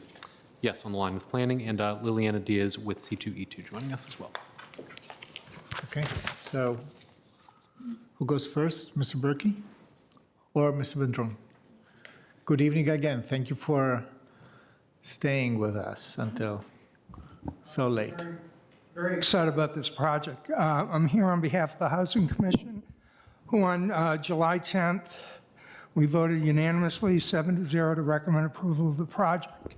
We believe this is a high-quality development that will significantly enhance the site and benefit the surrounding community. It meets the requirements of the Affordable Housing Ordinance and will make a major contribution to the county housing goals.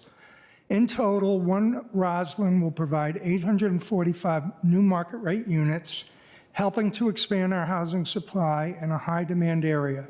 Just as importantly, it will deliver over $11.2 million to Affordable Housing Investment Fund, with $7.5 million of that amount to earn bonus density, which will result in around 65 affordable units.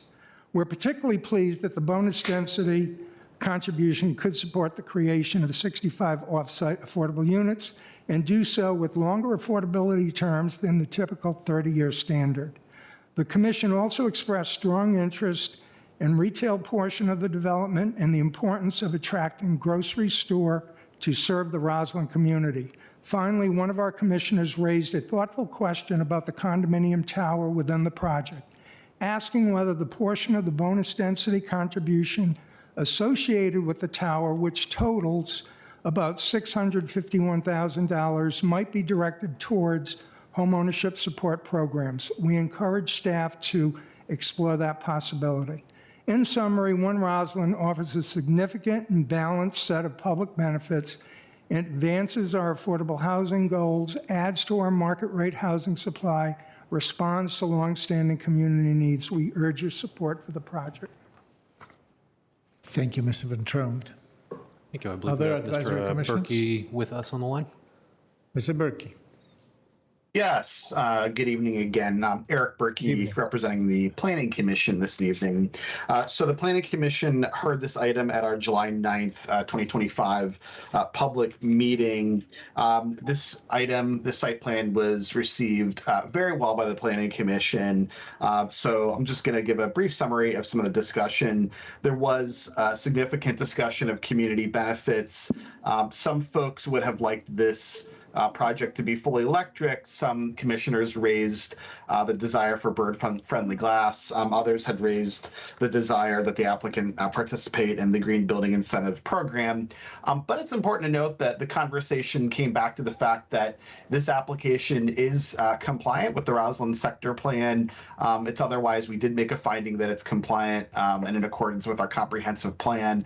And so really where the Planning Commission landed is that while we may desire certain additional community benefits or enhancements, it certainly is compliant and fits well within our accepted framework for such a project. And otherwise, will provide a tremendous value to Roslyn, notwithstanding the $11 million that the county stands to receive for the Affordable Housing Investment Fund. So overall, this project was very well received. We did have a brief discussion about the Sky Bridge, and ultimately was determined that while that item was not technically in front of us with this proposal, I think it would be fair to say there really, I think, was support for the current plan, the proposal to move forward with its demolition. And then I would finally add that this site plan review process was spearheaded by Commissioner Daniel Weir, who has concluded his service in the Planning Commission. I'm having a guest join me, sorry. And so we're just thankful for Commissioner Weir's 8.5 years of service in the Planning Commission and bringing this project in to you. So we voted 7-0 to recommend all 4 motions in front of you. Thank you very much, Mr. Chair. Thank you. Well noted about Commissioner Weir. We will thank him as well on behalf of the county board. We will do that formally as well as personally. Do we have more advisory board? We do have one additional, Dr. Liliana Diaz with Climate Change, Energy, and Environment joining us today. As you wish. Here it's fine. Good evening. Can you hear me? Absolutely. Perfect. Well, good evening, Chair Carantonis and members of the County Board. I am Liliana Diaz, and I am Commissioner with Arlington's Climate Change, Energy, and Environment Commission. I'm here to present our sustainability assessments of the One Roslyn project and respectfully urge you to consider our recommendation. The C2E2 conducted a comprehensive review using our SPRC checklist, evaluating the project across 6 critical sustainability areas: green building certification, energy efficiency, electrification, electric vehicle infrastructure, renewable energy, and environmental sustainability. Our assessment scored this project at 56% against Arlington's community energy plan goals and carbon neutrality goals. Based on this assessment, we recommend you reject this project or require significant revisions before its approval. Let me share with you areas of concern.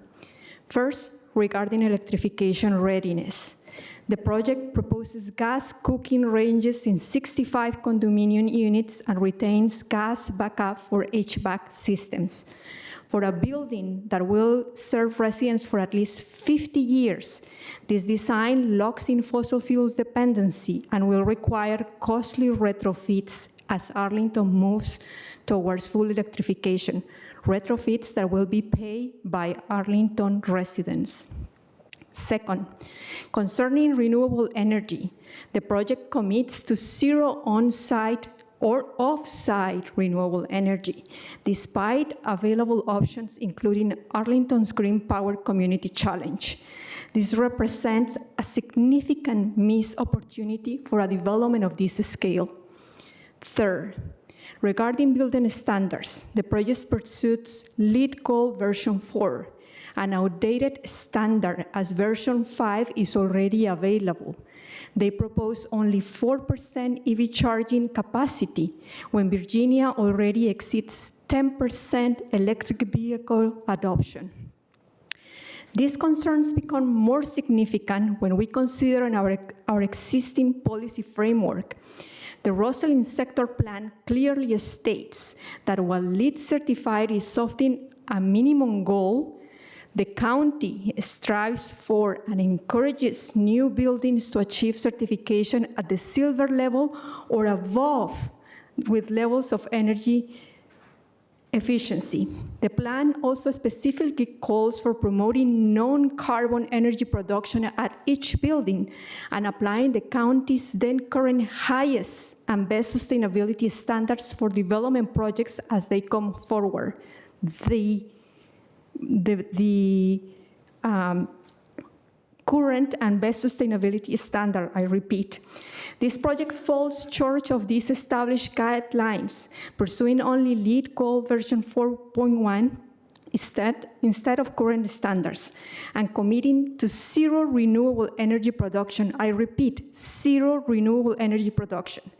These concerns were shared earlier in proceedings, and we understand the value of the $11.2 million in community benefits. However, we respectfully ask you to consider the long-term implications of approving a building designed for yesterday's energy system rather than tomorrow's needs. We urge you to require meaningful sustainability improvements, enhance electrification readiness, renewable energy commitments, and current building standards that align this significant development with Arlington's climate commitments. Arlington deserves buildings that are designed for the next 50 years of our climate goals. Thank you. Thank you very much.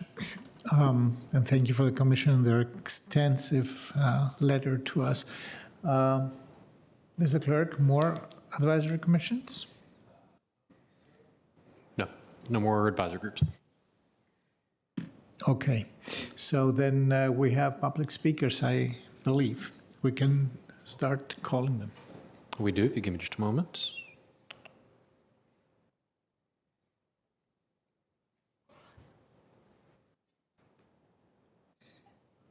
All right, the first public speaker on this item is Laura Kim, followed by Mr. Jamie Kern. Ms. Kim.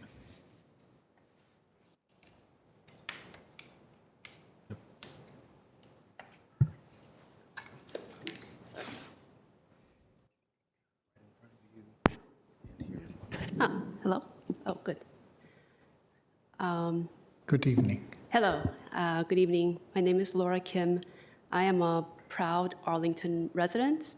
I am happy to live where I do and grateful that so many public transportation and other amenities that I need for daily life are accessible to me. Having said that, I am dismayed looking at your plan and your proposed plan to move forward with demolition of the pedestrian walk bridge on Langston Boulevard and Fort Myer Drive. I am a small part, and I'm not representative, but I have many friends in the blind community. I work at an organization that serves people with multiple disabilities. And we want to work. We want to contribute to society. And the basic foundation of that is being able to feel that we can access services, transportation, access to work and recreation safely. We do not want to feel threatened, and we don't want to have to guess when we step out into the streets whether we'll be in danger of our lives. So we are differently abled. That doesn't mean that we are less capable. It just means that we may need more support, and we may do things differently. But we don't want to second guess our safety, and I urge the board to please consider and do not forget about the disabled population in your county. Arlington is such a great place to live.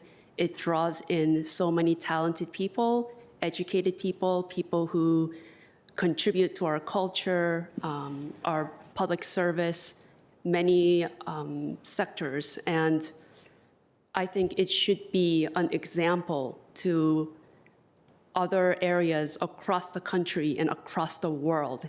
It should be better. It should be an example. And the ADA is just the floor. It lays out the basic minimum requirements, but that does not mean that that stops there. And I urge the board to aim for the sky when it comes to accessibility for everybody. Thank you. Thank you very much, Ms. Kim. The next. Thank you. Our next speaker is Mr. Jamie Kern, followed by John Kelly. Yes, good evening, Commissioner. Thank you. Thank you, Chair and Commissioners, for staying very late and being so diligent in everything that's important to us here. Quick introduction. I'm an energy engineer who moved to Roslyn itself over 10 and a half years ago to work on long-term clean energy policy. I've worked on energy policy and projects at all levels, from building HOA to city, county, state, national, and international levels. I'm a volunteer on the Arlington County Energy Committee, and I read in great detail the energy plan for One Roslyn, otherwise known as the Energy Modeling Report or the Sustainable Model Scorecard, which was written October 2024. And my comments are going to be related to that. But I want to first say that I preface this saying I think the architecture of One Roslyn is beautiful. I think it'll be an excellent functional addition to the city for 50 to 100 years to come if they build it strong, as well as bringing much needed benefits and funding for low-income housing, which I also appreciate, being a Roslyn resident who owns a condo in a lower than average or lower than medium income neighborhood in Roslyn. But what I want to focus on is that a building designed for the next 50 years must meet the needs of the next 50 years, and strictly speaking, energy. The presentation that was just given by the developers team, especially noting resiliency assessments and 20% energy savings in a term of maximizing efficiency, is not at all reflected in the energy model report that has been submitted and is online. And I don't expect anyone else to read it because it is quite dense. But I want to talk about how it can and how the county can help make it a building that meets the energy and sustainability needs of the future. Sustainability, a population density requires increased energy and a greater mandate for energy efficiency. As a result of that need, the C2E2 committee submitted a long and detailed list of questions, future-looking questions, on the energy plan itself. This was a letter sent by Dr. Diaz, who just spoke, on May 29th, and there has not yet been a response from the development team to this inquiry. I just want to talk about a couple of illustrative example questions that we have that we think should be answered to you all before greenlighting this project. I think you should definitely greenlight it with amendments that ensure a sustainable energy future. Lily touched on one of them, that EVs already account for 10% of Arlington sales, and the building is only going to build 2% or more parking spots with EV chargers. Where are we all going to park? I want to put this in numerical terms. You have 845 units, 845 families or individuals. Thank you, Mr. Kern. Your time has elapsed. If you could conclude your remarks. 8 parking spots, and I'm going to submit a longer list of these for your consideration. I hope you'll be able to review them in the near future to find out ways in which the residents of the building can reduce their energy costs. Thank you, Mr. long term. Kern. Thank you. The next speaker, please. Our next speaker is John Kelly, followed by Joan McIntyre. Good evening, members of the board. Good evening. We spoke on this a couple of times now. Shared comments written as well. Our family is joining you from our summer break trip here, an international location, but it really stresses the importance of the matter to our family and families of our neighbors today. I find it a bit ironic that we were talking about reducing speeds by 5 miles an hour around Arlington County today, but we're still planning on going ahead with tearing down this bridge where our neighbor was severely injured by a motor vehicle, and we're being left with no choice going forward but to roll the dice, play the game of Frogger, and cross a highway and an interstate without a bridge. When I was deciding what to cover in the scant 3 minutes I'm allocated today, many things came to mind. I could talk about the fundamental fairness of these proceedings, where decisions seemingly have been made well before the hearing, so there's really never an opportunity to be heard, but at most an opportunity to speak. I could also talk about the notice and whether it was adequate, but there'll be other opportunities for that in the not too distant future. And on the proceedings themselves, and in particular those before the Site Plan Review Committee, we could talk about our civic association and how it was excluded from meaningful participation when it asked specifically, given its vested interest in this bridge and in this site plan.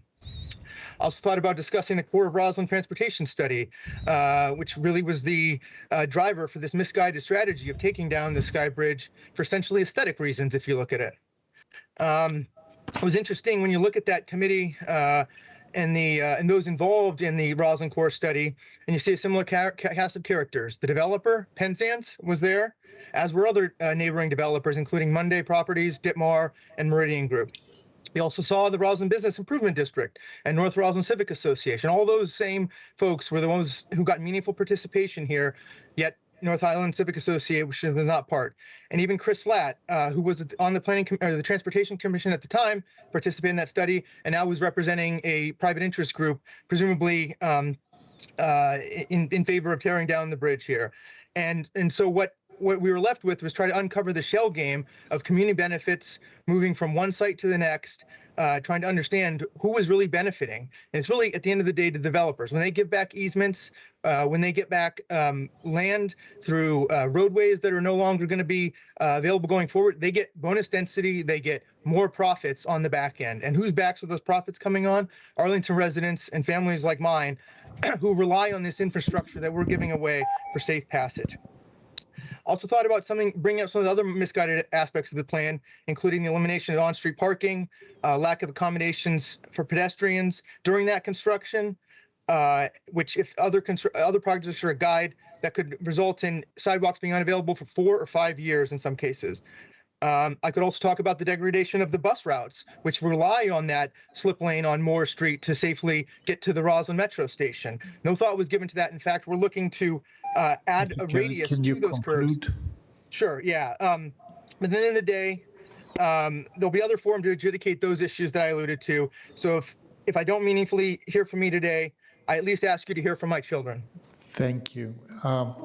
Next, we're good. Please don't turn the bridge we use to get to the Roslyn Metro. Thank you. Thank you. Good evening. We couldn't see everything because it flickered for a moment. Ms. McIntyre, I guess you're the next speaker. Yeah. Good evening. I'm Joan McIntyre, and I'm speaking for Eco Action Arlington. I want to start by noting that Eco Action Arlington rarely weighs in on projects like these, and give our comments in the letter we sent is a reflection of the dismay in the lack of sustainability features proposed in One Roslyn. As I've said to the board on many occasions, we are in a climate crisis.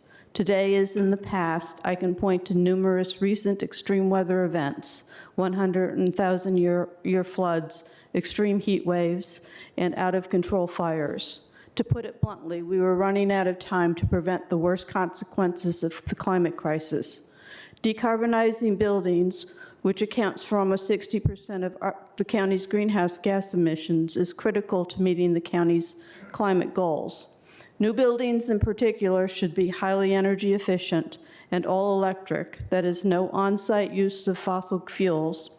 Seek to limit embodied carbon in building through the use of low-carbon cement, steel, and other materials, and otherwise support the county's climate and environmental goals such as EV charging and bird-friendly glass. This project fails to substantially achieve any of these essential features. Electrification is crucial and will allow the building to operate with zero greenhouse gas emissions once the electric grid shifts to renewable energy. Penzance appears to have not even considered an all-electric design, opting for supplementary gas for both ventilation and heating, as well as gas stove for the condos. All-electric buildings are feasible, even for high-rises much higher than this project. And when combined with tight building envelope and very energy-efficient systems, it will make the building more resilient and save the future residents money.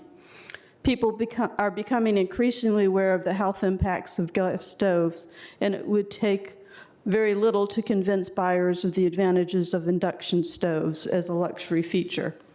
And 20% energy efficiency is really minimal.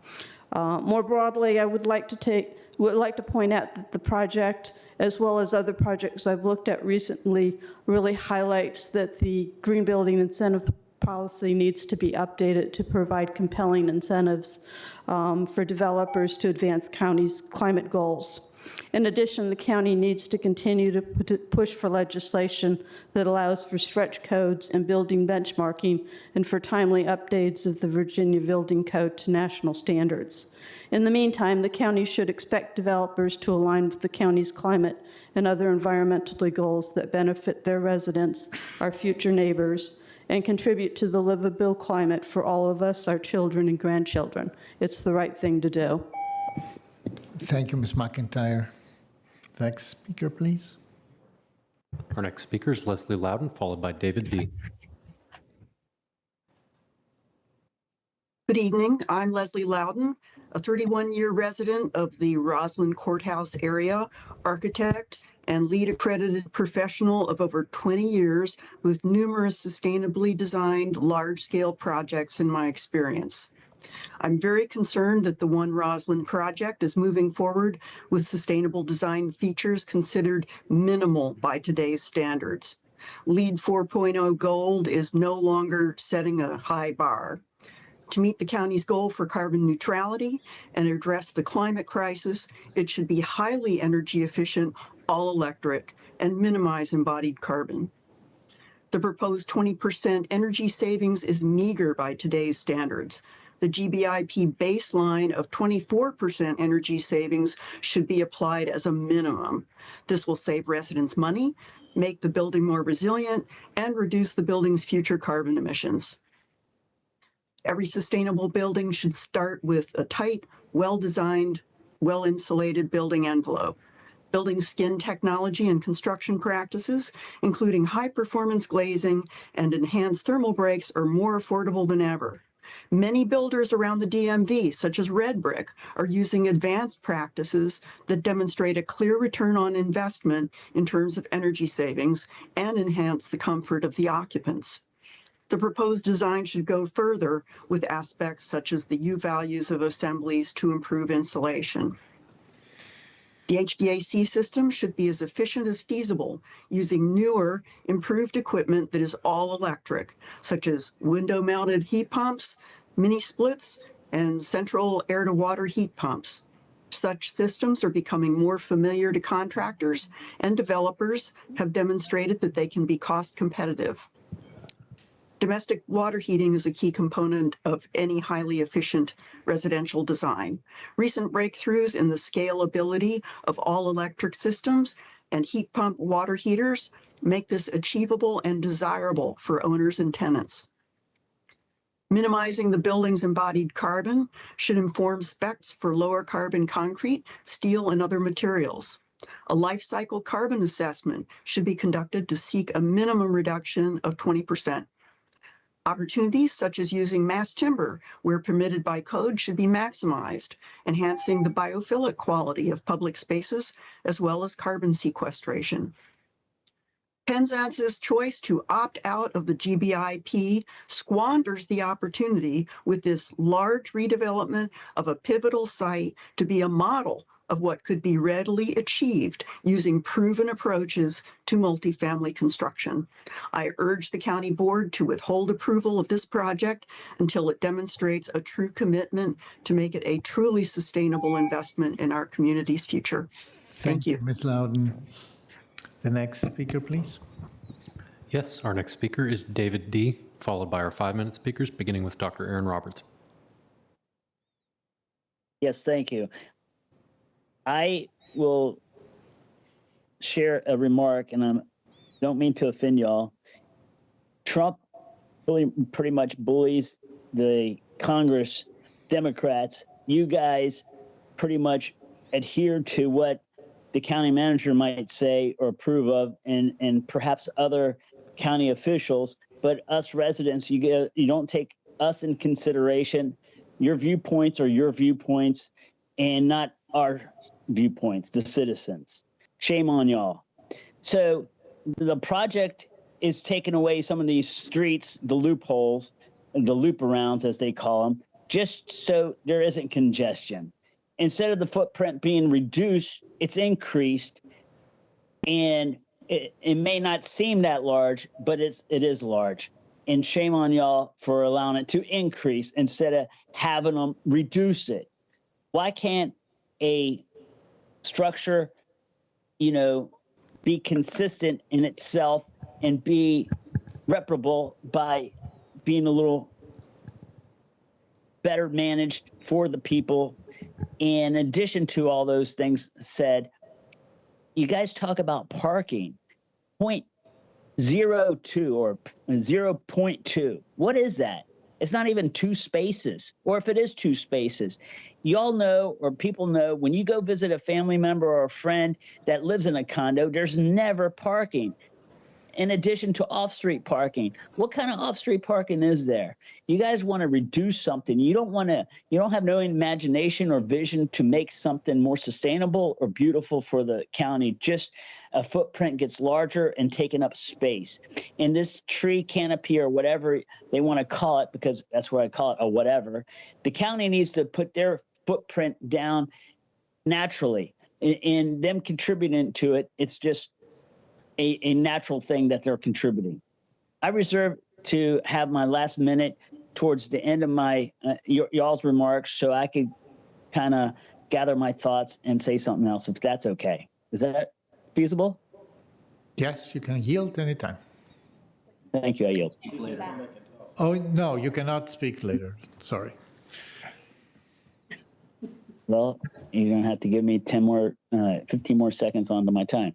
That being said, it's terrible that you guys cannot just take the citizens' view, as I mentioned earlier, and just already have your viewpoints. You already had a document written for my previous remarks saying, hey, we go ahead and vote for it. And yes, you guys don't even take it in consideration. So as everybody has mentioned, please deny this project to have it researched and bring it back after new sustainable energies are met. This is the future. Thank you, this Mr. is D. We can move now to the next speaker. Enjoy. Thank you. Our next speaker is Dr. Aaron Roberts, followed by Michael Doyle. Dr. Roberts, good evening. I'm sorry.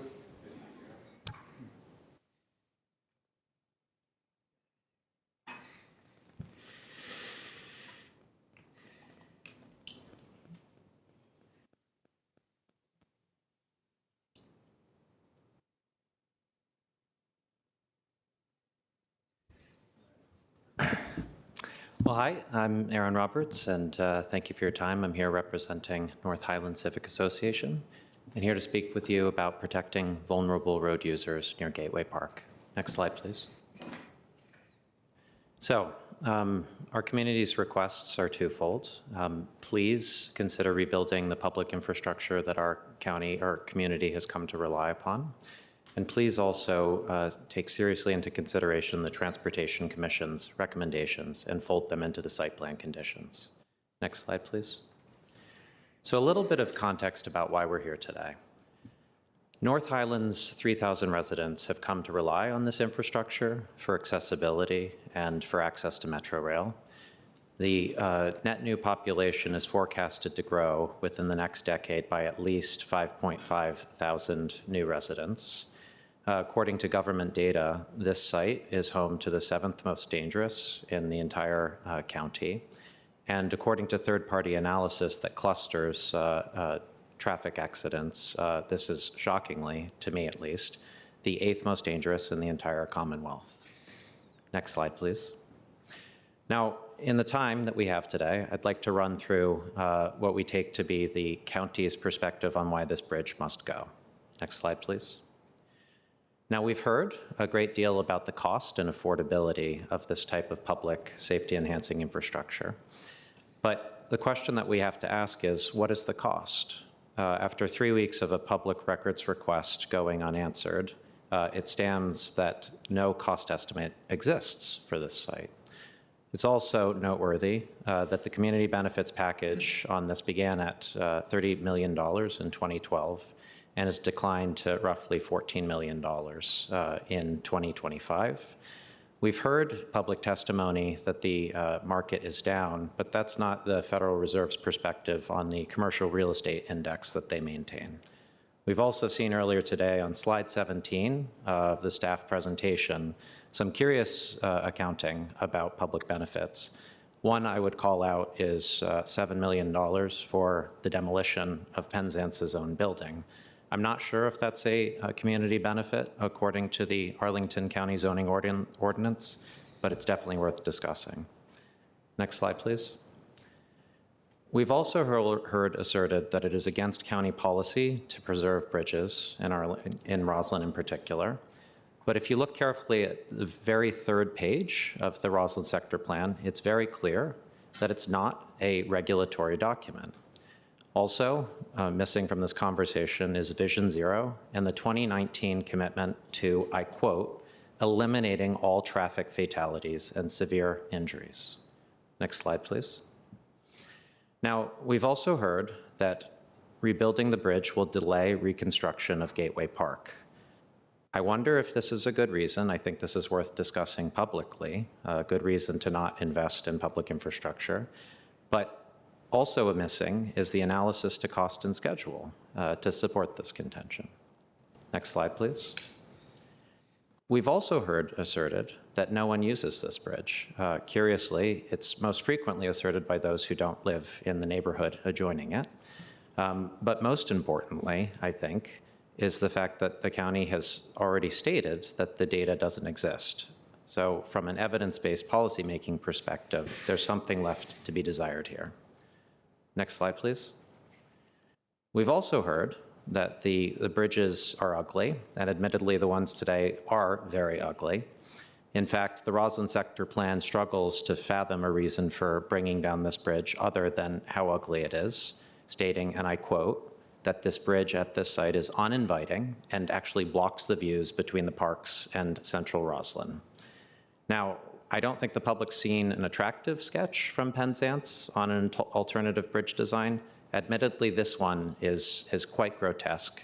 I don't think it represents Penzance's best effort. Next slide, please. Now, I'd like to add a case for consistency. I think we're all largely tracking that the Gateway Park Master Plan rebuilds 2 of the 3 bridges, or preserves at least 2 of the 3 bridges in Gateway Park. Curiously, it leaves unreconstructed the bridge over what is measurably the most dangerous roadway. Next slide, please. Now, I'll close with the plea for at-grade crossing as well. Please, please, please fold into the site plan conditions for this site the recommendations from the Transportation Commission, which you see on the screen. Thank you for your time. Thank you, Mr. Roberts. Mr. Roberts. The next speaker, please. Yes, our next speaker is Mr. Michael Doyle, followed by Joseph Ventrone. Mr. Doyle, good evening. Can you hear me now? Yes. Okay. So thank you, board members. It's an honor to be in front of you and the staff. I'd like to, my name's Mike Doyle. I'm the founder of the Arlington Families for Safe Streets. We're a pedestrian safety focus group. Some comments by Mr. Adam Watson. I'm going to paraphrase. I may get it, just paraphrase. Making Fort Myer and Northland and Langston as pedestrian safety as possible. And then the program says, talk about the Skyway, meaning the pedestrian bridge, removal is a pedestrian safety improvement. I think that's what I interpreted your comments. All due respect, I don't think taking a bridge, pedestrian bridge, which is conflict-free, taking that away is an improvement. It's creating the existence of risk, whatever those risks are. I'm a crash survivor. There are many people, I could go through a list of stories of how people who've been crashed into that can still talk about it, what they suffer, what they go through. We're talking about crippling physically and cognitively, permanently in some cases. There are people who do use the existing ugly ADA non-compliant bridge. What we urge you is to be creative and consider alternative. Rebuilding the bridge could be possible if you give some building allowance to the builder to help subsidize that, the bonus density. The other, we talked about, there are other ways in terms of improving the on-site streetscape improvements. I'm not a street engineer, but we've talked about some things before, setbacks on the crosswalks, other things. The bridge is for pedestrian safety, for the vulnerable road users, for the elderly, whatever it is, that's the safest route. But why not an underpass? Why not a tunnel, a large, wide underpass? You're going to do a lot of construction there, so make it accessible for pedestrians and cyclists. And it could be, again, I'm not an expert, maybe ADA compliant. You don't have ADA compliance on the street level scape anyway. With all the improvements, it's still going to be a risk. You're still going to have the factor of the human error. I was crashed into, but a driver made a human error. Most of the crashes, and most of the deaths are human error. Mostly the driver of a 5,000 pounds of a fast car. So the pedestrian bridge can solve that, but look at other alternatives as well. Have you really examined all these alternatives? It'd be wonderful. Make a tunnel under Langston all the way through, but that may be economically not feasible. But would a underpass work as an alternative? Probably cheaper. Again, it's just a thought. But I urge the county to be creative, explore every possibility. The cost of this bridge is still not articulated accurately. It should be considered, and a serious discussion with the developer of how that could be subsidized. Thank you. Thank you, Mr. Doyle. The next? Yes, our next speaker is Mr. Joseph Ventrone, followed by Ms. Ann Bodine. Good evening again, Mr. Ventrone. Thank you. Okay, finally I am here, and happily as president of the North Roslyn Civic Association. And what I'm going to cover today was covered in our July 18th letter to you. I appreciate the opportunity to speak this evening in very strong support of the One Roslyn development and its associated site plan amendments. This is a transformative project that will bring 845 residential units to our neighborhood. It reflects the kind of walkable, vibrant urban community that North Roslyn has long envisioned. The development's $7.5 million contribution to the Affordable Housing Investment Fund is also significant, potentially supporting 65 units for households earning up to 60% area median income. That's a meaningful investment in Arlington's housing goals. The addition of these units will bring nearly 900 new residents to North Roslyn. Our community already has an estimated population of 4,800 residents based on 3,000 housing units. In the 2010 U.S. Census, the broader Roslyn area, North Roslyn, Civic Association, Radnor, and not even including our friends with North Highland, who our Civic Association did work closely with, recorded a population of approximately 12,314 residents, and that isn't even including North Highland. So this growing residential base strengthens the case for long overdue grocery and retail options in Roslyn. We strongly urge the inclusion of a grocery option within the broader Roslyn area. While we understand that the One Roslyn development may not have sufficient commercial square footage to support the full-service grocery store, the continued residential growth in our community makes the need for accessible, high-quality food options both clear and urgent. We encourage the county and the developers to also consider smaller format alternatives such as neighborhood markets, bodegas, or a specialty grocer that could meet residents' daily needs while enhancing walkability and convenience. That said, we remain hopeful that the nearby Keybridge Marriott site may ultimately accommodate full-scale grocery store, perhaps even a Trader Joe's. Whether through a major grocer or a well-designed, smaller concept, meeting this essential community need should remain a top priority in Roslyn's planning efforts.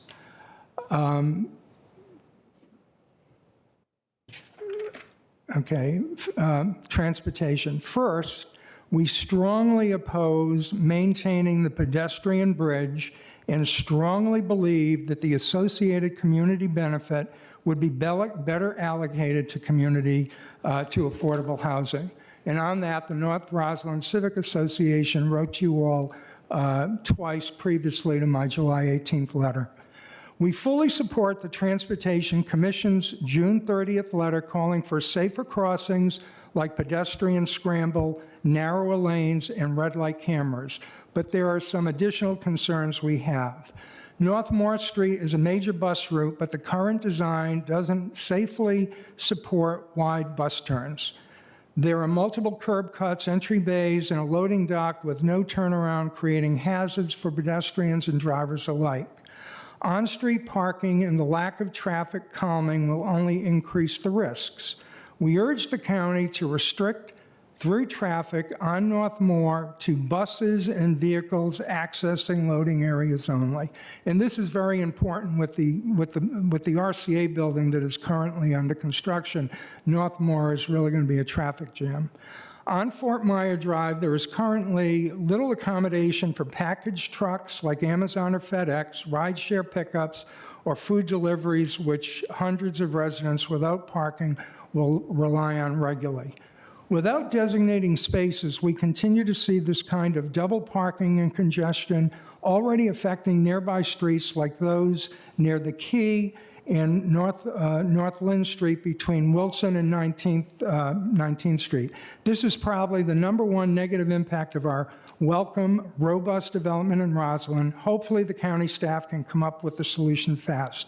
More broadly, our members feel that the county has placed too much emphasis on roads and bike lanes while pedestrian needs and sidewalk safety have not received the same level of attention.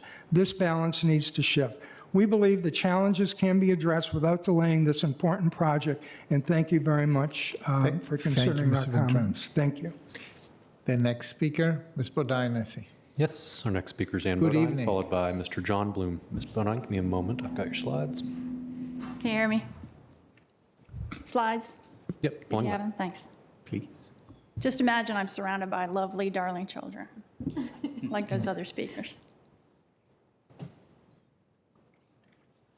Okay, Mr. Chair, members of the board, good evening. I'm Ann Bodine. Ms. Bodine, I want to make sure that your microphone is on. You can't hear me?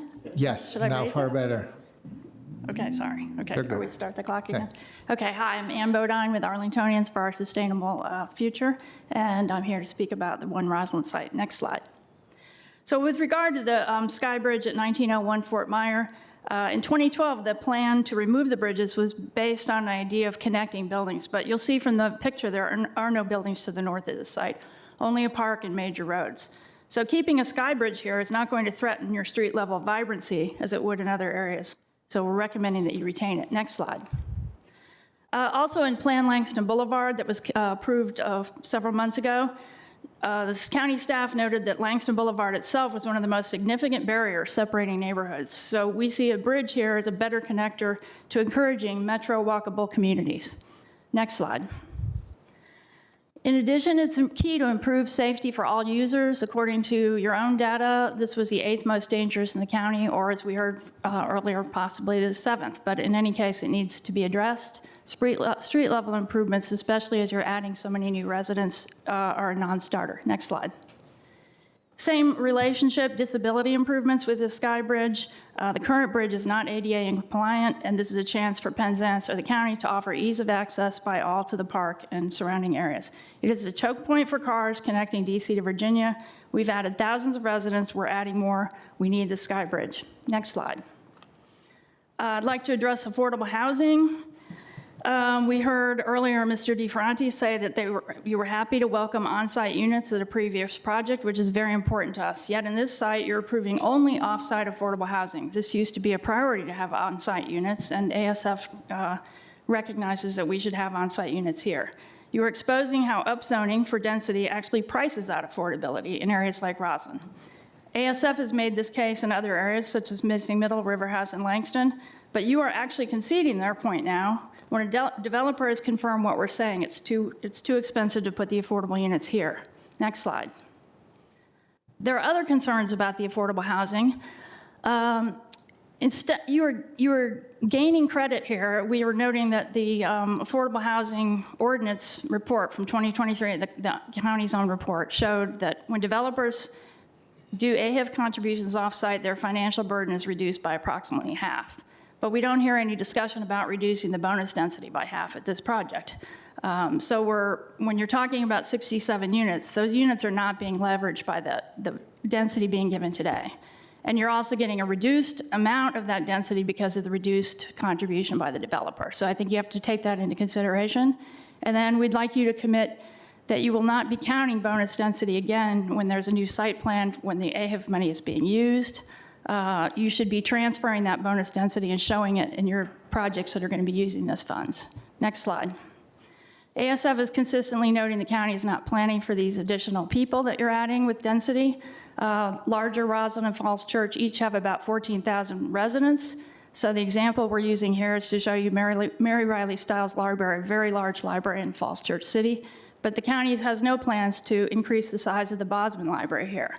You're not building community centers, you're not building rec centers, you're not building any new park.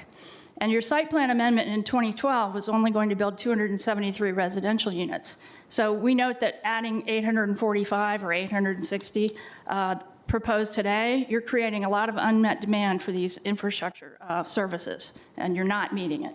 The pedestrian bridge could add some green space, filling one key gap among many. Next slide.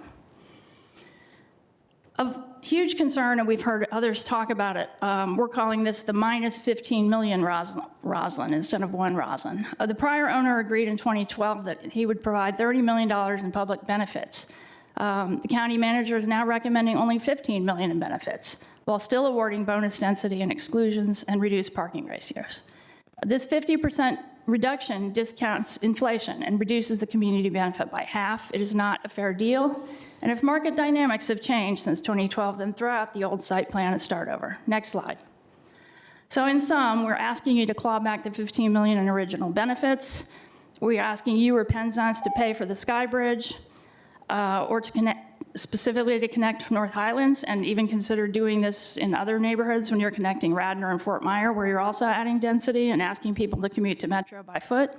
We're asking Penzance to put at least 10 affordable units on site, and we're asking you to provide $1 accounting for the community benefits updated from 2012 to show the full $30 million. Thank you. Thank you, Ms. Bodine. The next speaker, please. Yes, Good evening. And Mr. final Bloom. speaker, John Bloom.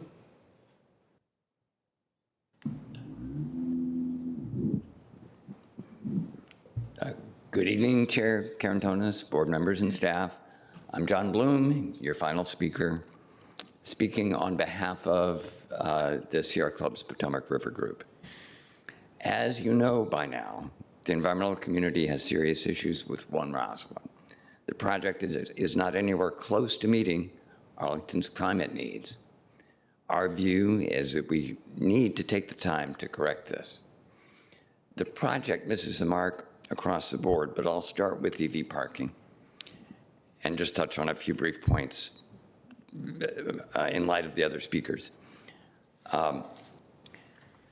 Arlington's climate goals depend in large measure on robust EV parking in multi-unit residential buildings. In particular, we need new buildings to have EV-ready parking, ready for the future in terms of conduit and capacity. We need at least 50% of new spaces to be EV ready. In contrast, the Penzance commitment to EV parking is 2% installed chargers, and that's it. I don't see any commitment to EV ready. That would be grossly inadequate on the day the project opens, never mind the future. They can commit to significant EV ready parking. And if, for some reason, they won't do that, they can commit to significant level 1 charging That's just standard plug outlets, yeah. That would at least meet the needs of plug-in hybrid drivers and many EV drivers. It's not ideal, but it's something. Energy efficiency is another key issue in any project. In Arlington, every form-based code building, every green building incentive policy building must be at least 24% above the very low 2010 baseline standard. It's an easy standard to meet with today's technology. Penzance is proposing only 20% rather than 24%, and is targeting an embarrassing energy use intensity score of 42. They can do better. Then there's the use of gas, a fossil fuel, in the heating and ventilation systems and on cooktops in the condominium. Penzance says the gas cooktops are essential in our area, but really the popularity of burning fossil fuel indoors is going down, not up. And these units are going to be delivered years in the future. Induction and other sleek electric cooktops are very popular and growing. It's well known that the gas industry provides incentives for gas appliances in new buildings. It would be a shame if that's what's happening here. Looking across the range of other critical issues, reducing embodied carbon, demolition waste handling, bird-friendly glass, and so on, there is no commitment. Penzance could earn some lead points in some of those areas or not. We don't know, what they'll do. The county seems to place great weight on what color lead the developer is aiming for.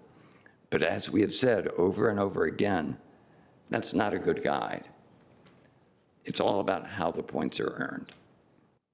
For whatever reason, the process has failed up until now to deliver a site plan that meets Arlington's needs in this area.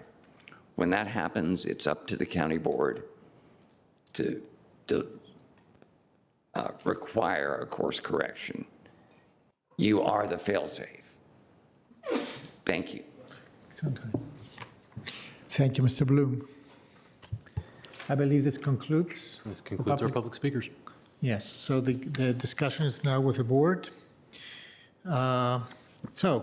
Questions. I don't know, I was thinking how to structure them. I'm just proposing to start with density massing, housing, benefits in housing, architecture, then move on the issue of the environmental credentials of the building, and then on transportation, then maybe on others, including retail. Is that more or less acceptable? Yeah, I would start with density massing, benefits, housing, architecture, then move on environmental, and move on transportation, and then others. Is that fine? Sure. Okay. Let's start with the density massing, benefits, because all these things are interrelated. Questions? Ms. Coffey. I noticed they brought out backup for this, so I'll start with as technical as you can get on vacation of easements. Is there someone else? So I don't want to start if we need an additional friend.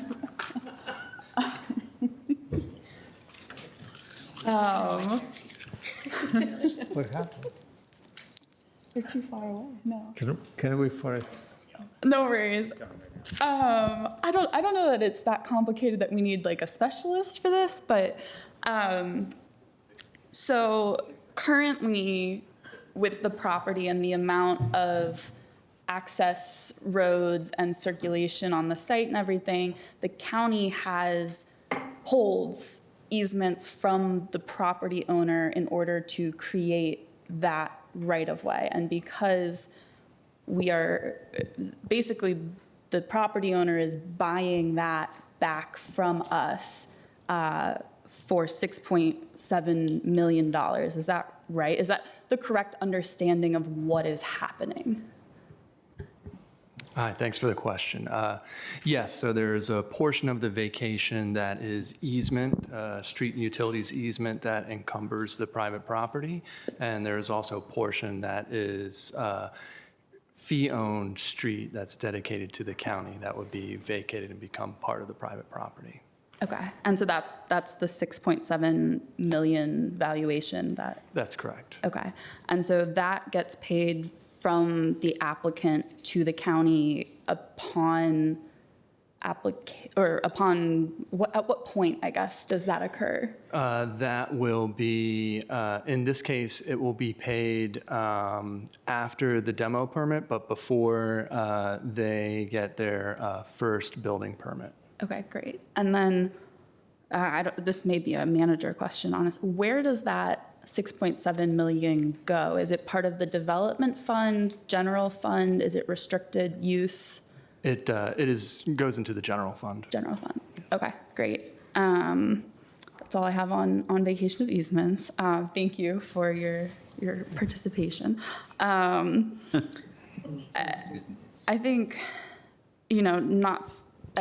I think we'll get into some of the affordable housing questions. I want to start by making a note that our fiscal year 26 budget allocation from the board to AHIF was 12.3 million. So 11.2 million nearly doubles AHIF in this fiscal year.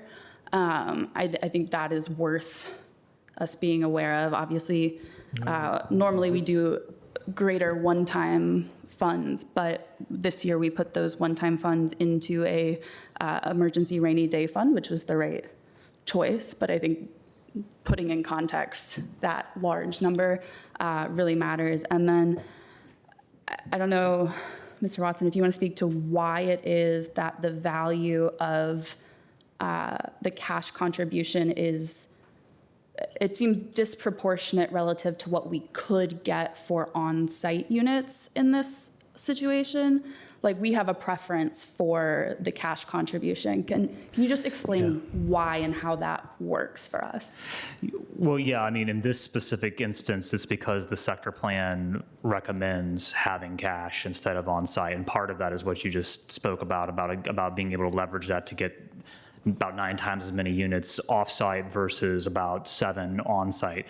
In addition to that, I think we noted in the staff report as well that CAF's leverage through a CAF contribution to AHF can be will be affordable for 75 years or more, which is a lot longer term than the standard 30-year term that goes with the site plan, about 2.5 times longer. So that's part of the equation. I mean, we're looking at the sector plan for guidance on how that should go.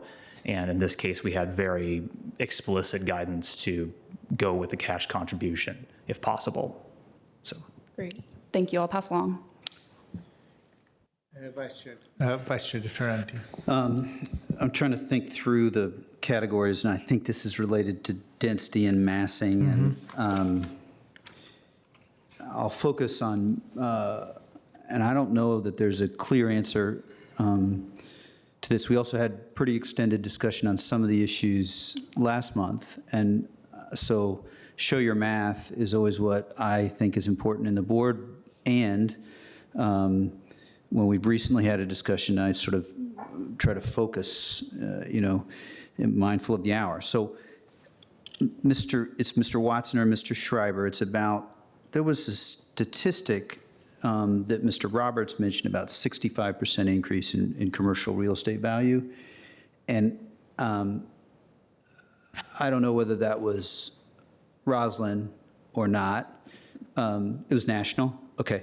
So that's part of the question, but just do we have valuation that's Roslyn specific? Can you speak just briefly to what we touched on last month so that we at least do a little bit on the shift that Mr. Watson, you had in your presentation on how we're dealing with Roslyn? The first time I learned about Roslyn economic development is It was always potential, and I want to realize that potential. And so I don't know whether that's Mr. Watson or Mr. Schreiber, but it's a little bit of, we redid the sector plan, and we have this shift away from office. How's that impacted commercial real estate values? And how do we think about that 65% and where Roslyn is? So I don't know who's first, but. I can start with that. So thank you for the question. I'm Aaron Schreiber with the Planning Division. And so Roslyn does have, and I think that Mr. Kosturis can also speak to opportunities here from a market valuation perspective, but there is great potential with the Roslyn sector plan in terms of increasing value with the change or with the proposed change in the use mix, really trying to increase the amount of residential offerings. And if you look at some of the new products that have come online, those rents are very high. So there is a great opportunity for those building owners. However, what we've seen over the last few years is a significant decrease in the value of the market value of land in Roslyn. It is a significant drop. And what we're seeing right now is somewhere in the realm of $50 per square foot from a market value perspective. Something that we would have looked at 5-6 years ago would have been pushing $90 a square foot. And so that's a market valuation perspective for those developers or folks looking to purchase properties such as, Penzance when they agreed to purchase this property. So we're seeing a decrease in the value, and I think what is happening is also significant increases in cost of construction, labor, changes in interest rates, which has had a pretty significant impact on the way in which developers underwrite these projects and how they're going out to the market to find that financing. So there's a lot of different factors at play. So you may see an overall increase in value in certain areas of the country, but the value of the land is what is dropping precipitously, partly due to the fact that you have aged or near vacant office buildings, such as the case here, not really providing a great contribution either to the property owner or to the county's tax base. And so really, what are those opportunity costs? But those are not simple. Labor, materials, interest rates are a significant challenge to allow a project like this to get online. And but it has been a significant change in values. And like I said, going from $90 a square foot down to about $50. And it doesn't really look like they're ending at 50. I don't know where we're going to be next year. Got it. Those numbers seem like the highlight to me, and some could listen, or the low light, some could listen and say, oh my goodness, it's definitely, this guy's been on the county board 7 years, it's his fault. But we know there's been a paradigm shift. Good point. I mean, there's been a paradigm shift. And so I have no further questions in the density massing area. I might have one question in housing. I'll yield. I have a follow-up on that, Mr. De Ferranti, since you destroyed the Roslyn real estate market. It is true that the entire line of buildings there that has been, entitled in the last 3 years, right? We are all responsible for these. There was a similar, if I remember correctly, there was a similar contraction on the maximum, towards the maximum packet of public, maximum valuation of public benefits, right? So the Dittmar building and the other one.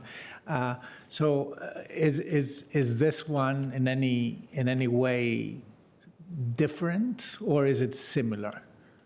It is not different than the size of the package associated with, or that was approved by the board with either the RCA building, which is the redevelopment site under construction directly to the east, or the Dittmar project, the key project, which is wrapping up construction directly to the west. And again, we have some slides if you're interested in looking at numbers that we can show you, but putting this into comparison of those projects, what we always like to do is, from a Roslyn perspective, really looking at it from those projects that were entitled prior to the adoption of the sector plan in 2015, and we'll show you on this slide, versus those projects approved after 2015. And it's because with the board's adoption of the sector plan in 2015, there really was a paradigm shift in terms of how we as a community were looking at community benefits packages. And one of the specific things that we did during that Realize Roslyn process is we did commission an economic analysis to look at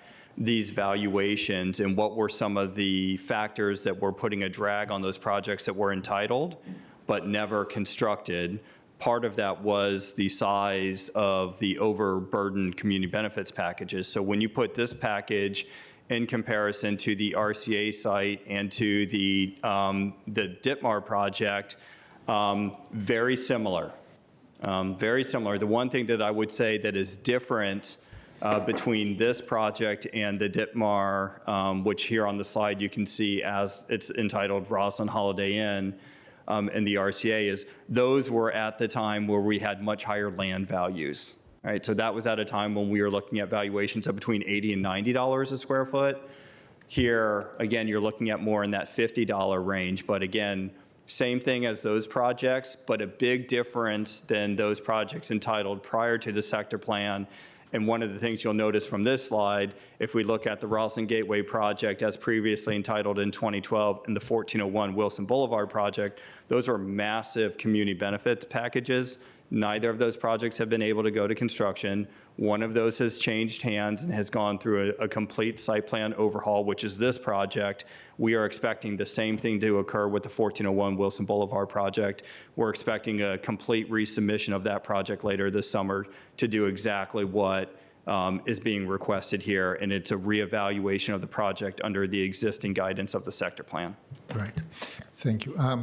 This is a conversation we have in the region very often. The fact that we have persistent and chronic office vacancy that values the properties as they were calculated for very high yield office space, which is not anymore viable. So we're shifting into a different economy, an economy of predominantly residential. Ms. Cunningham.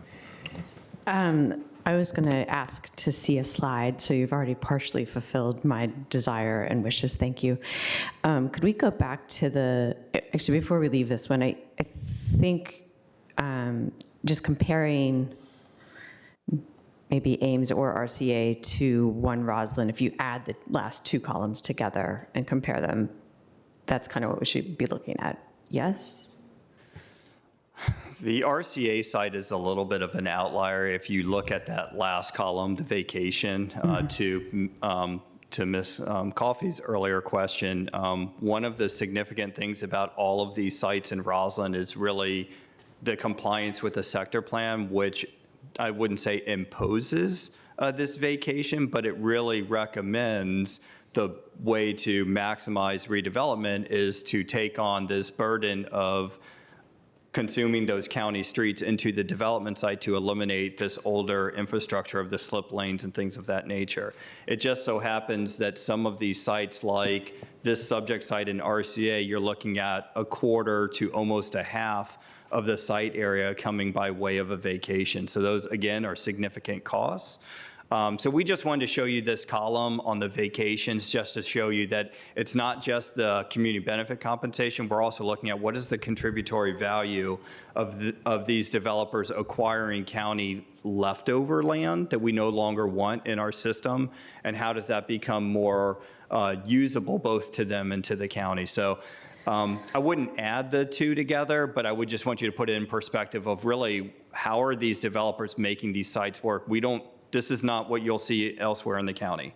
You're not going to see an $8 or $7 million vacation compensation package as a normal practice, which is, again, Mr. Koustaris could speak to this. I can't envision that is something that is easily absorbed. It is an additional cost. It's an acquisition. Gotcha. And you mentioned the underlying land value. If you go back to 2012, it was close to $90 a square foot. Today, it's close to $50 and maybe even south of that. in 19 and 2021, which are those other site plans, do you have like a rough? Those are different type of site plans. With one of the other big differences between those projects before the 2015 sector plan and after, the ones after have been almost exclusively residential or hotel. There's no office. The previous projects, half of those projects were also office. And so we were always looking at a blended ratio. So you're going to be looking at a blended ratio between office, hotel, and residential, which is going to put those packages somewhere between $50 and $70 a square foot. And we were blending those ratios because we were looking at each use had a very different market rate. And we don't see that today because, again, project here, it's all residential. There's a very small amount of retail. And you're not looking at how could one building be office, one building be residential, because today they are significantly apart. Office is going to be way less than $50 a square foot. Gotcha. Okay. So then could we also go back to this slide comparing the overall community benefit package details for this site? I think it's like 11 or 12. Yeah, I might have to stop sharing and reshare real quick. Sorry. That's okay.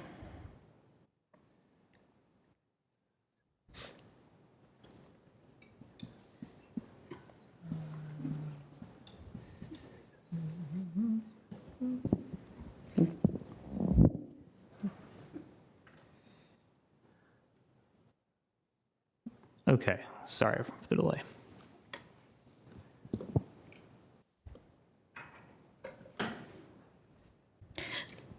Okay, great. So I think we heard from a couple of different community members trying to square this from the information that they had. And I appreciate you going through the detail here. Can you tell us, I think one of the things we heard was we're getting credit for tearing down your own building. Is that, can you talk us through that? So with the previous Roslyn Gateway project, which was a fairly typical practice for CO Roslyn projects before the adoption of the sector plan, there was a tear down credit, which was part of the community benefits package, where developers were given a credit towards the size of the community benefits package for bringing down those existing assets. One of the difficulties of redeveloping in Roslyn is it's one of our highest construction areas, mainly due to the depth and density of bedrock. So it's not only a factor of bringing down that existing asset, but then it's about what are your site costs. And so that's why you see in a lot of those Roslyn projects above grade parking, which we're always trying to mask with other active uses or building liners, because there's a significant cost of going below grade due to, again, the bedrock. You've also got the metro tunnel, and you've got a lot of other cost factors there. So that was a fairly typical practice of providing a tear down credit.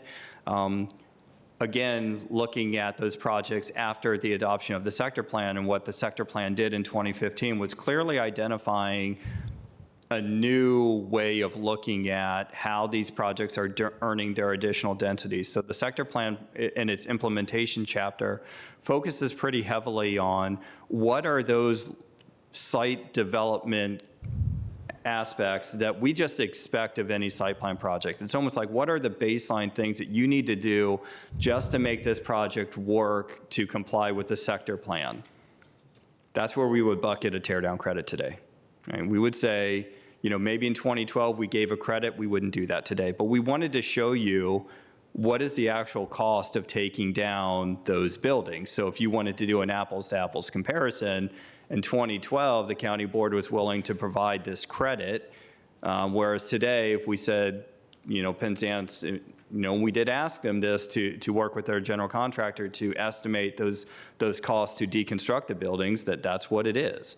But again, we would consider that, you know, things that they're doing that aren't being valued as that community benefits package of how are they earning density above the baseline. Those are things that they're doing, just like all the site development costs, all the utility relocations, all of that stuff that's really making this site work, the peaks and valleys approach, the excellence in architecture, all those things that we would have valued before, we're not valuing today. We're valuing them qualitatively, just not quantitatively. But we wanted to at least try and get to how would this stack up if we were looking at the same, categories? Great. And then the last point here, and then I'll hand it to my colleagues. On the affordable housing, I think we talked about offsite versus onsite, and I assume that's actually slightly related to the bedrock issue, and it's freaking expensive to build on these sites, so you get more if you're a block or two away.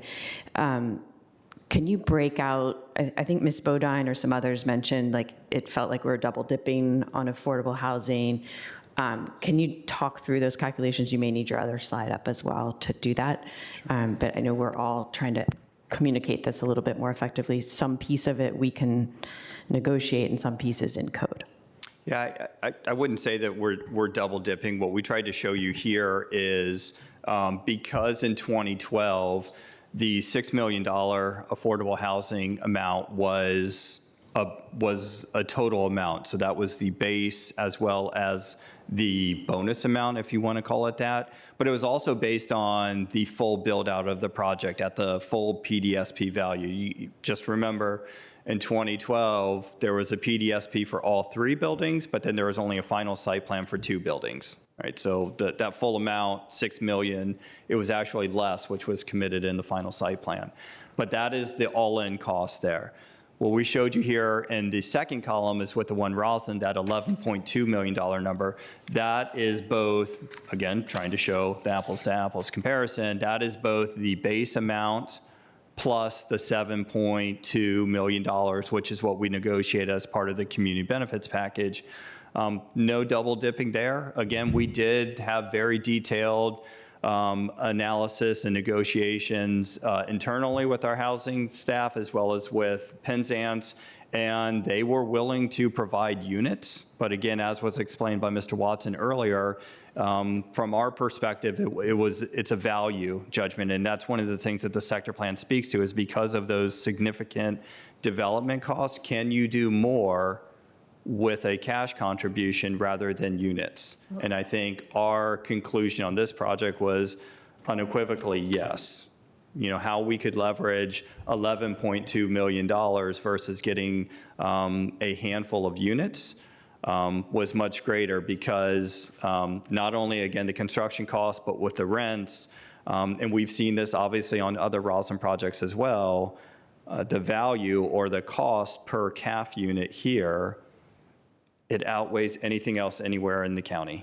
And it just becomes a really significant challenge when we put those together and say, how could you leverage that money to get that number of units, which is, a 5x multiplier of what we could have done on site here. Great, that's really helpful. And I think the last piece of Ms. Bodine's comment was, do you get to double the density later? I mean, it's really just AHIF is dollars. Those dollars will be used on future projects, which may earn density in a variety of ways, right? They'll never be able to come back. I mean, they're a little bit under the maximum density that they could earn on this site. They're just a hair under a 10.0 FAR. They cannot generate any more density on this site. What we do with that $11 million to create affordable housing elsewhere, that's a separate project discussion. Great. But it's not increasing density elsewhere. That's obviously how we use it in the AHIF portfolio to fund other housing developments, programs elsewhere, whether that's new construction, renovation, rehabilitation, all of those options are available. Great, thank you. Mrs. Spain. Yes, Mr. Chair, I don't know whether now is the appropriate time to be somewhat sarcastic, because we've been here since 1 p.m. You gave us a list about density massing, but it seems as though the conversations have been all over the place, benefits, housing. I'll ask my question. Yeah, so to keep it with massing, Roslyn is I call it a high-end area that's very desirable, and you're building a very large project. How does, have you did any, this is for the applicant, from, it's on a hill, have you did any level of analysis about how this new site is positioned, how it's going to affect your neighbors as far as views.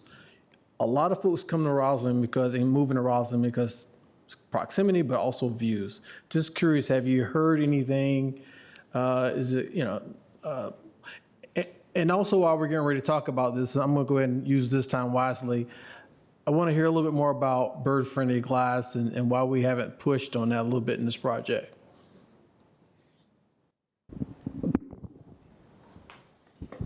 We're going to have all the mics on this table by the end of the hearing. You can have them all.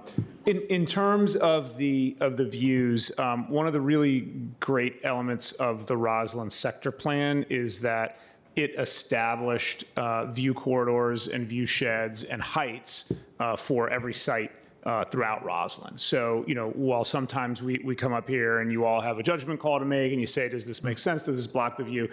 In Roslyn, in the realized Roslyn area, it really does remove a lot of that ambiguity by having those dictated heights. Now, as was mentioned, the original project, the original Roslyn Gateway that was approved in 2012 was approved prior to the sector plan approval. But the sector plan, when it was written, essentially wrote in some of the elements of this site, including the heights. And so there are very specific recommendations related to what those heights should be for this particular site, and we've met those and not exceeded those heights.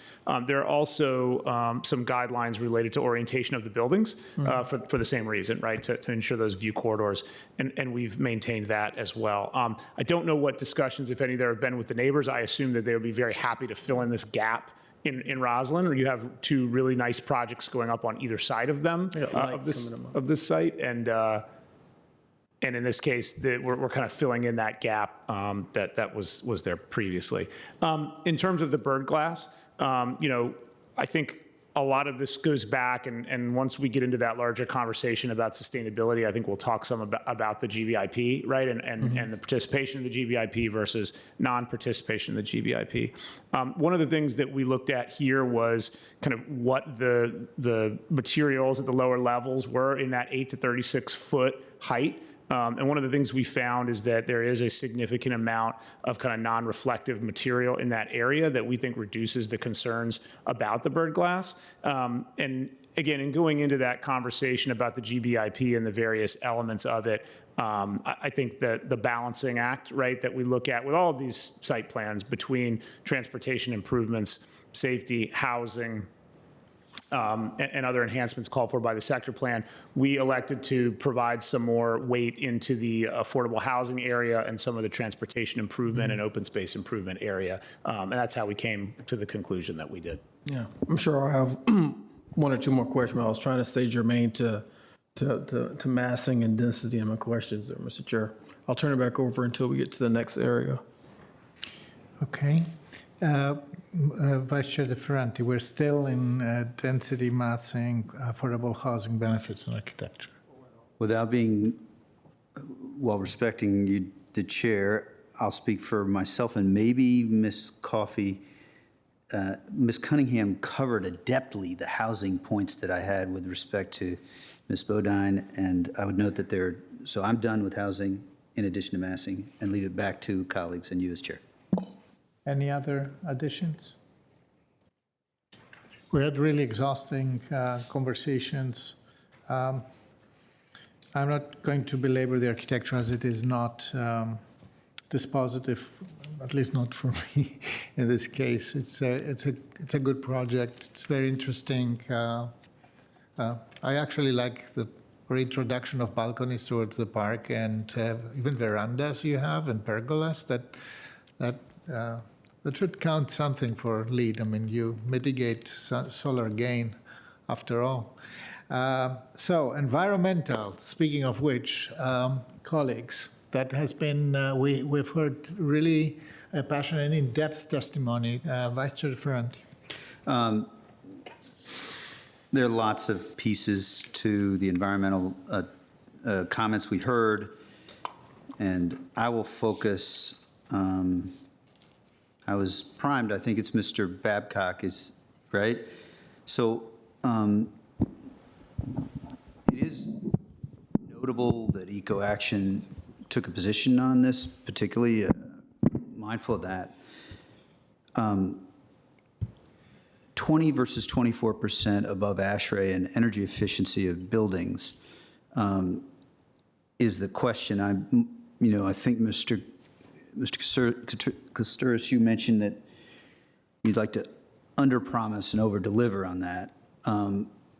And so help me a little bit with, because LEED Gold, even 4.0 as opposed to 5.0, while not, reaching the 100% renewable energy that I appropriated from environmental groups here by 2035, is not, for me, it's not nothing given, the other things, just being honest. But that 24%, Ms. McIntyre asked us to reach for skies, reach for where we want to be on our plans. You can get to 24%, as I understand it, a lot of different ways. But I could be wrong from an engineering standpoint. Can you help me understand why we couldn't quite get there in these plans, and whether it's possible that you might end up building a building that does get to 24% or 23 or 22? I'm not asking for that commitment at this moment, but I want to understand this better. Mr. DeFerranti, I'm going to let Mr. Babcock answer that question specifically, but I did want to address something on a broader basis that I alluded to when I was answering Mr. Spain, and that's to talk to some of the comments that we heard tonight, kind of as a whole, right? And I think what we heard from some folks was a comment that what's proposed is not sufficient based on existing guidance and guidelines. That is not true. There are county guidelines that exist. Those were not referenced in the testimony. Those guidelines are in the county standard site plan conditions. Those site plan conditions are updated every year. There are standard site plan conditions that address the necessary standards in two circumstances: when there is participation in GBIP and when there is not participation in GBIP. We have met and exceeded all of those existing established standards for the buildings that do not participate in GBIP. That's an important point, and I want to make sure that's not lost. I think this technical discussion is still important, but I do want to make sure that's clear. These standards, right, are that you heard referenced. I think a lot of them were based on an idea that you need to comply with the GBIP, that you need to participate in it. And that's not a yardstick that we can use for all of these, right? To say that the passage or the failure is contingent on participation in this program, I don't think that's the right metric. I think it's a fine opinion, and I think that what you said, a stretch goal, something to look at, I think it's absolutely important, and it's healthy to have those opinions and those asks, and you all should consider those opinions, but I think they need to be presented as opinions. And I think we all need to be clear as we talk about this, what is an opinion and what is a guideline or a fact. So I thought it was important to say that at the outset as we start diving into the details of this commitment. Yeah, I'm glad you named that, because there's a fundamental distance between the end of Mr. Bloom's testimony on require and GBIP as an incentive. And we're in a moment, right? This governor, doesn't support science, and so I think that has an impact on whether we could require the standards that we may wish we could require. I also think that the economy is relevant, but I'm glad you named that, and now maybe to the 24%. I'm not done with the green building, but that's one component of it. Yes. The way I would characterize it is a lot of times when you're in site plan, early design, right, it's a fluid situation. When you're talking about pretty advanced systems and commitments and what you're doing, it's just like any other development schedule where you build upon those ideas, right? There's what you're committing to and what you're striving to. Even the codification, stretch codes, right? Like that term gets used. It's either code or it isn't, but we're stretching and we're reaching and we're going for it. I also think it's important to understand scale.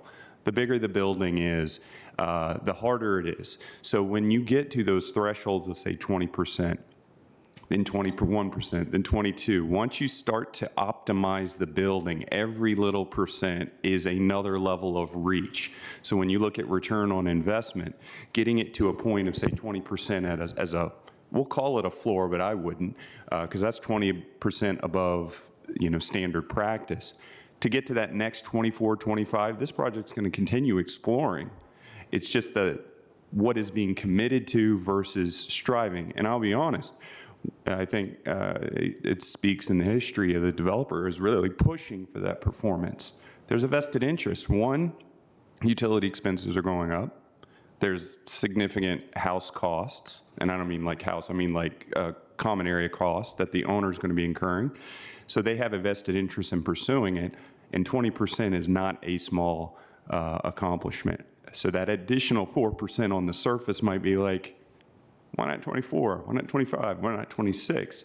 Because the codes are also elevating as well. Sure, so that's helpful. Let me just... And it all contributes to the LEED Gold or... Yeah, I don't want to belabor too much. What's on the top of the 3 buildings? Is it solar or is it pools? I mean, that's okay. I used to live in a building with a pool on the top. People think that's cool. I never actually went in the pool because I was too nerdy to go in the pool. But like, just out of curiosity, and it's not dispositive, I'm just asking because, you know, it's annoying to me that everyone wants to be cool and have a pool on the top of their building. But it is, I'm not speaking for the market. So just curious if one of you could share with me. And you don't have to. We'll find a mic that works. Yeah, so there's a lot of competing uses for the rooftop space. You have mechanical equipment. I like the suggestion earlier by one of the speakers about having window units hanging out off the facade, which I know wouldn't comply with the sector plan guidance. So all of our mechanical equipment is on the rooftop. Yep. The elevator overruns are on the rooftop. You're talking about buildings that are nearly 10th AR, so the footprints are minimalized, so the rooftop is also minimized. We're also going to have green roofs on the roof to reduce stormwater runoff. And we are going to have outdoor amenity space for the residents that benefit from the views, are photophilic, that want to go out there and enjoy the sunsets. And so we are providing those view sheds to our residents in a staggered format. Great, that's fine, and I don't need this now.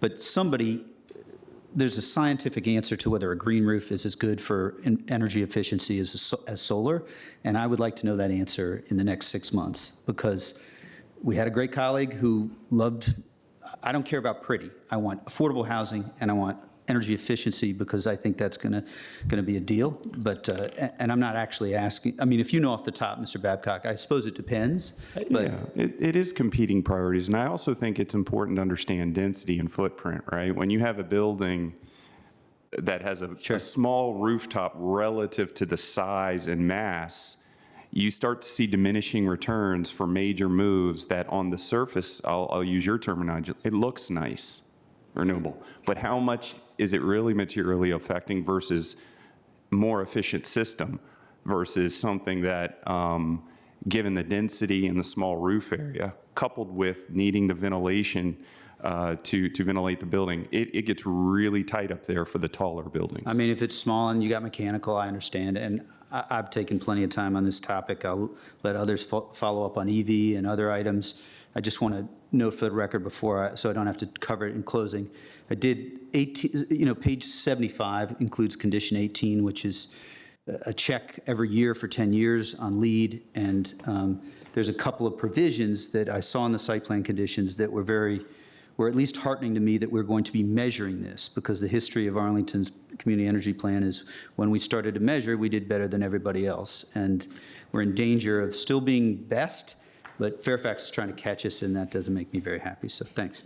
Thank you, Vice Chair Ferranti. I was under the impression that part of the green roof expectation is fulfilled by the podium vegetation, the vegetative elements on the podium that you have between the buildings. They are not on the roof of the buildings.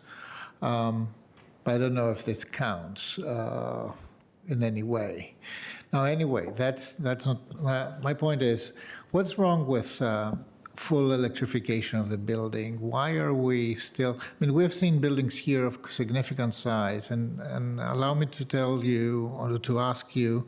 I understand that scale makes progress, like marginal progress, more difficult but at the same time, it makes it also more possible because of scale, right? Benefits of scale. So So why do we need to, I mean, why is it impossible to electrify the buildings? Or why is it impossible to add a modest amount of, let's say, trickle charging for EVs, which I believe your customers and buyers will really appreciate? I'll take the electrification part and then go with the EV. The way I would look at it too, when we talk about electrification, I've been here since, the time when we were just trying to get people away from incandescent lighting, right? Now LEDs are standard practice. I would say if it was easy, everybody'd be doing it all day, every day. It is a bigger challenge, depending on the project, certainly, but also limits in technology. So for example, in our climate, high heat, low temperature, high humidity, high variability, right? It's not an ideal situation for low ambient heat pumps. So when we talk about air source heat pumps for ventilation, the gas system that's used on that is an emergency backup. So when it gets really cold and that heat pump cannot function at a low temperature, you have that auxiliary heat. Should you not have that, you would have an electric resistance backup, which is an extremely inefficient use of energy. You basically are heating the outside air with a toaster oven. That requires higher levels of capacity, volt, electric vehicle charging, all these things that are competing for more electricity. Also, I think it's important for this particular project too is when we talk about gas for heating on the buildings with the 3 towers, with the water source heat pump, there's a lot of free energy exchange. So when one side of the building is hot, one is cold, you can exchange that energy for free. And you're using, in the unit, it's all electric. You have your heat pump, electric water heating, electric appliances in the rental, as well as the outside air, which is being heated predominantly by electric. And gas basically is used to meet that additional demand or condition in a resilient, hardy way. You want to tag the electric? Let me ask you that. So that you say that the gas element is a backup element, is backup heat? For the outside air unit, it is the backup condition with the primary source being the heat pump. So in terms of BTUs, would we say that we expect like 90% of the BTUs delivered would be electric, and 10% or so I can't sort of quote it without sort of digging into it, but the idea would be it be used under backup condition for the outside air, which is one of the bigger end uses in the building of this side. For the boiler that supports the water source heat pump is the heat source that is converted through electricity through the heat pump in the units. Okay, Mr. Koustaris. On EV? On EVs, why shouldn't people trickle charge in Roslyn? Turbocharge, that's a good question. So, when we look at these investments and these projects, we want to kind of step back and kind of tell you how we approach it, and probably many investors. So we invest under a fund platform. So we go around to major municipalities across the United States, such as Arlington County, that have pension funds for their staff, and they invest with us. Universities, foundations, endowments, other major charitable organizations. And so we pull the money and then we make strategic investments to deliver returns so they can do their charitable work, their philanthropic work, their deliver to the universities. And so we sign on an oath as a fiduciary. I sign that every year. So we take that commitment exceptionally seriously. And so when we make an investment in Arlington County, which is a wonderful place to invest in, which has a wonderful track record of attracting institutional grade investment, we make educated investments on look at ways to de-risk it. So for our properties, we do extensive market studies to understand what is the market, what can we deliver that the end users, the end consumers are going to want to see, so that way we can ensure to the highest extent possible that we can deliver the returns to our investors. And so those are the market studies that we use to do this. So when it comes to EV charging, working with Dominion is like wrestling a Tyrannosaurus Rex with one arm tied behind your back. They're just exceptionally difficult. Their standards are always changing. Their encroachment into the public realm with the vaults is always changing. And it's very difficult to ensure what we can actually do. Like I said, up the road at the Highlands, when we delivered our project, we delivered 6% EV charging. Now, I'm saying 6% EV charging. I'm not talking about a 15 amp, 120 volt outlet. We provided 208 volts at 40 amps, so that way you can get a proper 7-hour charge. So that way, those are meeting market demands. And we didn't do it by just providing charging stations. We provided receptacles in the space so that our residents are not getting ripped off by the charging stations. We are aiming to do that here. We're targeting 8 to 10% EV charging. I just can't guarantee it because we're not through the process with Dominion. And we're aiming to provide the 208 volt versus the 120. So yes, we see that as the trend we're going. We're coordinating extensively with Dominion to try and figure out the vault locations to make that one, because we want to respond to market conditions. And the buildings are going to be set up for electrification. So in the event that condo resident was comfortable switching to induction, we're building that capacity into the electric panel so that that adaptation can be made at a later date, so that these buildings are 50 and 100 year proof. So it's a Dominion bottleneck or an uncertainty. Well, let's put it this is perspective. The Northern Virginia area is about 6 gigawatts. Dominion is wrestling with 60 gigawatts of load letter requests right now. Yeah, I know there is almost a black market for load letters. So, other questions? Ms. Coffey. Yeah, I think most points that I had have been stated, so this will hopefully be brief. I do just, I think, want to encourage I think thinking about EV charging in the context of like what is good for residents and the future longevity of the building is an easy one. I rent in a condo building that was built in 2006, and EV charging is in our Facebook group, in our email list. Like, it is one of the most difficult challenges to manage because retrofitting it is just impossible. It's a cement slab, and so they can't really just put it in there. So want to encourage that. But I think also thinking about, the experience of future residents, I want to encourage us to think about the bird glass in that category as well, because the result of potentially not having that is dead birds. And especially given the platform situation that has all of those communal amenities and everything, that is likely where the impact of not having bird glass will collect. And so just something to consider is how that plays out in the long term. I know we obviously can't ask any more from the environmental perspective at this point, so I understand that, but just a plea, I guess, as a resident of a high rise, no one wants to see that outside their window or on their balcony. My environmental questions, I think, actually fall more to staff as on the GBIP update.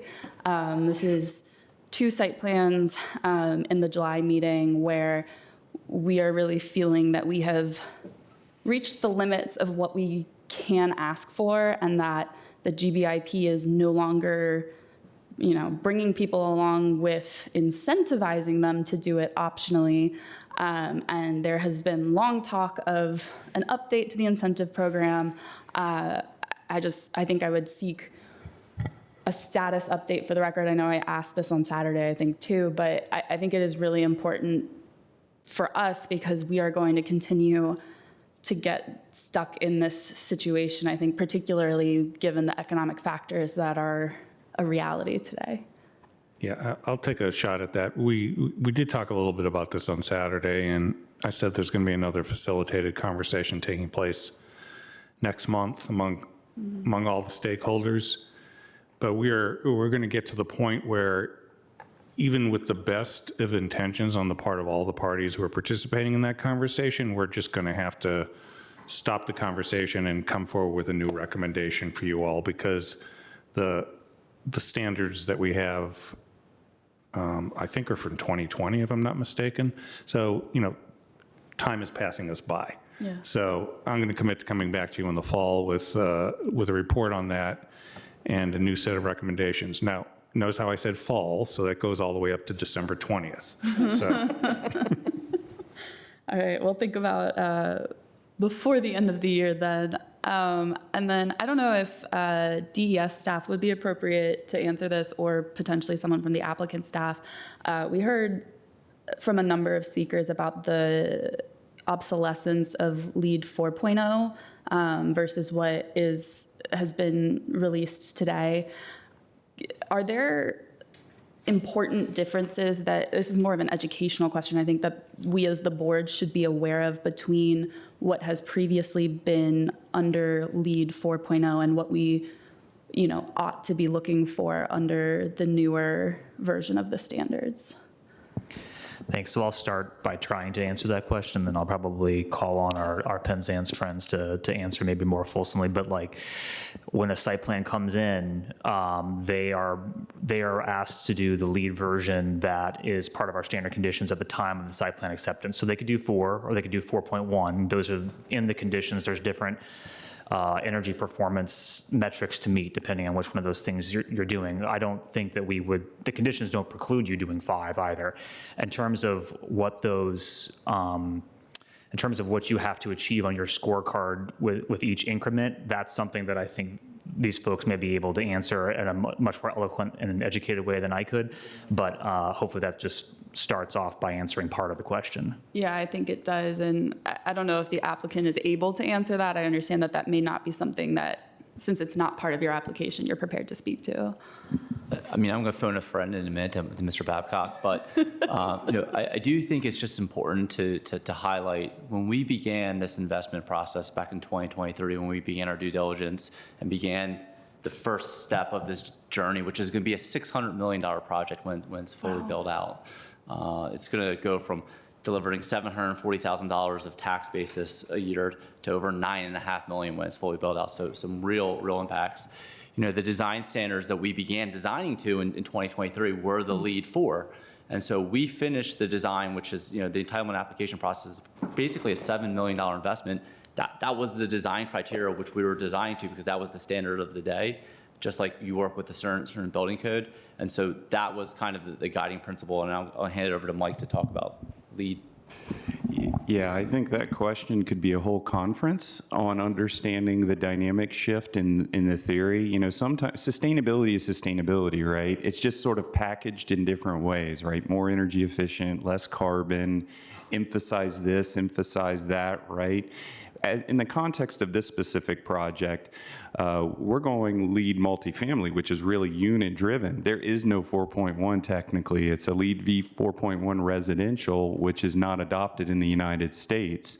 And V5 was basically launched this year. Now LEED is getting in a more rhythm with regards to when they're updating, and it's a widely contested, a lot of opinions in every aspect of sustainability.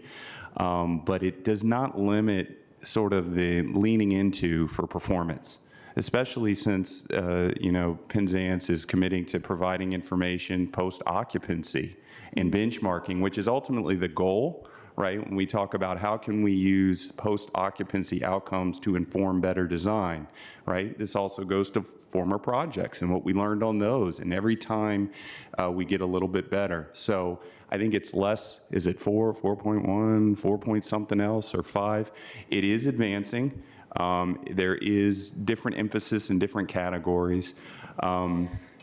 But LEED Gold at this level in this project is still something I think that should not be considered insignificant, if that's fair. But again, to answer the whole difference, you'd need a whole conference on that. That's completely fine. I think that was a good, very, very, very quick version. And I think my last question with respect to the environment is, my understanding is that the gas ranges are only for the condo side of the development. What is the rationale for why electric, I assume it will be electric and not induction in the rental units, but I guess I don't fully know that. Why electric for rentals versus gas in condos? We will be providing electric in the apartment residences, which tend to be kind of a shorter term housing solution for most apartment renters. They stay in a unit for 1 to 2 to 3 years, where condo residents have a much longer duration and tend to stay in their residence for 7+ years. And so again, going back to like the market studies that we reached out to, we did an extensive focus group engagement process to understand what residents are looking for here.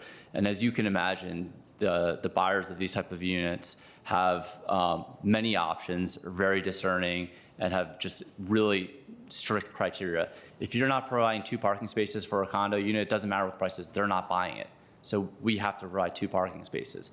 When it comes to the closets or electrical outlets so that they can have a bidet, like it is very prescriptive, and the overwhelming consensus is that they want, at this time, gas cooking. Now we're building in the capacity so they could be updated to induction.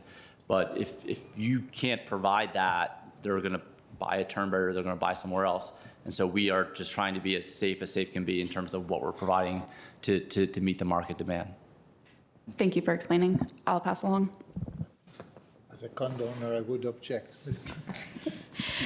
I appreciate all these questions. And on the green building incentive policy, I won't belabor it, but I think one question I have when we get to the fall, the very last hour of the fall on the solstice, is how are we going to update the site plan conditions, the standard conditions, not just the incentive, because I think we've crossed over a little bit. So more of that to come.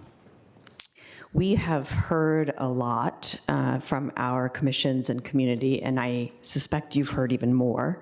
I'm looking at the May 29th email from C2E2 that had kind of a deep dive on the energy model in particular, for at least the energy model of October of last year. And I wonder if you can share a bit of your process and modeling and kind of reaction to some of those elements, recognizing that you did a model at a certain point in time and you may not have updated it. How do you respond to, I can go through the list, but you probably have it pretty much in your head as well. Yeah, so energy modeling or building performance assessment, whether you're doing it from a napkin sketch or post-permit or post-occupancy to validate, right? It takes different shapes and forms. Typically early on, you're using it as a tool to inform major moves, right? What kind of glass? Does it pencil out? Return on investment, that sort of thing, to hit a target or to push further, right? And that's why, to the question regarding 20 versus 24%, the closer you get in terms of trying to really dial that in too soon with a lot of unknowns in terms of system solution, technology by the time this gets built, things like that, is we work from a basis of a framework of design and optimize from there. So we, when we see blanket statements regarding renewable energy or not, the things you see, right? The sustainability features, green roof, non-green roof. How does the energy model play into that? Looking into things like carbon reduction, EUI. We use that model to help predict how this building will perform from an Energy Star benchmarking perspective. All still early. So our process in working with the design team is, it doesn't end here. We're sticking with it all the way through design, every milestone, design development, permit, ultimately into what the outcome would be at the end. So, in terms of the mechanics and the detail, we take every bit of information we have at the time in terms of market conditions, performance for things like glass, glazing. I heard from one of the testimonies earlier, all of those variables, and basically assess the effect of those decisions, what moves the needle to hit those targets, and how can we continue to push it further. And so specifically on a couple of things that were raised, on-demand hot water instead of storage, did you look at that? Yeah, so on demand, it's similar to the Dominion's not giving blank checks for power anymore. Mm-hmm. It gets into diversity. We talk about charging stations. You could add another megawatt, right? What's the deficit? I forget was used is pretty significant that Dominion's trying to do. So when we look at instant, the effect that could have on the demand versus storage, or heat pump based, and what that looks like at scale, because there's also the economic of it. So it's all electric from a hot water perspective currently. Okay, but you're not offering a tankless or on-demand option even for the condos? Oh, for the condos specifically, not currently. I think, and I won't go through the whole list, I promise my colleagues, the smart HVAC controls, to kind of do the balance of the water source heat pump across the building, is that planned? Yeah, so controls with regards to water source heat pump, and if you look at the infrastructure, how that system works, it uses the water as a resource. I take, I add. It's not cooling or heating, it's heat addition or rejection. So when you have a condition where you have buildings with different environmental parameters on one side versus the other, you're using compressorized energy, you reject heat to that loop on one side, and then you pull it out of the loop on the other side of the building. So it's a way to do that. I would also say to John's comment regarding the electrification ready. I know this group's heard this from many different ways. When you have this type of system, you replace one piece of equipment, the heat source for that loop, and you have transformed everything. But it does stipulate, how do you get there? Do you want to do it with an electric boiler? I use the toaster oven reference. That's a massive capacity that I'm not sure Dominion would even approve in terms of if you said you need this much for a load letter. So trying to be mindful of how do we get to the objective of energy efficiency without doing electric inefficiently, which is going to create a lot higher electric bills, do heat pump-based technologies, also be mindful of where the market is going. I mentioned the refrigerants earlier. That's a whole new dynamic, right? The global warming potential change on that, which also looks at this type of solution significantly reduces the amount of refrigerant volume in a system at this scale. So when you're sort of moving all these dishes or levers and you're trying to make good decisions as early as we are in the process, we're sort of setting a goal and an expectation that here's where we're going to be. We're going to continue to push. We're also sort of beholden to the technology and the advancements in heat pump and low ambient. And I keep referencing the dynamic in our environment, right? So. Great. And last one, resiliency planning. You mentioned that you were doing that as a credit. Can you share a little bit about what that looks like and best practice and what you're finding?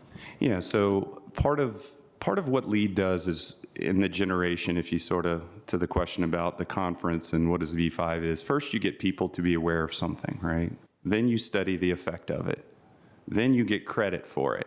But the first step is getting people to acknowledge, right? So what the resiliency assessment does is it looks at every individual site for heat events, drought, brownouts, your population, the demographic, floodplain, and it goes, what are you most resilient in your design and where your vulnerabilities lie? So an example of a non-resilient might be a single-family senior housing below a floodplain by a shoreline because your population's ability to adapt to that climate risk. So by doing these assessments, it gets into the mindset of how do we build our buildings to adapt to the local condition. So it's an exercise that then gets worked into integrated process, credits, and you go from there. I'm not sure if I answered, but. Thank you. Mr. Spain? No? Okay, so then, so to the important topic of transportation, also known as what do we do with pedestrians crossing Langston Boulevard? Mrs. Spain. Well, I know we're going to have some conversation about the pedestrian crossing, but first, let me start off with this question because, and this will go to staff. Our Transportation Commission has put forward some recommendations. This pedestrian scrabble. Can you talk to us a little bit about that? And, I've done some. Oh, over here. Sorry, hello. Again, it's about hour 10 or so, I don't know. Yeah, so there was a recommendation that said that VDOT has done something over there on Route 1, across from, recommendation Road 18. Can you talk to us a little bit about that? And could we use something similar at this site? Pedestrian scrabble? That's a good question, and I'll answer that in steps. So first of all, the referenced location, Route 1, as part of that Route 1 study has not been implemented, but it's in the planning process. So that's one consideration. The other part is, I'll just again reiterate what the history is at that intersection. And that's the intersection that they're talking about is Fort Myer and eastbound Langston. So we started the pilot in 2021 of August, and it was, seemingly working. There was no pedestrian crashes for a while. Of course, that was during the period of COVID. And then last year, we started to see some crashes occurring. So we went out, and as we talked about in previous meetings, we completely separated that pedestrian crossing from the vehicular movements. What was there before was the southbound left turn went at the same time as those pedestrians on the east leg. So all the crashes that have occurred there since we started the pilot are on that east leg. By separating that out, when I say separating it out, what that means is vehicles are stopped. They cannot go when the pedestrians have a walk. So they go separately from that. So that was a conflicting movement before, which happens at other intersections. That's completely separated out. So, we think that's the best thing right now. Now, I'm going to hit your question. So can we do it? It is something that we would have to work with VDOT on to figure out how it could be done. So as part of our Vision Zero program, we're serious about reaching our goals of zero critical crashes by 2030. We will work with VDOT to put the best thing that is in place. Okay. So to be pointed and answer my question, you're saying, yes, we can do it. We could do that at the intersection in question per the Transportation Committee and their recommendation. It's something we would have to analyze and work with VDOT on that analysis.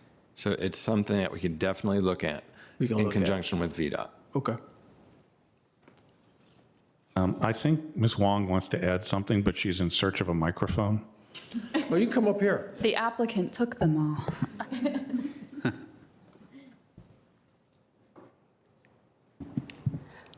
I want to just, I mind the time, I just want to elaborate a little bit on the idea of scramble intersection. Let's go layer by layer. It starts with protected pedestrian movement, which is what we have implemented. That is for safety. And when you protect both the perpendicular movement at the same time, that's called a all-protected pedestrian intersection. And when you also allow diagonal crossing, meaning I don't have to go one and perpendicular, I just diagonal go cross, that's what's nicknamed as a scramble, or sometimes called barn stance. Okay. It all comes with, again, I want to emphasize, we can't create another second out of a minute. Science is perfect, we still can't do that. And because of that, it all comes with a price. When you are allowing diagonal crossing, you need longer time for a regular pedestrian because of the distance. And because of that, you're holding traffic longer. And because of that, you're asking the next cycle to wait longer. In fact, even the pedestrians standing there need to wait longer for the next time when they can go scramble walking. There's another challenge, which is the ADA movement challenge. If we direct them into the diagonal crossing, which is the best type of design, we need even longer time. And we need to find a good way to indicate to them that they can actually go diagonal. And at that time, how do you aim for the destination?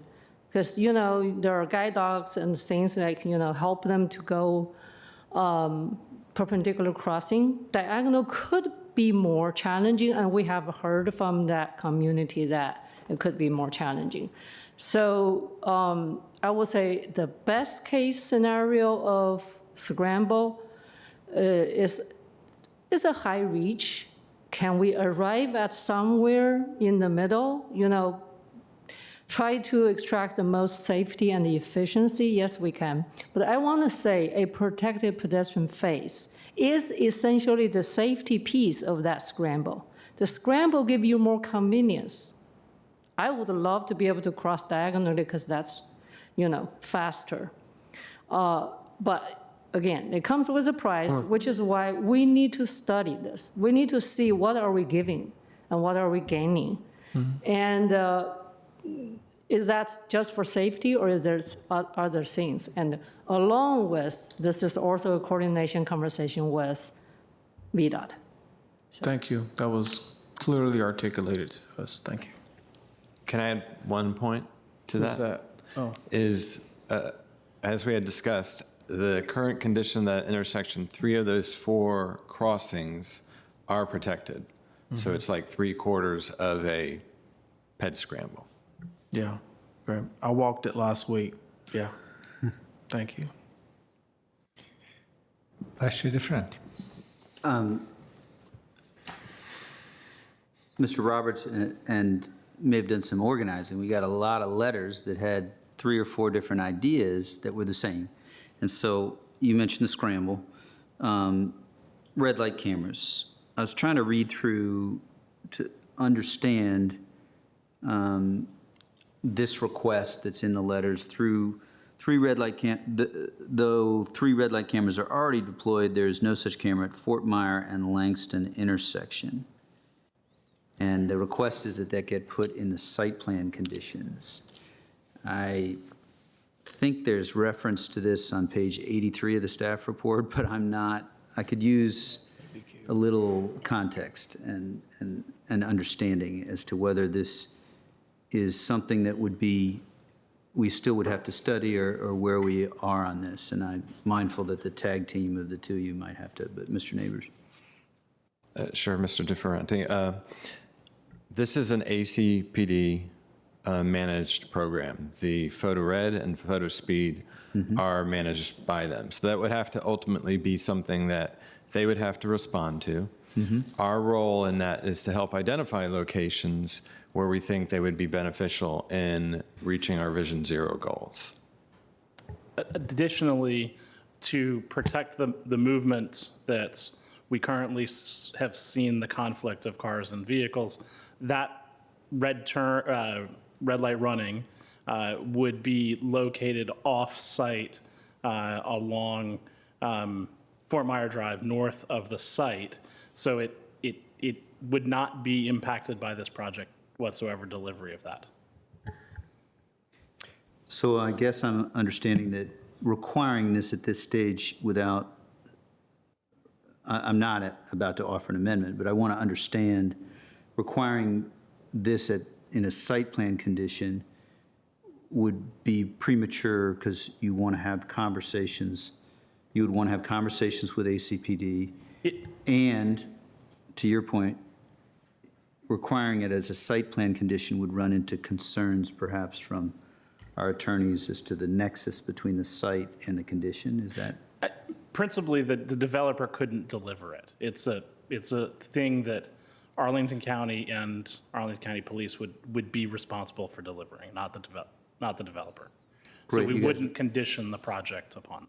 Great. You guys were both very kind as you tried to slow me and get me to actually think through what I was saying. And I'd just like to keep our attorneys awake at 10:40. So thanks very much. I mean, there's one other condition that's there, and it's on the 10 feet versus 11 feet. And I hope that's a reasonable question for colleagues. I'm not trying to dominate. I'm just trying to understand if that's an okay question that others might have. That's a request for a site plan condition. Is there anything you can speak to that, Mr. Neighbors? Sure, I'll try to answer that as well. So, our standards are for all lanes to be 10 feet except for transit lanes 11. That's not VDOT standard. So this is something that, we work with VDOT on trying to get to what our standard is.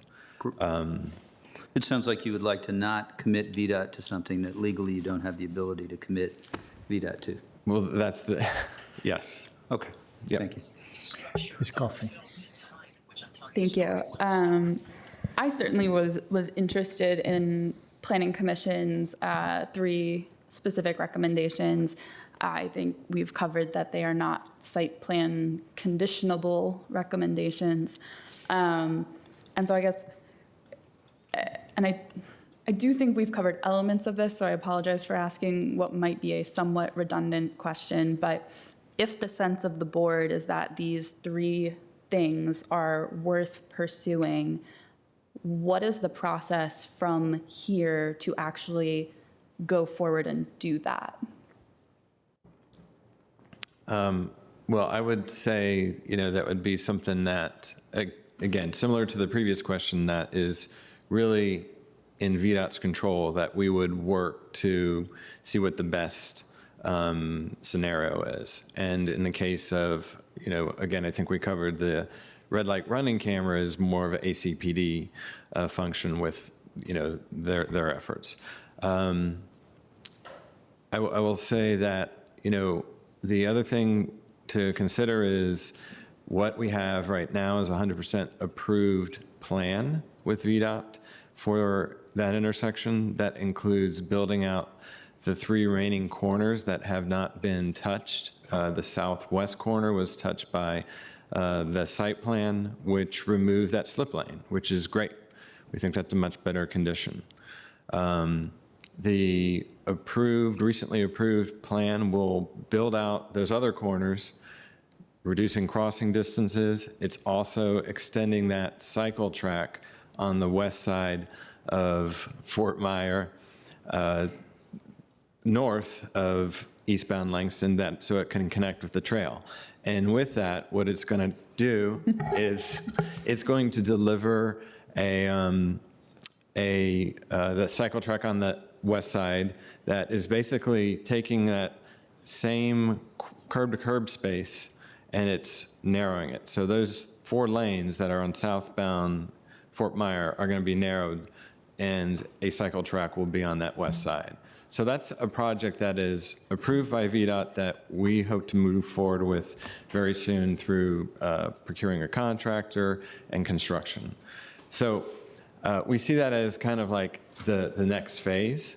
I think that, again, from our standpoint, our commitment is to look beyond that as well, but we think that is a necessary next step because of the benefits that that's going to deliver, and it's approved by VDOT.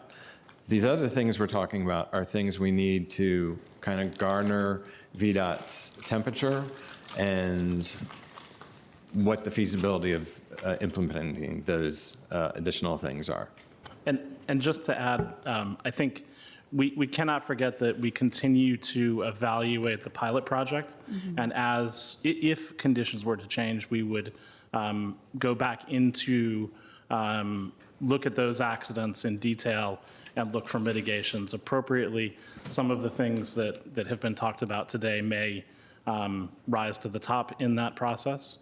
And then the final point is that none of the site plan proposals preclude the implementation of any of these elements. If I could add one thing on the red light, and it's my understanding, and I can be corrected if I'm wrong, that not only we would have to engage in an engineering study, that ACPD does that, but there's a cap that we have on the number of red light intersections we can have in the county. And I think that's a statutory cap. And I think that, you're very familiar with trying to work through some of those issues with the General Assembly. So this very well may be an excellent location to have a red light camera. It may end up, again, us having to choose to take it away from somewhere else. The best option, I think, would be to get the Commonwealth to change those rules and allow us to engage in those engineering studies to have a final result here that I think would probably be best for everybody. Thank you. I look forward to to continuing our work in the trenches on traffic safety cameras, but it was a very contentious topic last year in the General Assembly. So we have the ongoing STARS study that is also happening. I would think the narrower lane widths in particular could result or could be a recommendation that could come out of the STARS study. Yes, I don't think there's any limitation to what we can recommend. It's just, a matter of what is VDOT going to find, implementable. Okay. And I think it's important to also note on that, if this project was not completed by the time recommendations for like that come through, those would likely be solved with increasing the buffer lane between the bike area and restriping the roadway. Those are relatively quickly implementable measures, and we could incorporate those into the striping and marking plan at the delivery of this project and the improvements to the west of this site. Got it. Yeah, I think, I don't know where other colleagues stand, but I think if the STARS program is a way that we can substantiate some of these greater investments in traffic safety, they seem like three reasonable recommendations, each with their own specific circumstances and difficulties in getting to them. And I think my real primary feeling, and this is not to say that staff don't also feel that, is that we don't pass a site plan and then never come back and look at it. And I know that we are, and I know that that is the plan. But I think it's very easy to feel like, because this is a very substantial public marker conversation with a vote and an approval, that what comes after that is harder to track and harder to know. And so some of those tangible milestones of like the completion of the STAR study might be a good way to codify that we continue to look at this and we continue to do it. Final question, because I think the point about the protected pedestrian phase is really important. And I know it was only somewhat recently implemented. How many months ago? It was implemented on October 4th, 2024. Okay, so not quite a year's worth of data, but do we know if there have been any accidents, near misses, anything that has occurred in the pedestrian phase since then? So we know that there's no reported crashes on that leg since August of 2024. Okay. Since before we implemented Right. the protected phase. Protected phase. Okay. Okay. And then a non-safety but still traffic-related question on parking. Is the garage for condo and rental unit combined? And how is parking management going to work for the building? Thank you. They're going to share the same entrance, but the plan is to nest the parking in group locations throughout the garage. So the condo parking would be below grade, and then the apartments would be zoned in the upper levels, and that EV charging would be provided to each zone, and then also the ADA parking would also be provided. And then we're going to lump the retail or short-term parking together as well. Okay. Got it. I'll pass along. Thank you, Ms. Coffey. Other questions?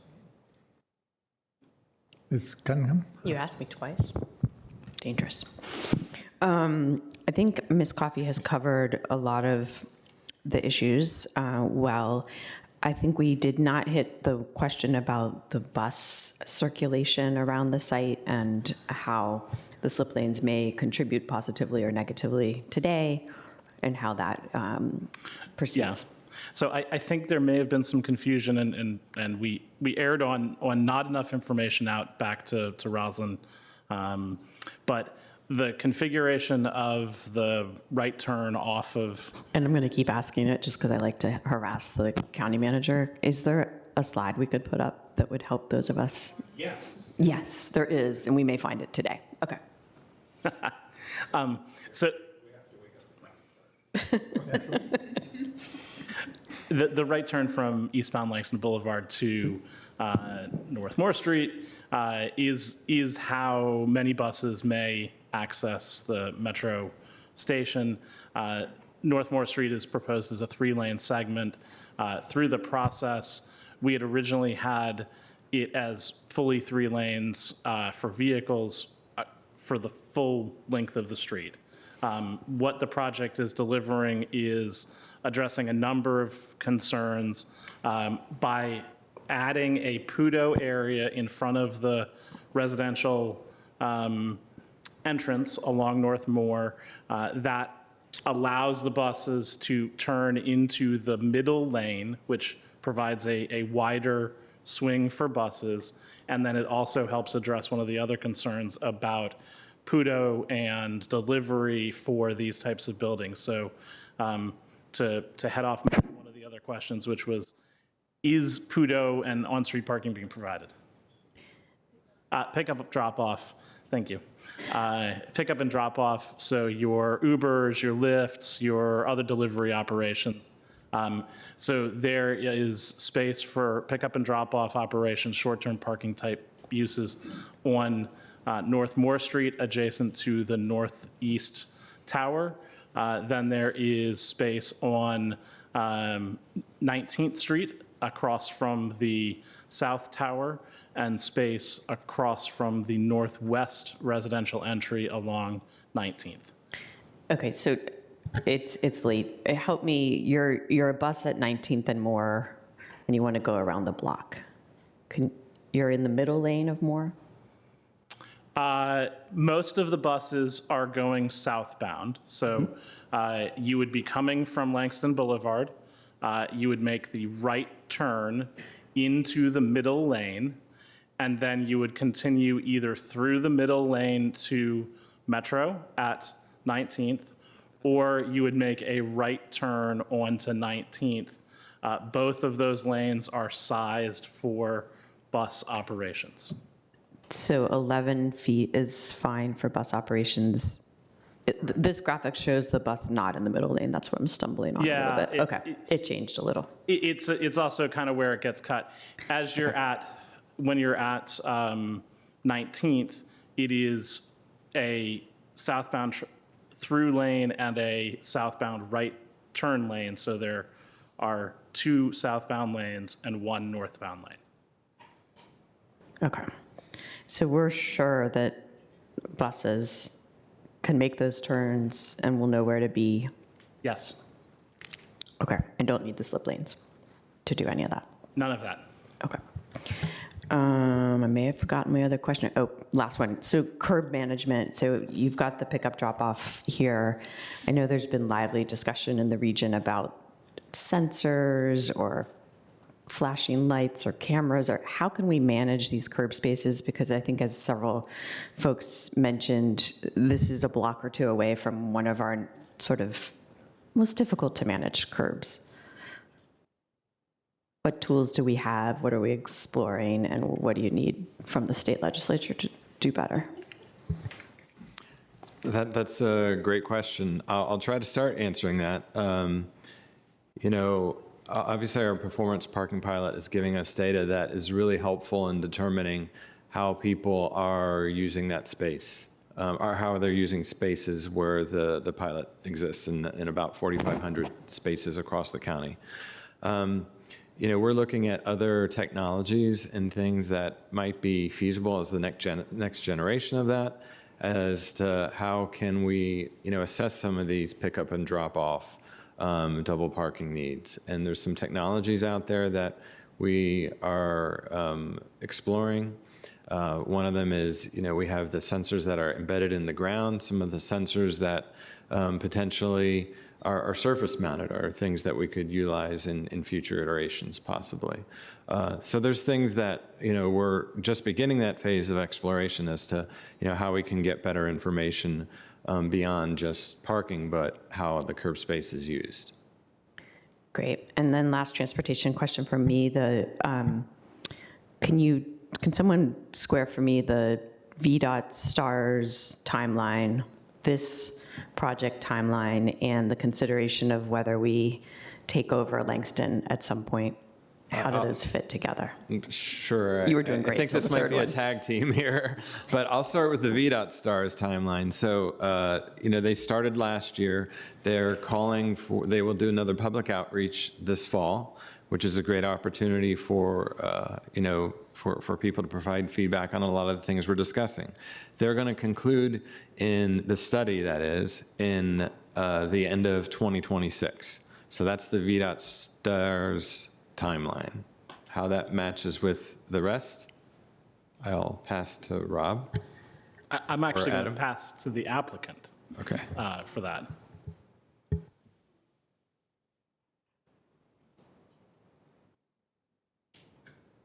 And the question that we're asking them is, what is the delivery timeline of their project?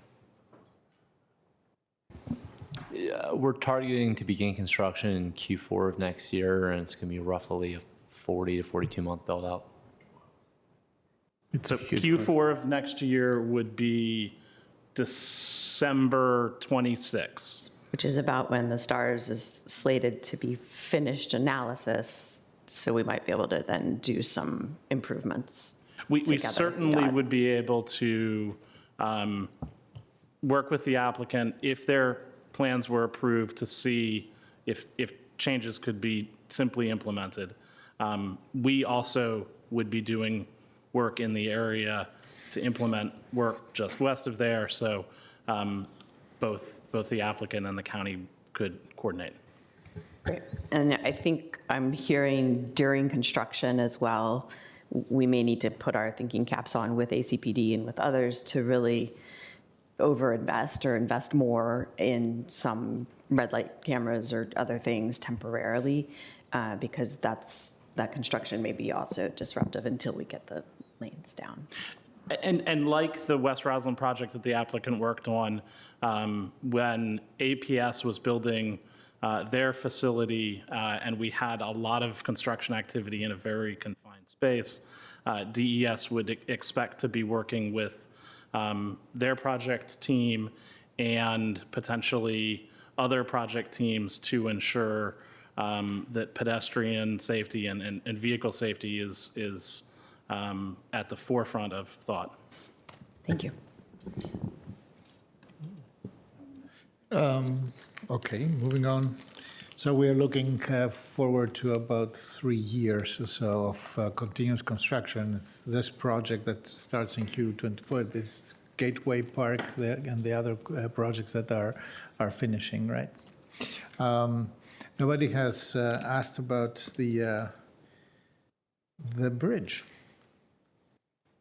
I may ask about the bridge. So at grade separation, can you, that's for you, Mr. Gibson and Mr. Neighbors. So we heard here that this is the seventh most crash-prone intersection, or it's, makes the top 10, even in the Commonwealth, et cetera. What's the profile of the crash there? What is, can we say that something that typically happens is speeding, people coming from Langston and just, all of a sudden coming out of a quasi-highway or freeway situation into a, regulated urban space, and then they cannot manage reducing their speed, or what's the reason? That's a good question. So to just start on the first point you're making in terms of, where is it rank?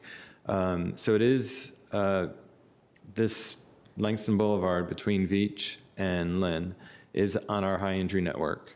And it's also the same area that's part of the VDOT STARS study. The intersection of eastbound Langston and Fort Myer is one of our hotspot locations. That said, I think I've referenced earlier in terms of where we are with crashes, we saw a little uptick last year, which is why we went full protected. That's where that stands. Why do we think it's happening is because, again, at that specific location, those crashes, all the crashes with pedestrians were on that east leg, that conflicting movement. And, people rushing actually to get out of DC and make that left turn, that southbound left turn from southbound Fort Myer to eastbound Langston, that was really that conflicting movement and generator where those crashes were occurring. So in general, the intersection is wide, which is why the capital project is going to be doing, significant narrowing. If you're approaching the area from the west, going eastbound on Langston, there is an intersection prior to that, Nash. There's also a capital project there that's going to be looking at doing improvements. And then finally, we note that there is speeding issues. So working on speed limit and things that really change, physically, people's perception as they enter the area is really important. So that block between Nash and Fort Myer on eastbound Langston has been rebuilt. It looks completely different than it did before. And having that consistent kind of cross-section where, you have it more pedestrian bicyclist scale. A lot of the measures that Adam talked about too, Mr. Watson talked about were, having the protected bicycle lane along there. So really kind of changing that whole perception as you're coming from the more highway-oriented eastbound Langston, as you come into the section, making it clearly more pedestrian bicycle scale is really what we think the long-term plans are. But again, through STARS, through doing speed limit reductions, things of that nature, you start to kind of do that interim measures to help mitigate some of the concerns that we have there. I see. By the way, I have to tell you that there is an example of reducing speed by design that is in front of this building on 15th Street. It is paved differently, looks differently, feels differently, and nobody speeds. It used to be different. Yep. So, and I think it's not theoretical that we can do that, especially because I believe that the thinking here is that this is we care a lot about the Gateway Park, making the Gateway Park really accessible for pedestrians. We want this to be a normal park, not just an insular park surrounded by unmitigated traffic. So this segment from Fort Myer to Lynn is an interesting segment for a different treatment. Now, I know that this is not in the culture of VDOT, and that this is something that we would have to have more,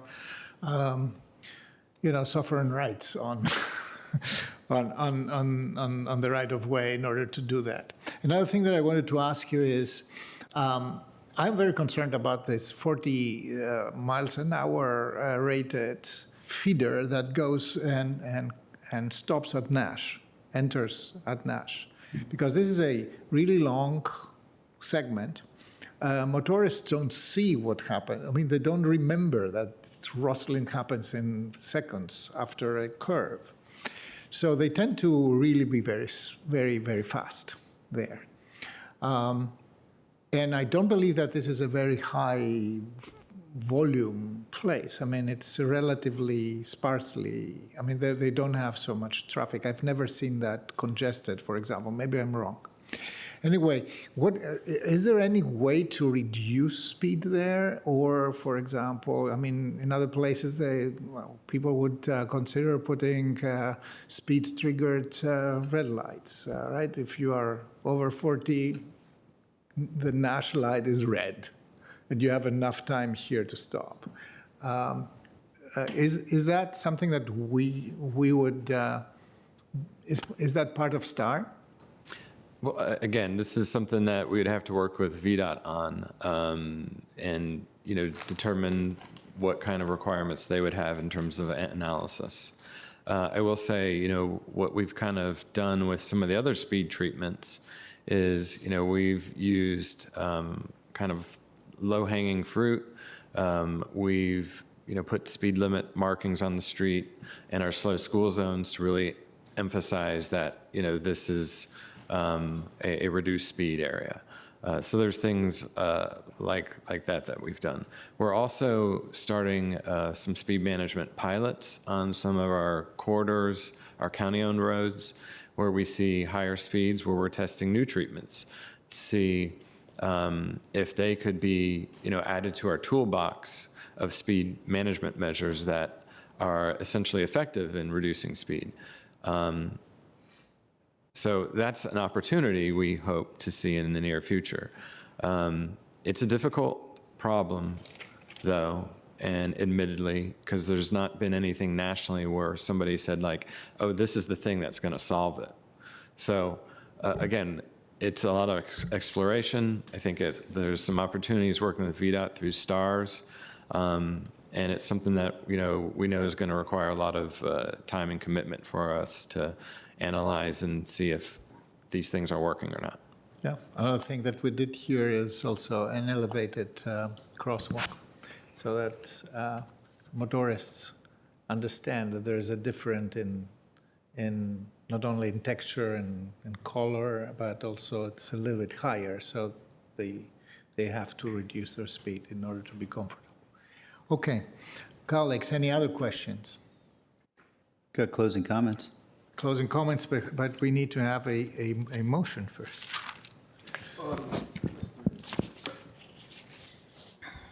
Mr. Chair. Yes. I think the hour is here, and I would like to make a motion. Please go ahead. Okay. I move that the county board adopts the manager recommendation as stated in the board report dated July 11th, 2025, namely to adopt the ordinances attached to the board report to rezone from S3A Special District to C-TAC-O Roslyn Mixed Use Roslyn District, to discontinue the existing Roslyn Gateway Phase Development Site Plan, SB 419, to adopt the Site Plan Amendment Ordinance for SB 419, to vacate easements for public streets and utilities purposes on portions of property at 1901 and 1911 North Fort Myer Drive, to vacate portions of 20th Street North right-of-way, to vacate a portion of North Moore Street right-of-way, and to vacate a portion of the 19th Street North right-of-way. And I further move that the county board authorize the real estate bureau chief to execute on behalf of the county board the deed of vacation and any other documents necessary to effectuate the ordinances of vacation, subject to approval of all documents as to form by the county attorney. And I will second that. So I can speak. You want me to speak to my motion yes, a little bit? You can speak to your motion. So I know, again, the hour is late and we've been talking, and I see my good friend, Mr. Bloom here, and folks, and I just want to say, Mr. Bloom, I heard you, right? You said, we are the fail-safe. And, when I think about the environmental and the pedestrian concerns that I've heard, not only here tonight, I'll be honest, I've been hearing about this for several months. Those concerns, quite honestly, are very important to me. But here in Arlington and what I'm seeing happening here, we must also continue to strive to find ways to build in ways that meet the needs of our community.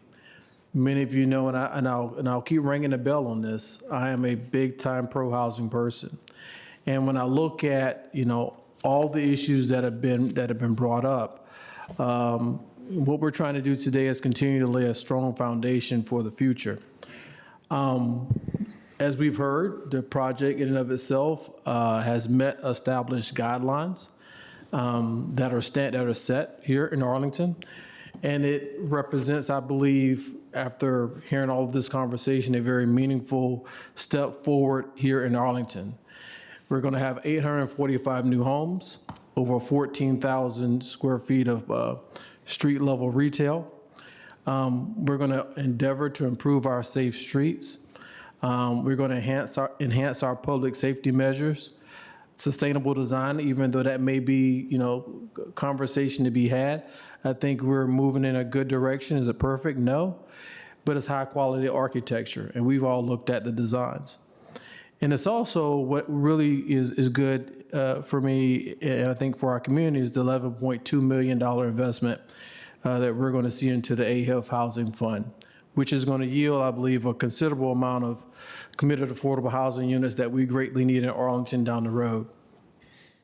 So as I said earlier, over the past several months, and I said tonight, even last week, I took a walk over there. My good friend, the vice chair, you said something to me early part of this year and last part of last year, like, let's take a walk.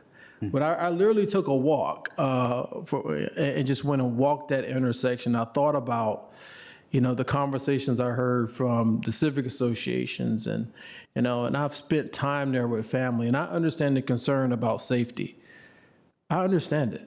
One loss of limb, one loss of life is one too many, and we cannot afford to put our citizens in harm's way. But I want to commend our staff and our folks for being focused, right, on this and ensuring that when we work at street level here, at grade, we're going to make sure that we're doing everything in our power to make that intersection safe. I tell a lot of folks, I have a daughter who lives in East Village of Manhattan, New York. I'm up there quite a bit. You don't see a lot of bridges. You see a lot of walking through some very dangerous intersections, I may say. If New York City can do it, we can do it. We can probably do it even better. So look, I've heard everyone, is this project perfect? No. But what I've heard today and what I've heard over the past several weeks, public safety, and I campaigned on public safety last year. We're taking this seriously. And we have the necessary steps in place to move forward. So it's inclusive in my opinion. It's been some thoughtful planning. Again, it's not 100% perfect, but I think where we are today and the financial strains that are going on in our economy, we're going to be able to get some good out of this. And then next year, when we get our vision, some of the plans back, we'll be able to maybe maneuver a little bit, at least the applicant will, because I think you still, you want to achieve really high goals in this planning. And we're looking forward to excellent things in this process. And lastly, I'll say this, I know it's late. I will tell you, I'll be the first one to criticize developers and folks where I think there's backdoor deals being made in smoke rooms. That's a perception that happens outside of government, because I was out there. That's not happening. We've put a lot of hours and time, well, our folks don't know, into this project before we get here today. We don't just show up in 3 hours and make a decision. So I want to commend everyone who's been a part of this, and thank you, Mr. Chair, and that's, so I'm going to look forward to moving forward with this project. Thank you, Mr. Spain. I see Vice Chair DeFerranti or Ms. Cunningham. Second. Okay, first Mr. DeFerranti. Thank you to Mr. Roberts for the specific suggestions this month and for the advocacy. I'm not going to claim that at 11:17 you're going to, with the result, you're not going to walk out elated, but I really appreciate the strength with which you made the opinions, you made the case. And the 10 feet and the red light camera in particular, want to follow up on, a little deference on the expertise to Ms. Wang and Mr. Neighbors on the scramble, but I just think I'm really grateful for that. And Mr. Doyle, I appreciate you making the case, and I'm mindful that it's a challenge. I do believe the intersection will be better after built than before. And last month we covered that we would have to rebuild the entire bridge. It's not ADA compliant. I'm confident, without being certain, unless corrected by Mr. Neighbors or Ms. Wang, that the intersection will be ADA compliant, but I'm also respectful. Ms. Kim, you've been here a long time today, and I'm mindful of what you said about the safety of crossing, and I do hear you on us being an example, and that's a challenge. Similarly, there was a challenge from those who spoke on the environment, and all three of you who spoke were powerful. I guess what I would say is, I sat in your building at the ribbon cutting for Fire Station 10, and, it was a great moment. A son and a 98-year-old, or 90-plus-year-old guy said, I was one of the first firefighters in Fire Station 10. There was a commitment in that project to reach. And so I'm hoping that the math will work out and we can get to 22 or 24%. That's my hope. And I don't think that that's neither like oppressive hope, nor is it like you guys won't listen and consider our interest. It's worth reiterating, Mr. Neighbors, that your public service is relentless and nobody notices when you do good and everybody notices when there is so I'm particularly grateful there. And lastly, it's not just our affordable housing, it's our schools. If the economy does not grow, then we cannot invest in the things that we want in Arlington. And I would submit that in order to reach our climate goals, we have to make blindingly clear that the purported environmental economic trade-off is not so much a trade-off, but it is a choice to reach both goals. And so, I'm enthusiastic in support of this. 845 people, maybe there won't be another 6 Ashburns, with due respect to Ashburn. But this is a critical project for us to move forward with, and so I'm happy to support it. Thank you, Mr. DeFerranti, Ms. Cunningham, and then Ms. Coffey.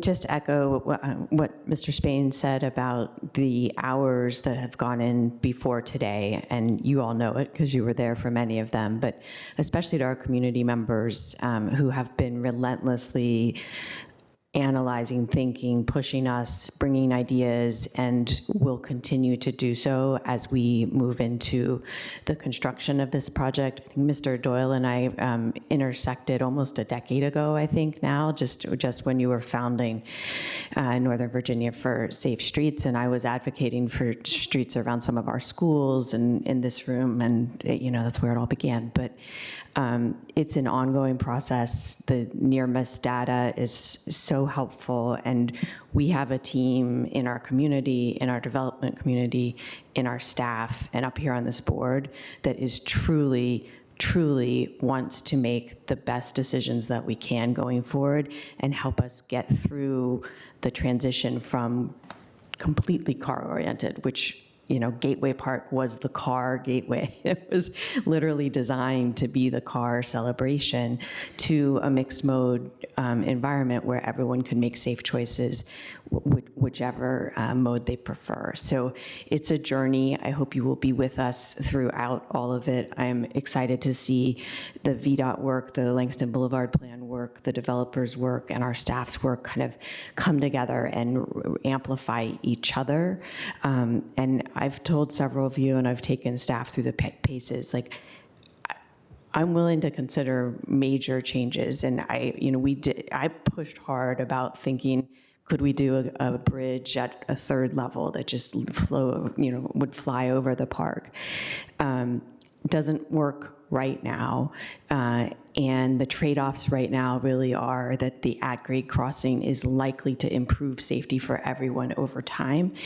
But if we're seeing that that's not working, I will be with you to pursue, do we close eastbound Langston part of the time during events, during weekends, forever? So we can continue to push on that, to push on banning left turns if we had to.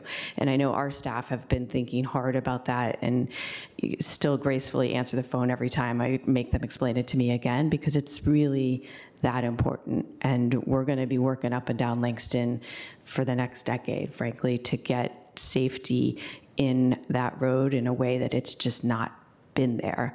And so it's very exciting, and I appreciate your partnership and look forward to this terrific project. I hope that we really do get started in 2026. If we shave a couple months off the project delivery scale, we're all in for it. So thank you very much. Thank you, Ms. Cunningham. Ms. Coffey. Thank you.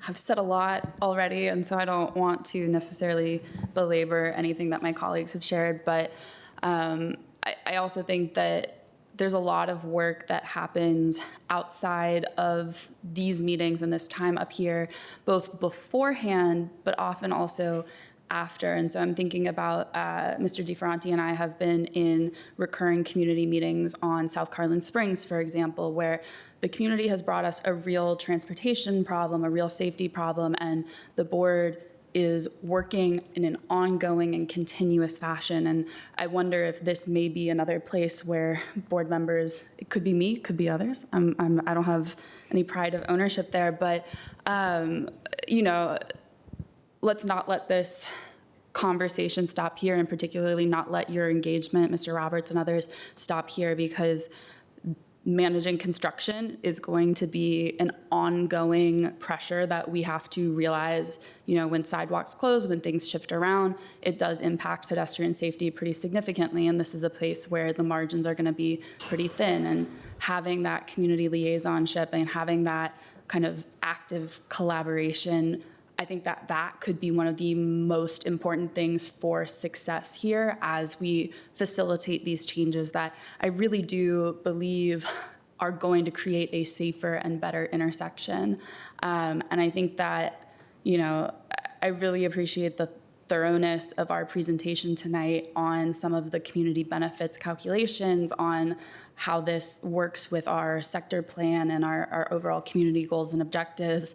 I think that, you know, we should not lose focus on the fact that these are also commercial buildings that are almost half vacant at this point. And so there is a CMRI benefit, not as much as Saturday, but I think the manager shared with me it's about 0.2% off of our percentage points off of our commercial office vacancy rate. And so we continue chipping away at that with projects like this, which, you know, is really a net positive. And with adding the new buildings, you know, we're getting a lot from the form and shape by bringing it closer to that street line, where it creates a narrower visual effect for drivers who will not feel like they have the wide open road of the car celebration to speed through, but really feel like they are in an urban environment where the buildings have been brought to them, the street trees have been brought to them, where we're starting to make them feel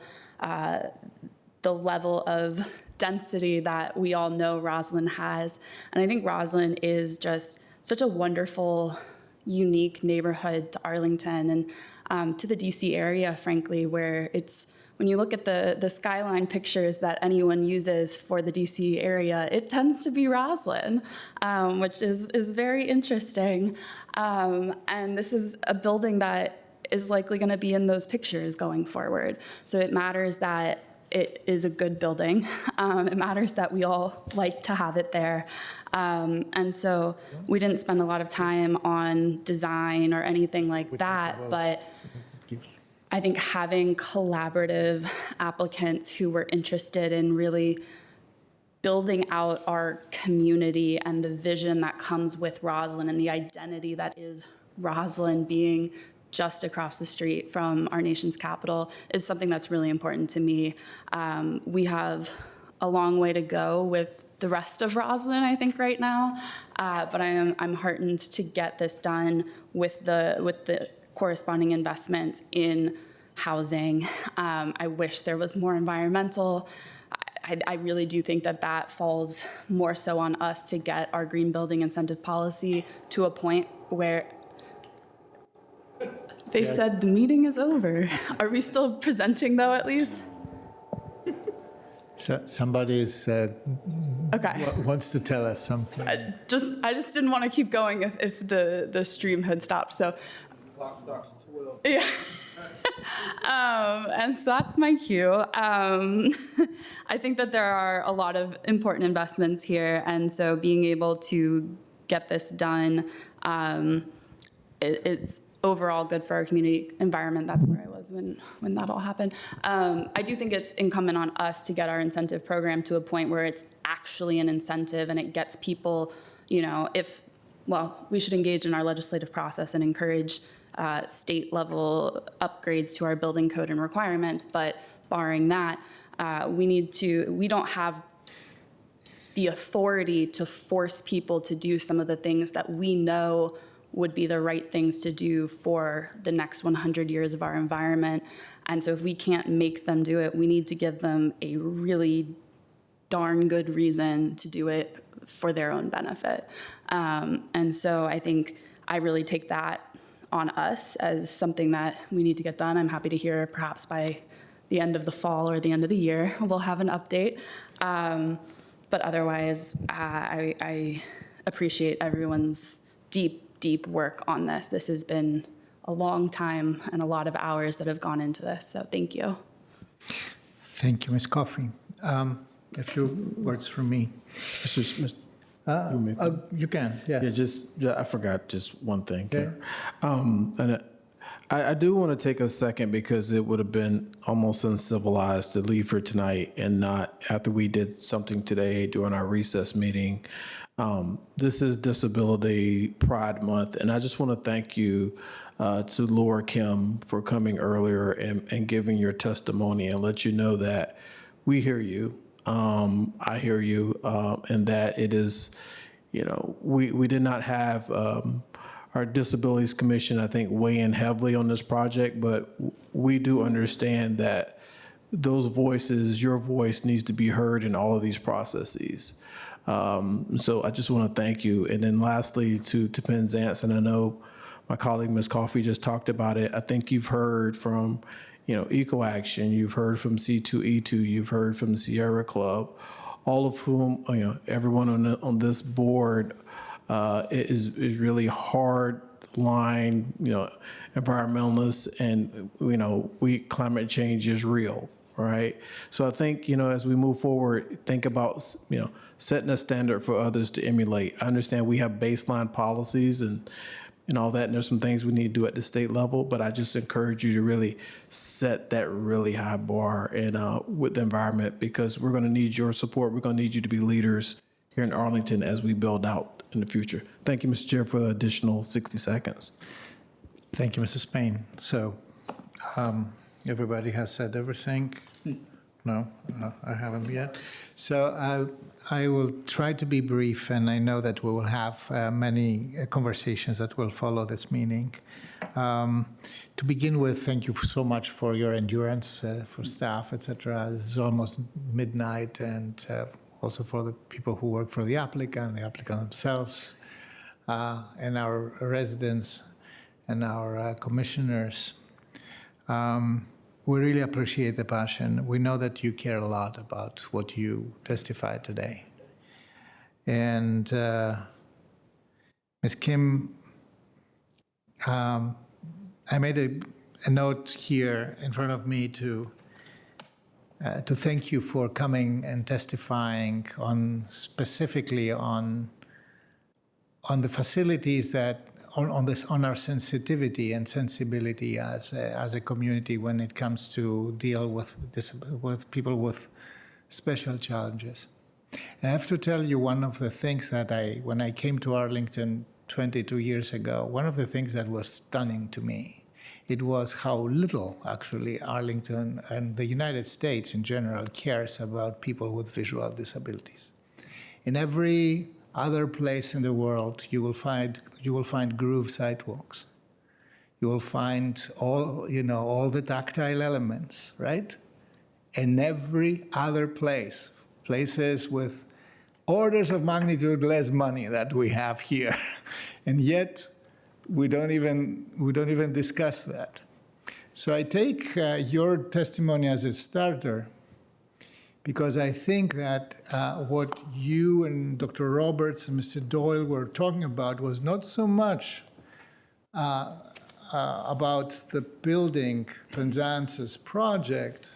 It was much more about the destination of the pedestrian, which is the Gateway Park, and this is a public project. So I made a lot of notes here because this discussion will continue when we are going to be delivering the Gateway Park. And I believe that the entire discussion here about safety around in these 3 blocks is about how we close the chapter of the 60s where the car was paramount. We have 7 highways going through this little place.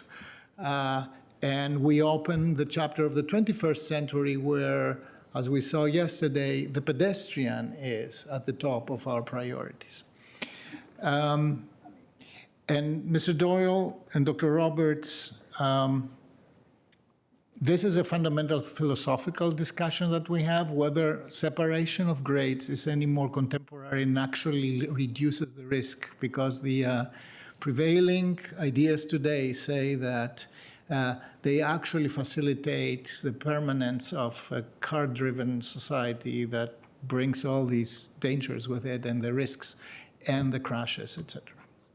I think that even in this organization here, and Dr. Wang and Mr. Neighbors and Mr. Gibson have been amazing companions in that. We have evolved a lot. We think today, when I joined here the place, when I got elected, discussing things that now appear as regular stuff in our weekly reports were pies in the sky. An elevated cross-section, crossing, etc., or different.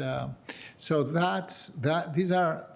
we make progress, and I think we should be doing a better job, always a better job in communicating that. On the green issues, I have to say I saw the passion. Ms. Diaz, thank you so much for being extremely passionate about conveying the Commission's opposition to the building. And I know, and I believe that I can interpret what you were saying in the following way. This is a significant building. It's frontage, it's the front.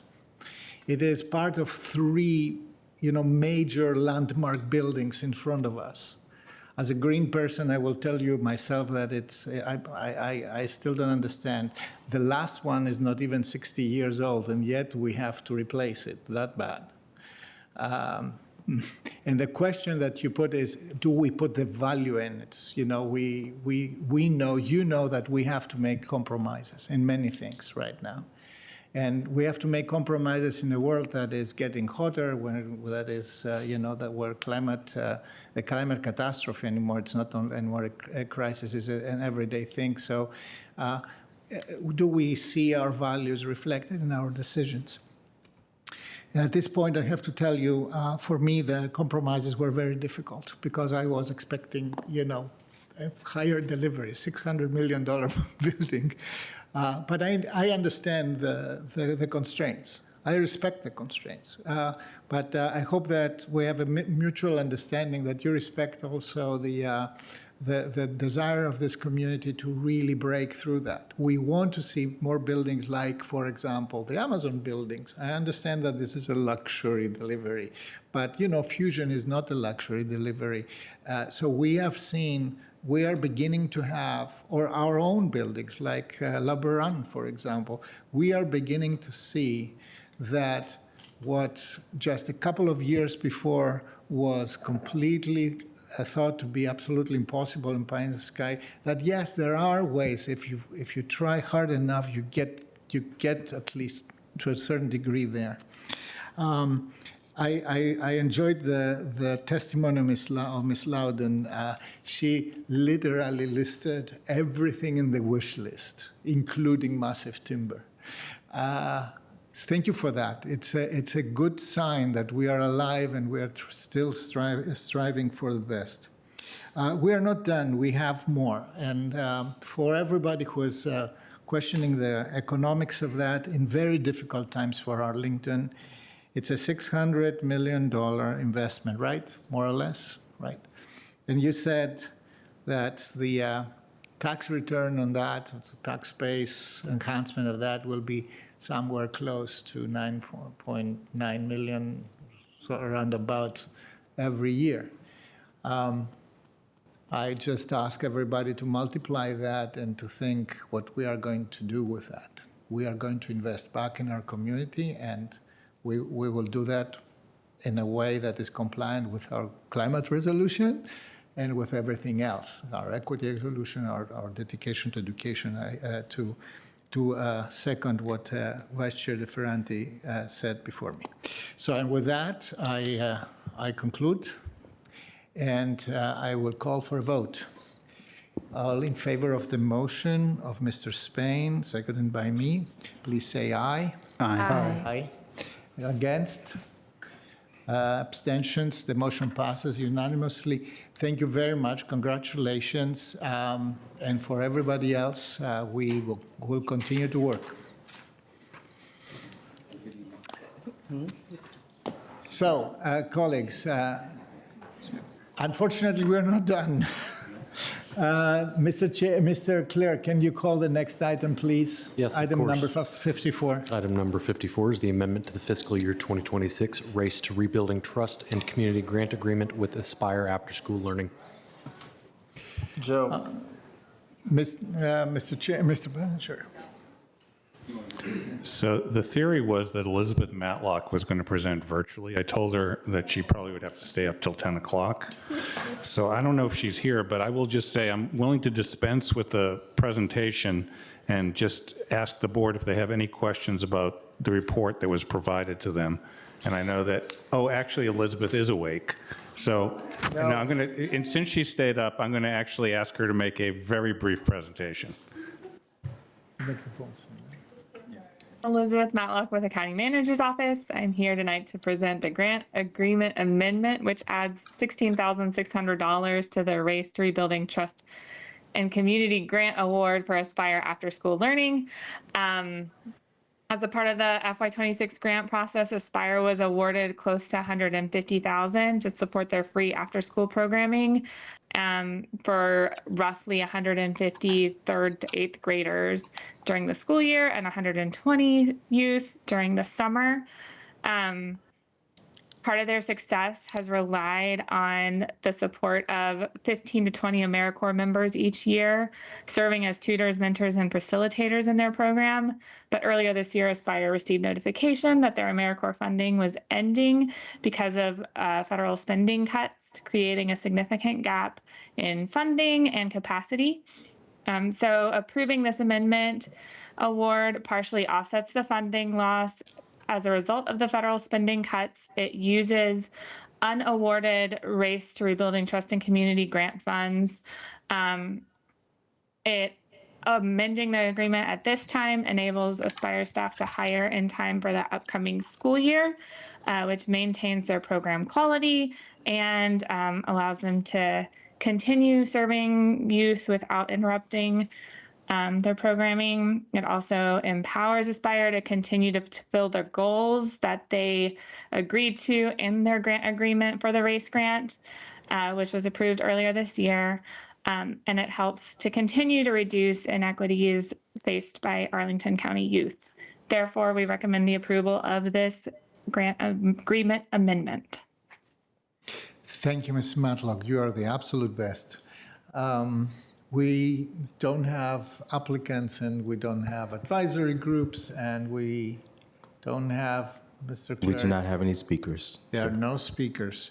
The discussion is at the board and I invite a motion, Vice Chair DeFerranti. Thank you, Mr. Chair. I move that the county board award an additional $16,600 to Aspire After School Learning, Aspire, in funding from the remaining unawarded fiscal year 2026 Race to Rebuilding Trust and Community Grant Award funds, which is 101.9011004. I guess that's an account number.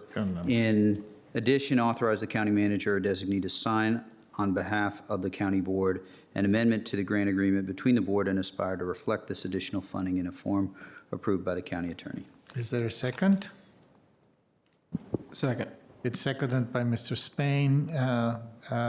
Do you want to speak to your motion, Mr. Just very briefly, thank you so much, Ms. Matlock. I think that the rationale that you articulated, which was also in the short staff report of effectuating the grant, is one valid reason. I also believe that a valid reason for doing this is that essentially this is an unceremonious breaking of a contract I believe, for 17 AmeriCorps members.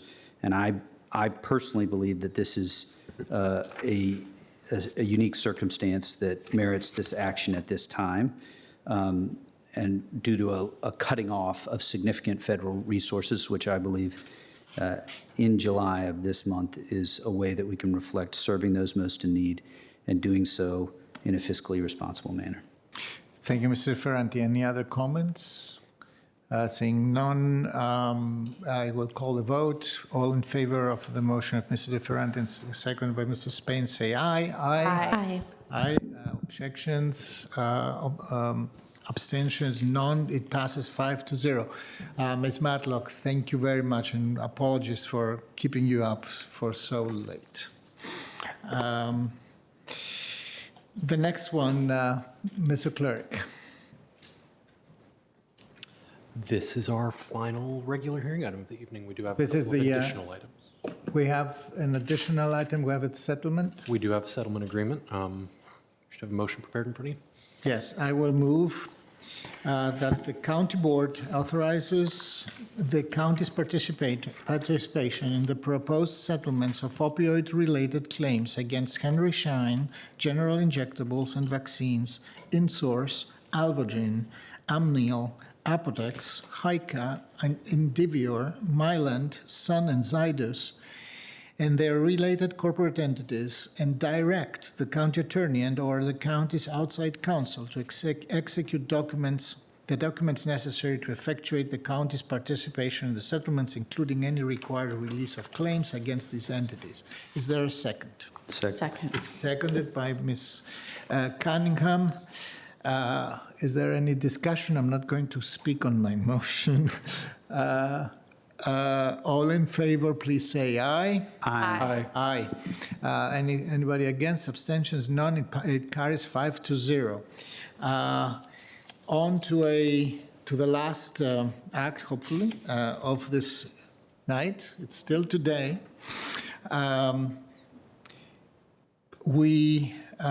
It's now official from our side as well that Ms. Minchao Kaur, we prolonged this meeting just to haze you in your last meeting ever with us. We made it happen. We did it on purpose. Ms. Kaur, you're leaving us on effective September 8th. I believe that's your last day. You gave us notice and you will be assuming a new role, a new position as the counsel of the Virginia Railway Express, which keeps you in the region. So that is the moment, and this is tonight your last board meeting, a regular board meeting with us, which we, yeah. So you never know, still until September. So I think we will take turns here to thank you for more than 15 years of service, right, to this county. You have been an amazing partner and companion here of this board. We always appreciated your advice. We always were very apprehensive when we didn't follow it, but mostly we did. I think that these are the rules of mutual respect and appreciation of work well done and done with the interest of Arlington's residents in our mind. So thank you indeed for your service. At this point, we still will have you here until September 8th. Ms. Cunningham. It's a vestigial light, but I do want to say thank you. And you've been a terrific onboarding resource for a very new board.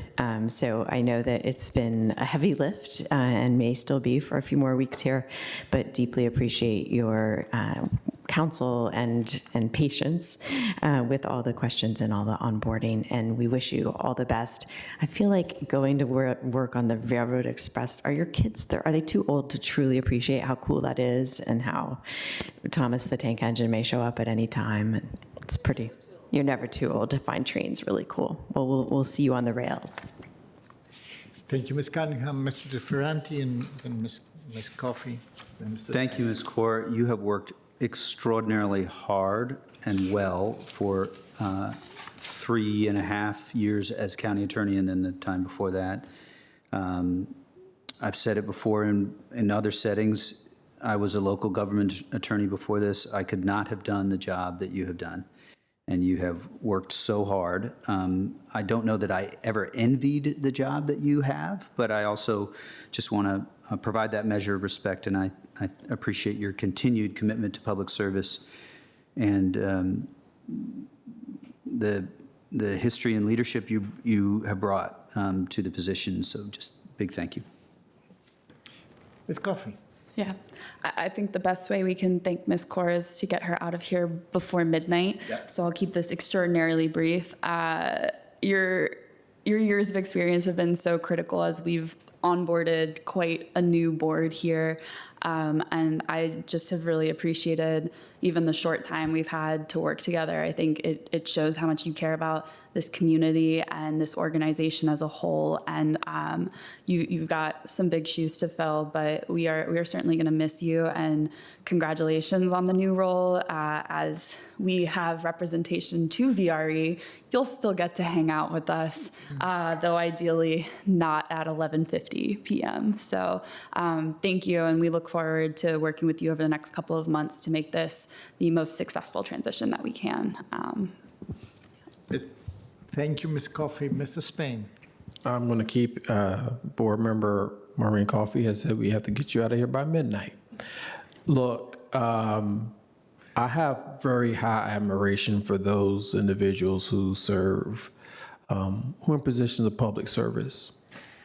And in the short period of time that I've been here, I can say that your professional acumen, your knowledge, your legal advisement to me, both as a county board member, even while I was onboarding, has always been above par and something that I really admire. You may come across as soft-spoken to some, but you know how to get your word across. And look, it registered. So one, I just, as we would say in the military back in the day, farewell and following seas. But you're going to be in the DMV, and I hope we can all make your Christmas card list. With that being said, it's been a pleasure, and we wish you and your family all the best. Thanks. Okay. Can I say something? Yes, sir. I promise I'll be brief. I'm only going to spend 10 minutes on each of the 3.5 years Min Chao was here. But first of all, I wanted to thank Min Chao for representing me and the other 3,900 people in the county. Believe me, we needed your help. And thank you for your common sense, which is an amazing attribute for an excellent lawyer, your good humor, and also for being part of a very select support group of 4 people that meet regularly. So thank you. Thank you, Mr. Swartz. So, Mr. Clerk? No, it's part of our team that. Nope, absolutely. I will echo everything everyone else has said here. I appreciate you very much and wish you all the best. Okay. So, we do have an action item that's related to the departure in September of our county attorney. I move that the county board appoint Ryan Samuel, who's present here, as acting county attorney effective September 8th, 2025, at the close of business, and to adjust his compensation in accordance with the provisions of Administrative Regulation 13.4. Is there a second? Second. It is seconded by Ms. Cunningham. Is there any discussion? I don't see any. I take the vote. All in favor of the motion, please say aye. Aye. Anybody opposed? Abstentions? None. It passes 5-0. Mr. Clerk, is there anything that will come before us before we turn into pumpkins? No further business. No? Then we are adjourned. It is still July 22nd. Who could say that this would be possible?